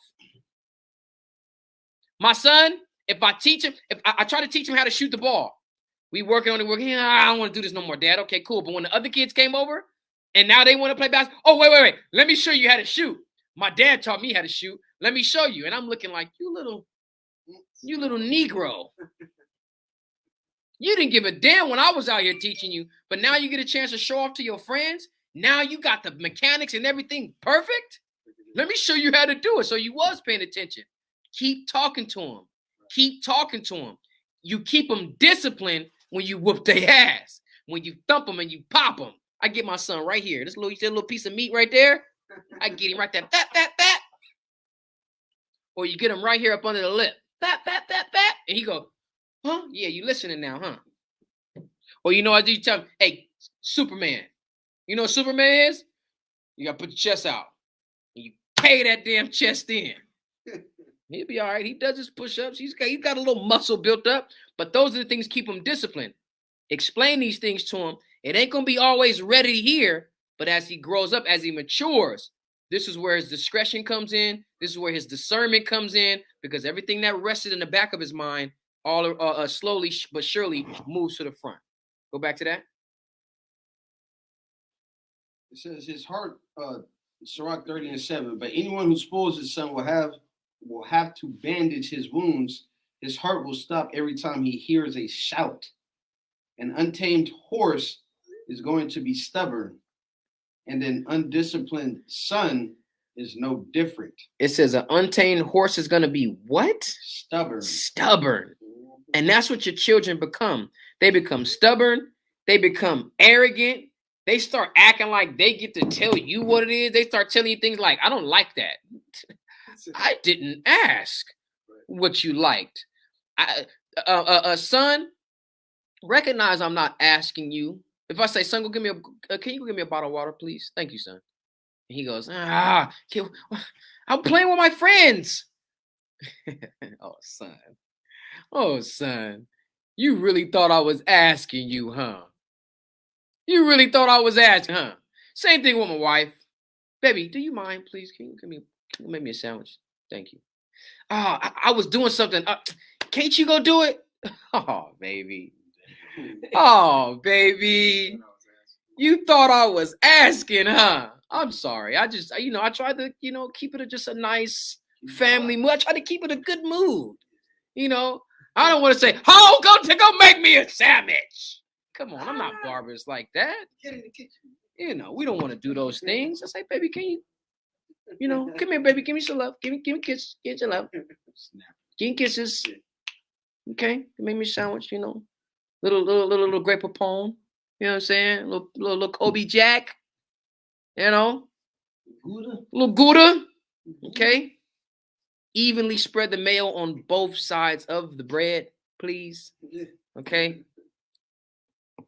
But they get into the stubborn mode. They get into the arrogant mode, the rebellion mode, right? There's got to be discipline. Keep reading. It's verse 9. If you pamper your child and play with him, he will be a disappointment and a source of grief. If you pamper him, if you make him infantized, right? It says that he'll be a disappointment, right? He'll be a disappointment. And he'll always bring you grief. And you know why he'll always bring you grief? Because you're going to constantly be worrying about him. Everything is prepared for when he leaves his mother and father, cleaves into a woman, and they become one flesh. I'm worried. I knew this boy. He doesn't know how to do this. He's not going to know what to do when this happens. He's not gonna know how to handle himself if this happens. You're constantly worrying. This is where the grief comes from. And you're disappointed because it's always going to be the word or the message that makes it back to you that he's messed up and he's failed once again. Or you give them so many opportunities, like corrections, they still doing the same mistake. They keep making the same mistakes. See what I'm saying? Grieves. I have my little brother always does the same thing. My mom, sometimes like she cries, she like calls me in, like, I can't take it. Like, I get home, like, what happened? She won't talk. Like, you know what this nigga did. This something. So she's like, man, I gotta grieve, like crying, like because of like he did something. Yeah, or you got high. Stubborn. Yeah, stubborn. Hey, the brother Najee just brought it out. He says grandparents pamper, and I don't know what that is about. If anybody knows in the scriptures, man, where it speaks about something, how the grandparents just start tripping, huh? They become just new people. You were not like this with me. All right. This is wild.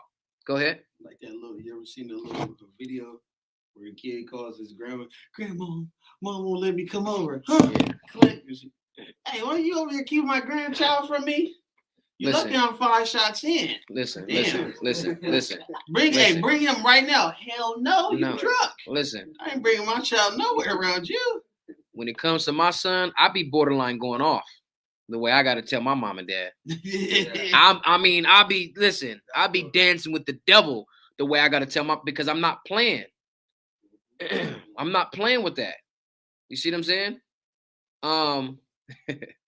LA, all praise to the Most High. Yeah, Sicarii, San Diego. Look it up on YouTube. Bring it out. It's a Shrek 30 and 10. It says, laugh with him now, and one day you will have to cry over him.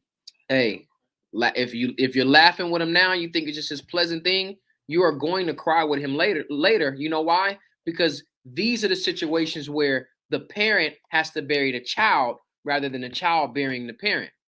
If you didn't bring him up to be able to survive and to maneuver through the world, it could possibly cost him his life. And that's the worst thing in the world, where the parent has to bury the child.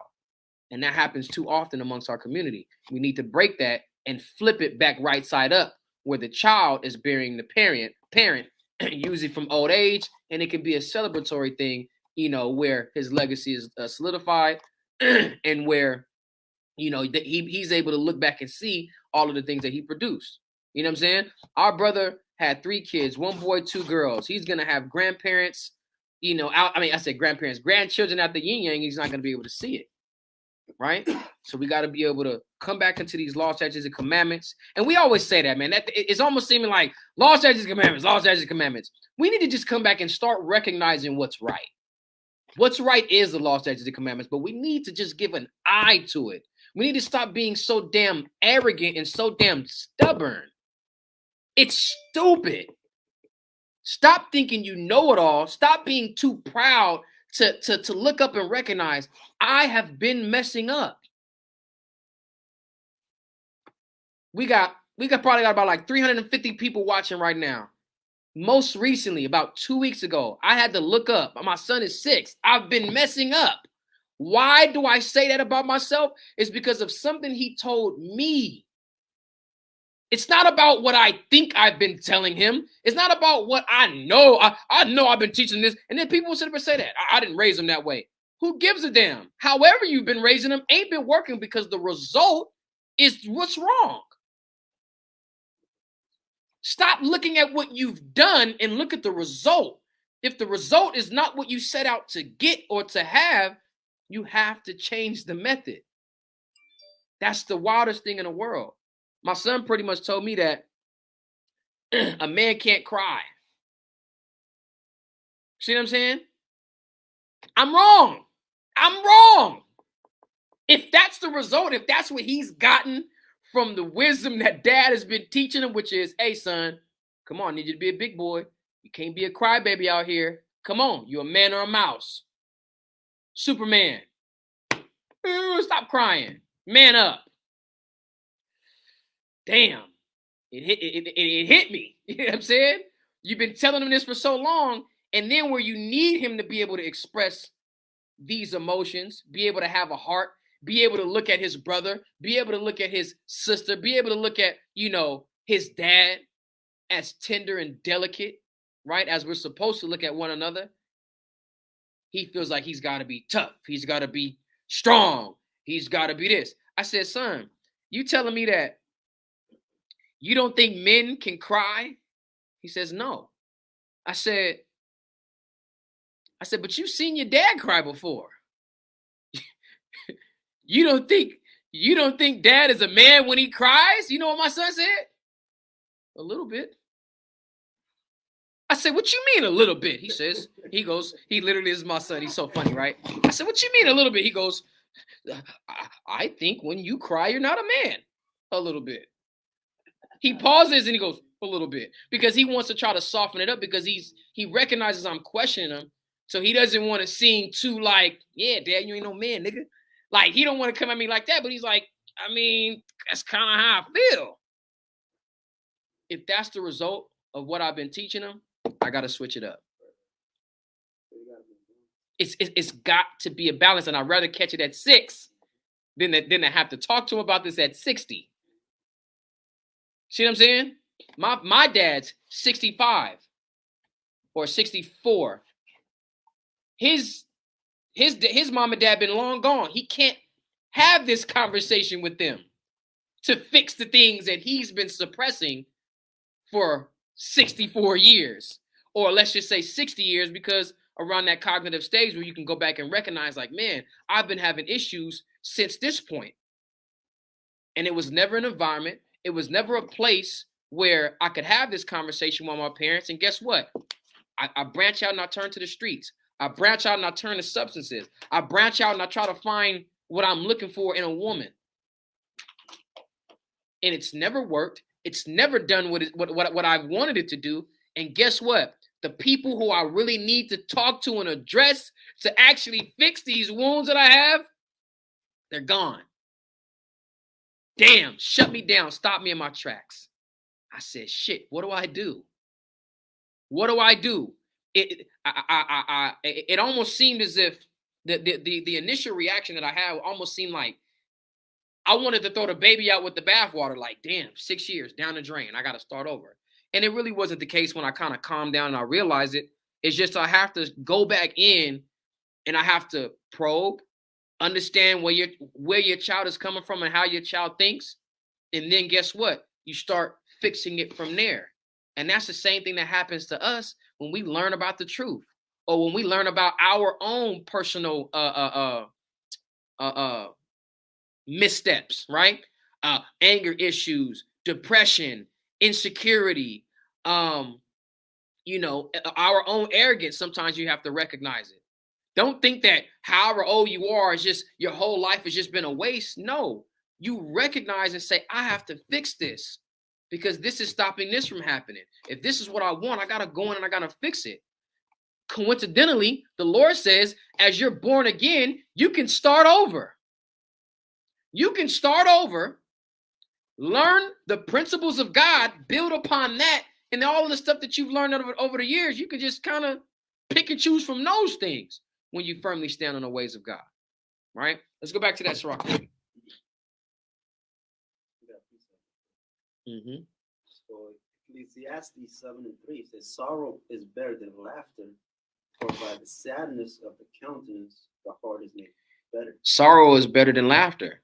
So what did it say in Sirach 30? You're going to laugh with him now, but you're going to cry later. Bringing that sorrow upon him, establishing that discipline where you think, man, damn it, I'm abusing my child. You're not abusing them.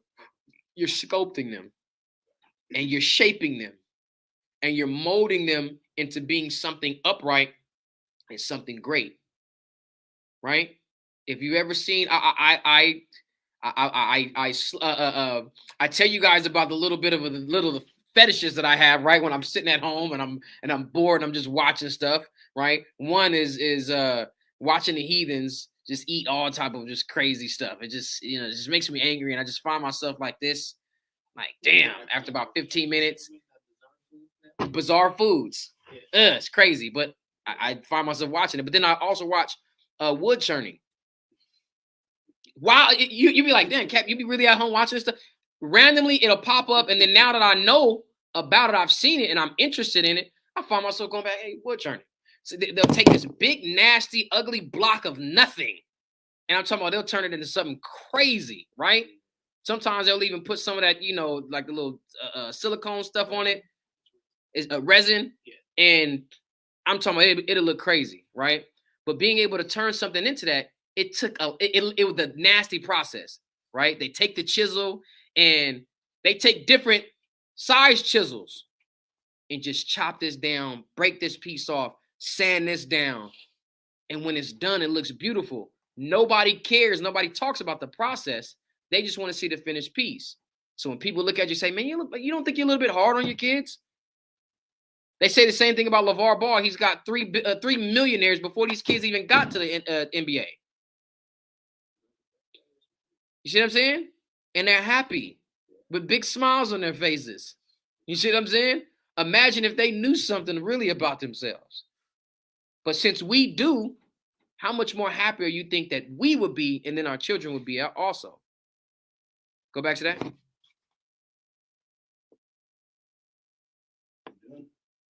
Yeah, I'm done. You was done with that? Go back to that, Sirach 30. Verse 11, don't give him freedom while he is young. Don't give him that freedom while he's young, read. And don't overlook what he does wrong. You cannot spare them. You cannot spare the rod from these children. You have to chastise them, and that's true love. Keep reading. It says, whip him while he is still a child, and make him respect your authority. Tell you another story. My son was about 6 months, right? Me, him, and my dad, we chilling. We just land on the floor. My son, he's starting to crawl, right? So he's getting mobile, right? What does he do? He walks over to the plug. He walks over to the wall outlet. I slide him back. Hey,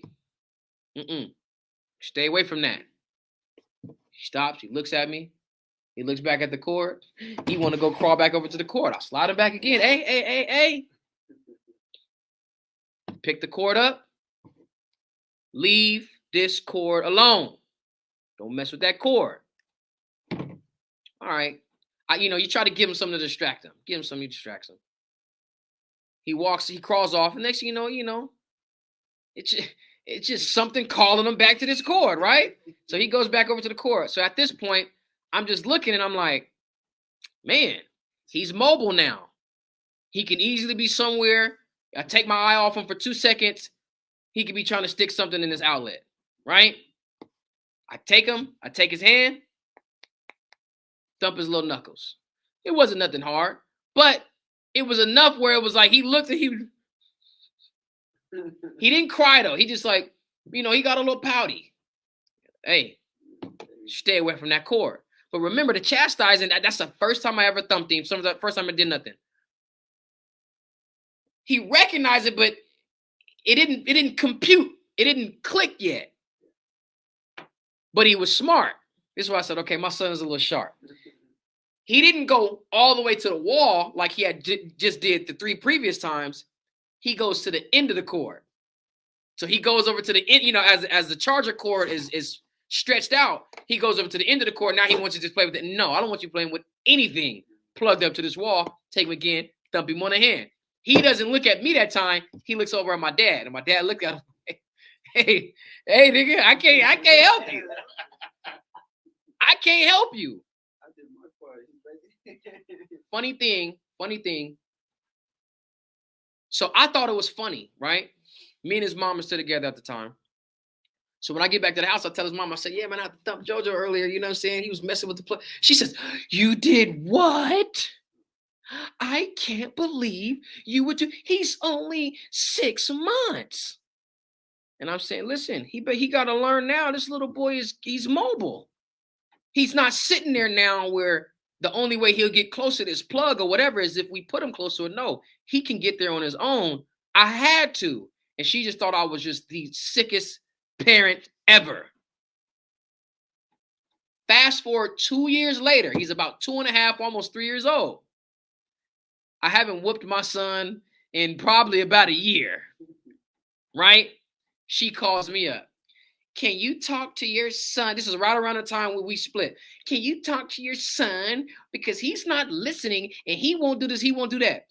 I'm able to correct and chastise my son over a phone call. And she can't do it being in person with him. Now, every time I come by, yeah, mom thumped me. Yeah, mom popped me. Yeah, she hands-on training now. You see what I'm saying? Again, for me, I'll thump him every now and again, but for the most part, push-ups. He hates it. And I done already told you, he's developing this little vibrato about himself where a man don't cry. So even when I pop him, even when I thump him, you know, he respects me enough, but does it ever stop him? No. You know what stops him? Do you want to go in a push-up position? I'll put my son in a push-up position and I'll put a Harry Potter movie on and forget about him. Now, you know a Harry Potter movie is 2.5, 3 hours. I don't let me go put Harry Potter on right now. Because I'll forget about you. You be down there snotting and crying, and you switching arms, and you can't. I just can't. Can I please get up? Crying, but let me pop him. Let me thump him. Let me spank his legs. He don't cry at all. He won't cry at all, except for that push-up position. But it's funny when it says it's whoop him while he is still a child and make him respect your authority. We see he's having issues with his mother. She never established that early on to make him respect that authority. And now he starts looking at her like he can get away with things. She's always calling me, you need to talk to your son. I try to put him to sleep and he gets up, he comes and he gets my phone and he's up all night. When I get up, I got to go to work. My phone's dead. I said, yeah, because you got to whoop his ass. Trust me, he'll love you. He'll love you afterwards. It's okay. Don't think that he's going to just have this grudge against you forever. He'll love you. It's okay. What was your point? That's why the father being in the house is important, and definitely one of the things that I always think about, recognizing how I can establish a certain regimen and system with my son. He goes over to his mom's, and it's a reset. So guess what? Your patient level has got to be on 1,000 when you're dealing with stuff like that. But again, I can't be arrogant and say, well, I did what I was supposed to do. You better make sure you do what you're supposed to do over there. No, because at the end of the day, it's just going to affect the result that I want for my son. And he understands that. Or at least I try my best to get him to understand that. When I was a kid, my mom whipped me more than my dad. My dad whipped me about 3-4 times. Why would you say your mom whipped you more than dad? It's just, she whipped me a lot because of, I was the oldest and she always looked up like I get whipped for all of them. I have a sister and 2 brothers, so I get whipped. If they do something, I get the whipping. Because you was the oldest? I was the oldest. Exactly. You should have got your ass whooped for that. Yeah, but the thing is, it's like I always question, like when I was a kid, like why I gotta give him the whipping? Why you gotta whoop me? Yeah. Why me, mom? It's like she did. Hey, the brother said the push-ups on the wall sits. It's so funny too because I was giving my son so many push-ups. I had to realize. I said, I gotta. You know, he's gonna have all of these buff arms and these little twig legs. So I've been I was about to say I've been making him do the squats. I don't want him sitting on the wall. No, because we're gonna work on the cardio too. He's gonna be a little machine. That's why I said I'm already preparing. All right. I'm getting back in shape. All right. I'm about to start working on my body. Right. Because I know I don't want him whooping me at 12. I can't have him whooping me at 12. 12, nah. He can try to leave the house when he want to. He can be staying out as late as he want. And what am I gonna say? Hey, you better shut up, Dad. Get the hell out of here, Dad. He said, I'm going with my homies, nigga. Bring it out. I'm going with my homies, nigga. It's verse 13 or Salah. It says, whip him while he is still a child and make him respect your authority. If you don't, he will be stubborn and disobedient and cause you nothing but sorrow. Stubborn, disobedient, and cause you sorrow. Keep reading. So discipline your son and give him work to do, or else he will be an embarrassment. You see that? Discipline isn't just whooping him. You got to give him stuff to do. Idle time is a devil's playground. He always say that? He just sent me. He just sent you to do something. Yeah. Because he does. Did it work though? It did. But Yeah, I right. hated it. Yeah, right. You knew. Wakes me You up said, early. man, whatever, man. I don't give a damn. That wakes me up 5 in the morning. And said, yeah, I need you to go do this. Fuck. Don't come back until 3 p.m. later. Listen. That's what my pops do. Make me What up am I early gonna to eat? clean the yard. Go clean. When I lived on 33rd, go clean the entire backyard. I said, yeah. He said, yeah, the entire backyard. I'm like, and he told me, he's like, nobody's helping you. Yeah. Not even your crackhead cousin back there. Go figure it out. And I had to, bro. I'm talking about. There's heavy stuff back there. This is not no light shit. There's couches that need to be taken down the alley so the garbage man can get them. There's tire rims. I gotta flip this tire rim by myself, little 10, 11-year-old kid, and roll this mud all the way down the alley. Make sure when I clean the yard, back on 33rd, we didn't have grass, it was poor as hell. So the yard is rocking in sand. He's like, level that shit out. And I'm like, he's like, figure it out. There's a shovel, there's a rake, there's the metal rake, there's brooms. Figure that shit out. And I had to level all that dirt and all that. He's like, that dead grass, take that out. Put that shit in the trash can. And then after that, take the trash cans to the front. All them leaves, get that up. Them branches, break that off, boom. The whole Nina by myself, nigga. Like, God damn. I'm talking about no gloves, no nothing. He's like, you don't need no gloves, no none of that. You'll be all right. And see, in the moment, we think it's the worst thing in the world. But thinking back on it, you don't even remember. You don't even remember it. It don't even have this like agonizing effect on you. Like, whatever. Picking up dog shit. See, that's why my son's not going to get a dog. It's so funny, man. We're talking about children right now. I was talking to somebody the other day. I said, listen, dogs are disgusting and dogs are filthy. And they were like, no, they're not. They're not really that bad. What I said, first of all, I know a dog is disgusting. You want to know why? Because my child is disgusting. And my child is cleaner than a dog, but I know how just goddamn disgusting he is. All right? He will sit here, go into that bathroom, take a massive dump, and hear some of his friends outside playing, all right? Half wipe his ass, hop up. Listen, if on a good day, he'll probably run his hands through some water. He ain't washing nothing.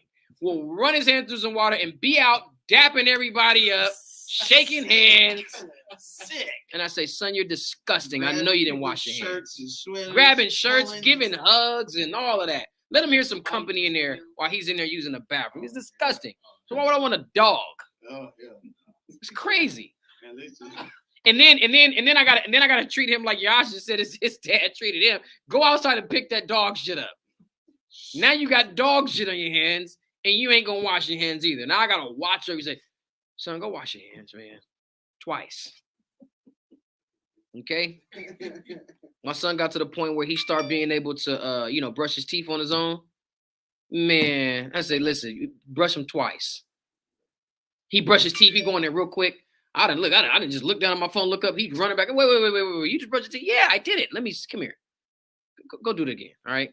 And from now on, you brush them twice. You brush them however you just brushed it. You brush them, and then you do it again. Rinse it, and then start over. It's a lie. It's not like when my pops did stuff like that to me. It was, of course, the physical plays a part, but you have to think while you're out there. How am I going to get this rim up and rolling without hurting myself? I'm going to get these couches with all these nails in it without puncturing my skin. Listen, it makes you think. You get the shovel to get the dog doodle, and you go to the trash can like, damn, now I gotta put the shovel down, open the trash can, pick it back up, try to, because I'm not tall. I'm only 5'6.5" on a good day. And I gotta throw the dog doodle in the garden and make sure it gets in the trash can. And then go and try to toss the damn lid back. Bro, I'm talking about it makes you think. Everything is a thinking game. When we had this one area, the corner of the house, I'm talking about just leaves everywhere, branches, and you don't know what's in there. So now it made me think. Here I go, getting this what do they call them? the pitchforks, Mhm. and I'm stabbing in there to make sure there ain't no rats, ain't no snakes, no nothing up in there. That's the worst thing in the world about having a watch or clean the backyard, man. The critters, man. Oh God, That's why I hate them now. oh God. That's why I hate them now. I will pay somebody to come out. I will pay somebody to come out, man, and just do the backyard, bro. I'm spiders, little mice. You know what I'm saying? We used to have this big old recycling container, big wood recycling container. There used to always be little mice and rats in that thing, man. Again, like you just said, your dad say, "Hey, go clean that out." I'm like, "You coming with me?" Nope. Nope. Because he's chilling there, just watching football, having a good time. Damn, I want to watch football. And that's how my pops punished me, man. He made me do yard work on Sundays, knowing damn well I want to watch the games with him. And I'm missing every game. Every single game. And if it was a night game when my team's playing, yeah, then you go clean the night. Put that flashlight on your damn hat and go clean. Damn. Hey, damn. See that? I was already out there searching for snakes. Yeah, see, you from the country. We urban boys. Yeah, man, we're city boy. We're a city boy. Where you from? Louisiana? What part? Oh God. Oh God. Country. Louisianans. They're over here looking for things that's gonna kill Yeah, catching lizards and stuff, huh? Yeah, you look like a lizard catcher. You see, shooting squirrel, like shooting He's got animals. he's got wild pet lizards. Everybody do. We ain't shooting no squirrels. We shooting cats and dogs. We ain't where we from. Ain't no squirrels in the city. You feel me?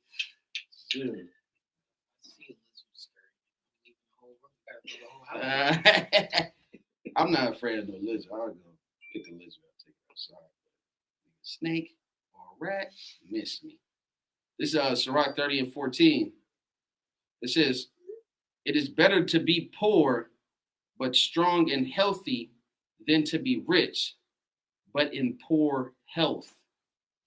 A sound and healthy body and a cheerful attitude." My bad. Go back to verse 14. Verse 14. "It is better to be poor, but strong and healthy."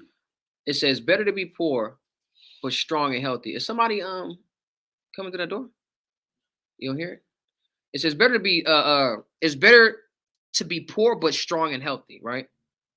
Your living conditions should not take away from your physical health, right? These things are important. You're going to need your physical health more when you're poor than you would if you were rich, right? We always complain about healthcare and things of that nature. So, and how it's hard for us to afford it because of the lack of funds that we have.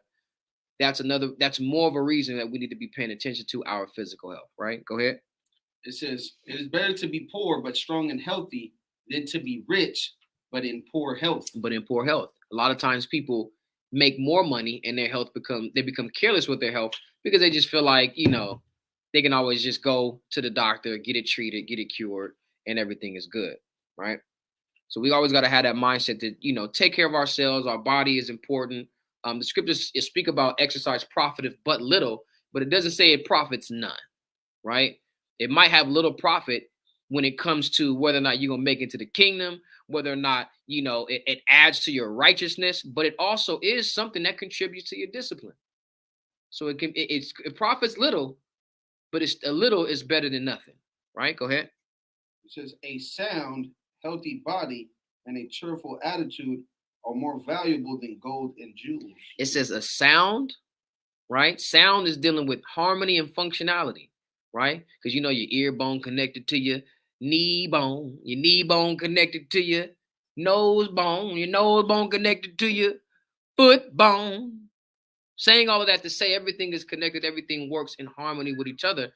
This is why when the scriptures speak about all of the congregation of Israel being the body, right, of Christ, imagine if your right eye is offending you, your right hand is offending you. What if you done stubbed your toe or done sprained your pinky? It throws everything off. So having a sound body is important, right? It says, and a healthy body, and also with a cheerful attitude. Listen, man, a sound body creates good sleep. good sleep creates a happy mood. A rested body, and a rested body creates a happy mood. All of these things have to work hand in hand. And see, here's the thing. I was telling you guys before, we're fishers of men and sowers that go sow seeds. But if you ain't never fished before, and if you ain't never planted nothing, you could never fully understand what that scripture is talking about. So when you want to talk about how important the body of Christ is, but you ain't taking care of your body, it makes as if one of your brothers is expendable. And it's like you don't need them. If you know how important, if you know how to take care of your body, and you know how every member of your body is important, then you also recognize how every member of the body of Christ is important as well. Just the examples the scriptures give us, you know what I mean? We're not exemplifying the actual,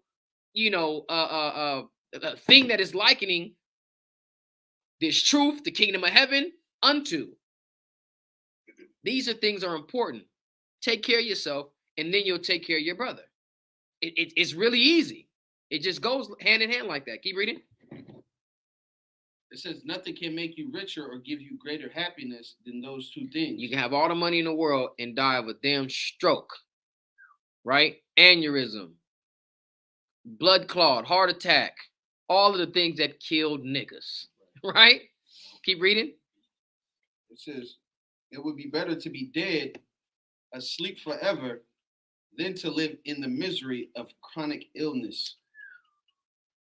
It's better to be dead and to in asleep forever than to live in a chronic illness. You guys know what like a chronic illness is? Who knows what a chronic illness is? Chronic. Something that you can live with, but it's forever. Like diabetes or arthritis, right? Things of that nature. That's a chronic illness. You're just going to have it forever, but you can live with it. That's the worst. You got to wake up every day and jab yourself for insulin. You got to go, as soon as your arthritis flare up and your hands is just stuck closed, you got to go and take medication to release that. You got to stay away from certain foods, right? A lot of black people suffer from gout, right? Dealing with your joints. All of these things are important. It sucks to live with that. So be mindful. And you said what? Be mindful, not necessarily what you eat, but how much of it that you're eating, right? And then how you build your body's metabolism up so they're able to burn it off whatever it is you do eat. You might be able to have your little cheat day here and there, get a couple, what is it, Zuhus, what was it called, zingers? Get you a couple little zingers, little woom zoom wham whams, you know what I'm saying? And you be able to, enjoy yourself a late night little snack, and it ain't gonna be detrimental to you. Where now you have to go and keep a cookie or a little piece of cake with you to keep your sugar up because you done got the sugar, right? Bring it out. It says, the finest food means nothing if you are too sick to eat it. The finest foods mean nothing if you are too sick to eat it. Go ahead. It might as well be offered to an idol. It might as well be offered to an idol. It's you're just giving it away. It's worthless, right? Go ahead. It says, but there's no point in offering food to an idol. It can't eat it or smell it. You can't eat it or smell it. This is an idol. This is something you created, and now you're just wasting food, giving it into this damn idol. But what's the point of having all of these delectable delights? What's the point of having all these delectable delights? Who is that? Naphtali? All her dainties, her royal dainties? Asher, excuse me. Dealing with the Brazilians, right? What's the point of having all these royal dainties? This is a benefit. This is a blessing that God has given unto you. But you got that sugar and you can't even eat it. You're in there making them all day for everybody else. You can't even have. You ate taste. You mess around, seize up, and give up the ghost, right? Keep reading. It says, it's a lot. It is just the same. It says, but there is no point in offering food to an idol. It can't eat it or smell it. It's just the same with someone whom the Lord has afflicted. Same thing with whom the Lord has afflicted. Keep reading. He looks at his food and sighs like a castrated man hugging a young woman. Ain't that cold? You see what the scripture says? When you don't take care of yourself and you have all of this pleasurable things in front of you that you can't partake in, right? Pleasurable foods, delectable delights you can't partake in. It's like a castrated man hugging a young woman, right? what did somebody say? I said, what's the most hurtful, yet truthful thing somebody's ever told you? And somebody came and told me and says, listen, when erectile dysfunction is kicking in. Ain't that cold? You know how shameful that is? You know how agonizing that is? You can't please a woman, let alone your woman. Oh man. It's a shameful thing. It's scary, right? That's usually what happens right before men gets fat and nasty and blobby and ugly. What do I need to keep up for? I can't do anything. Just whack, right? What do I want to keep myself up for? Can't do anything. Bring it out, verse 21. Verse 21. You think I'm sick? You think I'm sick? That's what happens. That's what makes everybody just going and get crazy. Shit. Verse 21, it says, don't deliberately torture yourself by giving into depression.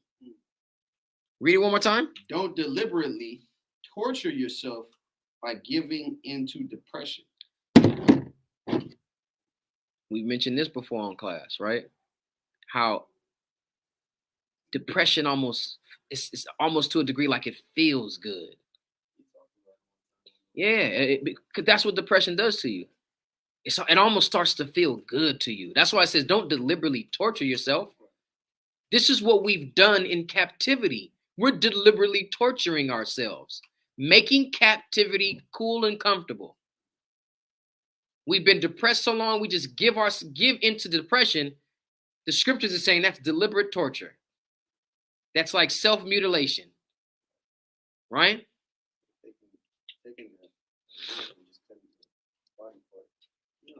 And cutting yourself. But here's the thing.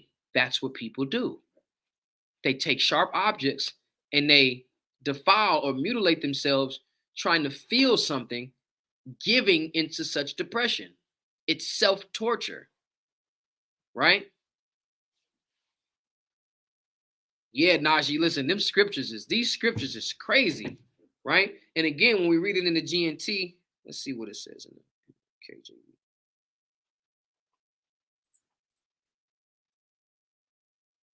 Give not over thine mind to heaviness, and afflict not thyself in thine own counsel. See, I'm gonna tell you this: it's in the KJV. It's not as though we don't get it, but when it's worded in in another way or a simpler way, it's like, wow. You know what I mean? Your own affliction. You would say, yeah. Sometimes you might feel down. Sometimes you might, and don't let your mind get the best of you. But when it says giving yourself over to depression is equivalent to deliberate self-torture, man, it just hits a little different, right? Go back to that. Read verse 21 again. Don't deliberately torture yourself by giving into depression. Keep reading. Happiness makes for a long life and makes it worth living. Happiness makes for a long life and it makes it worth living. These are the reasons why in chapter 25, it's telling us things that we can find happiness in, right? You and your woman coming and finding common ground to agree with one another. Joy of your children, whether it's time, whether it's accomplishments and accolades, something that you can brag and boast about, something that you just recognize that they're seeing their growth. Teaching my son how to read. English, man, it's one of the hardest goddamn languages to try to teach somebody. None of it makes sense. I done taught them principles here that are violating the level 2 principles. You got to teach them about big words. How do you fundamentally teach a kid how to pronounce and sound out the word 8? The number 8. How do you do it? And Shashan was telling me how he had this class. That was it a class or a woman that just came in and spoke about old English, about night not being night. It's negat. It was a class. So we're not actually saying, we're not supposed to say height. It's hegans and it's not with. It's width. Apparently, according to her, the all Old English words they spoke pretty much every letter in the word, which means it wasn't night. It was Knigget. So it's not height. It's hegat. He gets buckets. So they was Do right. you think that they knew that? Listen, they probably. I don't know. They probably did. That's why pain has an E at the end of it in Old English, and a lot of words have an extra E or some shit. Right. they overpronounce, or at least now, according to now, they overpronounce. It's another word, like favor, right? Yeah, it's spelled with a U. Sometimes it's spelled with just FAVOR, then sometimes it's FAVOUR. Another thing, savior as well. Yeah, in the Britain and the UK, it's like aluminium. Aluminium. Right. Which, if you break down that word, it's still aluminum. It's just the emphasis is on different. On certain, word. But again, the emphasis can be as a result of the root word as well, where it comes from. So, you know. I'm going to the house. Hmm? You mean your hussy? Your hussy, huh? Because it's what was it, as mouse or as moose is to meese, as goose is to geese, moose is to meese. House, he's. Mouse, Mises. Come on, bro. I mean, this is just basic. This is just basic stuff right here. Foots and feet. Right. Keep reading. It says, verse 23, enjoy yourself and be happy. Don't worry all the time. Worry never. Watch this. It says, hold on, watch this. It says, enjoy yourself and be happy. Don't worry all the time. You know where, do you know, you said it's one of the hardest things ever? For me. Yeah. You know why? This is where we have to recognize, and as you examine yourself, you look at your faith, man. You got to reassure and constantly reaffirm your faith, right? The Lord told us tribulation was going to come, right? He told us that we take joy in tribulation, right? So where we usually would have worried, why? We laugh because the Lord is making good on his promise. And if he makes good on his promise through our afflictions, what makes you think he's not going to make good on his promises with the blessings and the promises that he has for us? Just be patient. Where your patient comes in, you can laugh at affliction. You can enjoy yourself. You can enjoy your brethren. You can enjoy your children. You can enjoy your family. Even though tribulation is going on, you have these things. Some people don't have it at all. Some people not only don't have it, but it's difficult for them to even go and get it. See what I'm saying? So it goes back to this old saying and this old, wisdom that they've been giving us. It's always been in a real convoluted way in which to make ourselves comfortable with being poor and in the ghettos and downtrodden, and trying to make you feel happy that your older brother got shot. Be thankful for what you have because other people don't have it. It's like, yeah, but you weren't giving me anything to actually be able to lean or to stand on. When we stand on the principles and the rock of Christ, now I can find that actual, joy in life to know that at the end of the day, I have that versus all of these worldly things that could have taken me away from those things, right? Everybody always has their testimony about what they gave up and what they left behind in the world to turn to this truth. It's like, yeah, you could have had the whole world in your hands and you could have lost your own soul. Understanding that, fully understanding that, man, it makes life worth living. Because I want to be able to share this joy with my children, with my family, but I also want to be able to share it with another brother who doesn't have it, who I grew up with, who probably is moving and going in a wrong direction, that since me and this brother have history, there's a level of love, care, and consideration for him. I got to go and show this brother that. Even a brother that I don't know. You know what I mean? Outside of Yash, I didn't know none of you brothers. I didn't know who Sarge was. Sarge was breakdancing and, popping it. He was popping and locking. Hey! Sarge was over there crazy legging. You know what I'm saying? And I didn't know him. But through the spirit, Sarge actually learned about the truth before I did,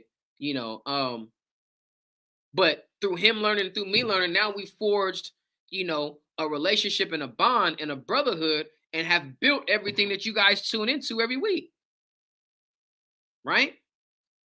You see the good that comes from it? We could have been warriors. We could have been powders. We could have been stressing and afflicting ourselves, giving ourselves over to the depression that we were all in before finding this truth. We would have never found each other. We would have never found this truth. We would have never been able to have the platform we have to teach and build up our people. You know, it's crazy testimony. That's how what's crazy how the spirit works. I got to the point in my life, I was fresh 21. Started smoking chronic.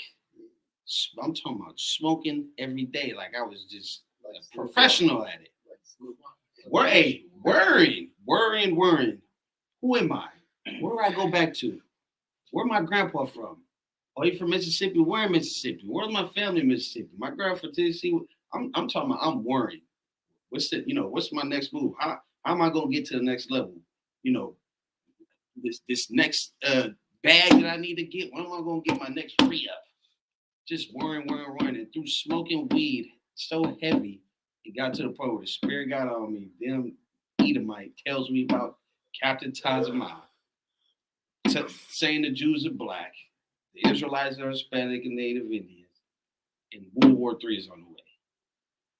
Through smoke, I'm talking about, and before I heard that, before him telling me that, we're playing the game of baseball. Everybody knows what baseball is from smoking bud, right? You take the joint, you inhale, hold it till you get to the joint or the blunt get back to you. Exhale, then start, and then you just continue to do it. We smoked four joints like that, 2 gram joints. Worrying, man. Got to the point where I heard about that, and it was like the worrying went away. Now it's like you worry about what's next, on the list of things that's happening in Israel. What's next? What they gonna say about Sicarii now? What they gonna say about this brother that's presenting himself well for his camp now? What they gonna say about the elders? What they gonna say about this quote unquote Israelite community next? What's the next action Esau is gonna take on Israel? You feel me? What's the next thing on the war? What's the next war game that's gonna happen? And it becomes from a worrying about who you are, you find out who you are, and then now it's worrying about, basically preparing to a day that's not promised to you. I remember my pops told me that. He said, because we had a conversation about faith and what faith is, and belief and what belief is. And basically just get into the depths of, there are things that are not promised to you, but you got to have faith, right? You got to have faith that you're going to receive it. You got to have a belief in something that deity or whatever you believe in is going to, gift you with it. So with the worrying, man, I'd be feeling like Jeremiah. I'd be ready to be out there on the highways and byways crying, for what goes on in dealing with our people because of how goofy and weird that they are or how they are, right? So that's why I said, man, to worry, it's not so much to a point where I can just, I'll destroy myself on the worry, but it's like it becomes the irritating and agitating thing where it gets just on my nerves. So when things get on your nerves, it's just like, man, this is the next thing I got to worry about, So and another thing, dealing with being a part of an organization, one things that I don't worry about is how I'm going to get somewhere we need to get to, or when, because it's going to happen. If I got to fly to damn Alaska, I'm flying. I'm going to fly or I'm going to drive there. I'm going to get there somehow. That's not the big worry, but the big worry is, what's the? I always ask the Most High every morning after I pray, and ask for things that I ask of. What's next? What's next? Who's next? How's it gonna happen? Where is it gonna happen? How's it gonna affect me? How's it gonna affect the people around me? And you can say to a certain degree that that can destroy you. But that comes with as the scriptures say, with much wisdom comes much sorrow, much grief, or with much knowledge, right, comes much sorrow, much grief. The same thing with understanding. It's all like it's one circle of life. You possess these things. This is what comes with it. It's like we're holding our breath, man, in this walk that we're walking. We're constantly holding our breath, and we're not going to be able to exhale until we get our sovereignty back, until we get our place of worship back, and until Israel can get on one accord. This is facts. Precept. And it's important. Bring it out, Sarge. Yeah, going back to what Precious is talking about, you know, how this brotherhood, man, is very important. Rob Yawasop, he was on the little thing last night talking about how important camp is, and it's very important, you know. And I think I brought this precept out during that, and like you said, Cap always says it, man. As long as I got brothers, I'm good, man. We shouldn't have to worry and stress. Between the brotherhood and faith, we're good. This is Matthew chapter 12. This is the Berean translation. I'm going to start at verse 46. It says, while Yahushua was speaking to the crowds, his mother and brothers stood outside, wanting to speak to him. Someone told him, look, your mother and brothers are standing outside, wanting to speak to you. But Yahushua replied, who is my mother and who is my brothers? Pointing to his disciples, he said, here are my mother and my brothers. For whosoever does the will of my Father in heaven is my brother and sister and mother. So I think that's just, you know, that's a pretty deep scripture showing how Yahushua looked at the brotherhood, man, you know, and the other disciples that was with him. That's literally what the brother was just speaking about, you know, formulating that brotherhood and then recognizing how to identify who your brother actually is, right? Whether they're a part of your camp, whether they're part of your organization or not, all right? They do the will of the Most High and keep it. These are the ones that we associate and connect ourselves with. Go back to that Sirach 30. It says, enjoy yourself and be happy. Don't worry all the time. Worry never did anybody any good. Worry ain't never did anybody any good, right? Go ahead. And it has destroyed many people. And it's destroyed many people. Why? Because they give themselves fully into it. Go ahead. Verse 24, it will make you old before your time. It brings them gray hairs. It brings that sorrow. It brings that saggy face, the wrinkles on your forehead, wrinkles on your eyes. You can't sleep, bags under your eyes. This is what white people are going through, right? Go ahead. It says jealousy and anger will shorten your life. And it can even have health issues, right? Not only that, but dealing and being jealous, right? And being angry can put you in a position where somebody can take your life prematurely, right? Go ahead. Verse 25, it says a cheerful person with a good attitude will have a good appetite and enjoy his food. It says a cheerful person with a good attitude would have a good appetite and he'll enjoy his food. That's literally the definition of having your cake and eating it too.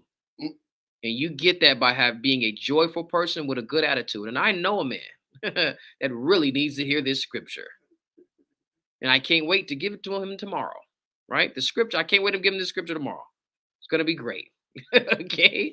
It's going to be great. I can't wait to show him this scripture. Okay? And with that, we give all honor, glory, and praise to the Most High God, but now with Yahweh. We do so in the name of his only begotten son, Mashiach Yahushai. We say shalom until next time. Lord willing, see you guys next week. Have a peaceful week, everybody. If you can, get out to a camp tomorrow. Get in the spirit, all right? Start those 12-week courses if you're really rocking with Sicarii. And let's make this happen, man. Let's build this brotherhood. Let's build this sisterhood up a lot bigger than what we have already been able to do it. We do it through the law, statutes, and commandments. That's how you identify these brothers, these sisters. And we say shalom. We say shalom. The brother corrected me on that. Shalom. Proper farewell and greeting. Go ahead.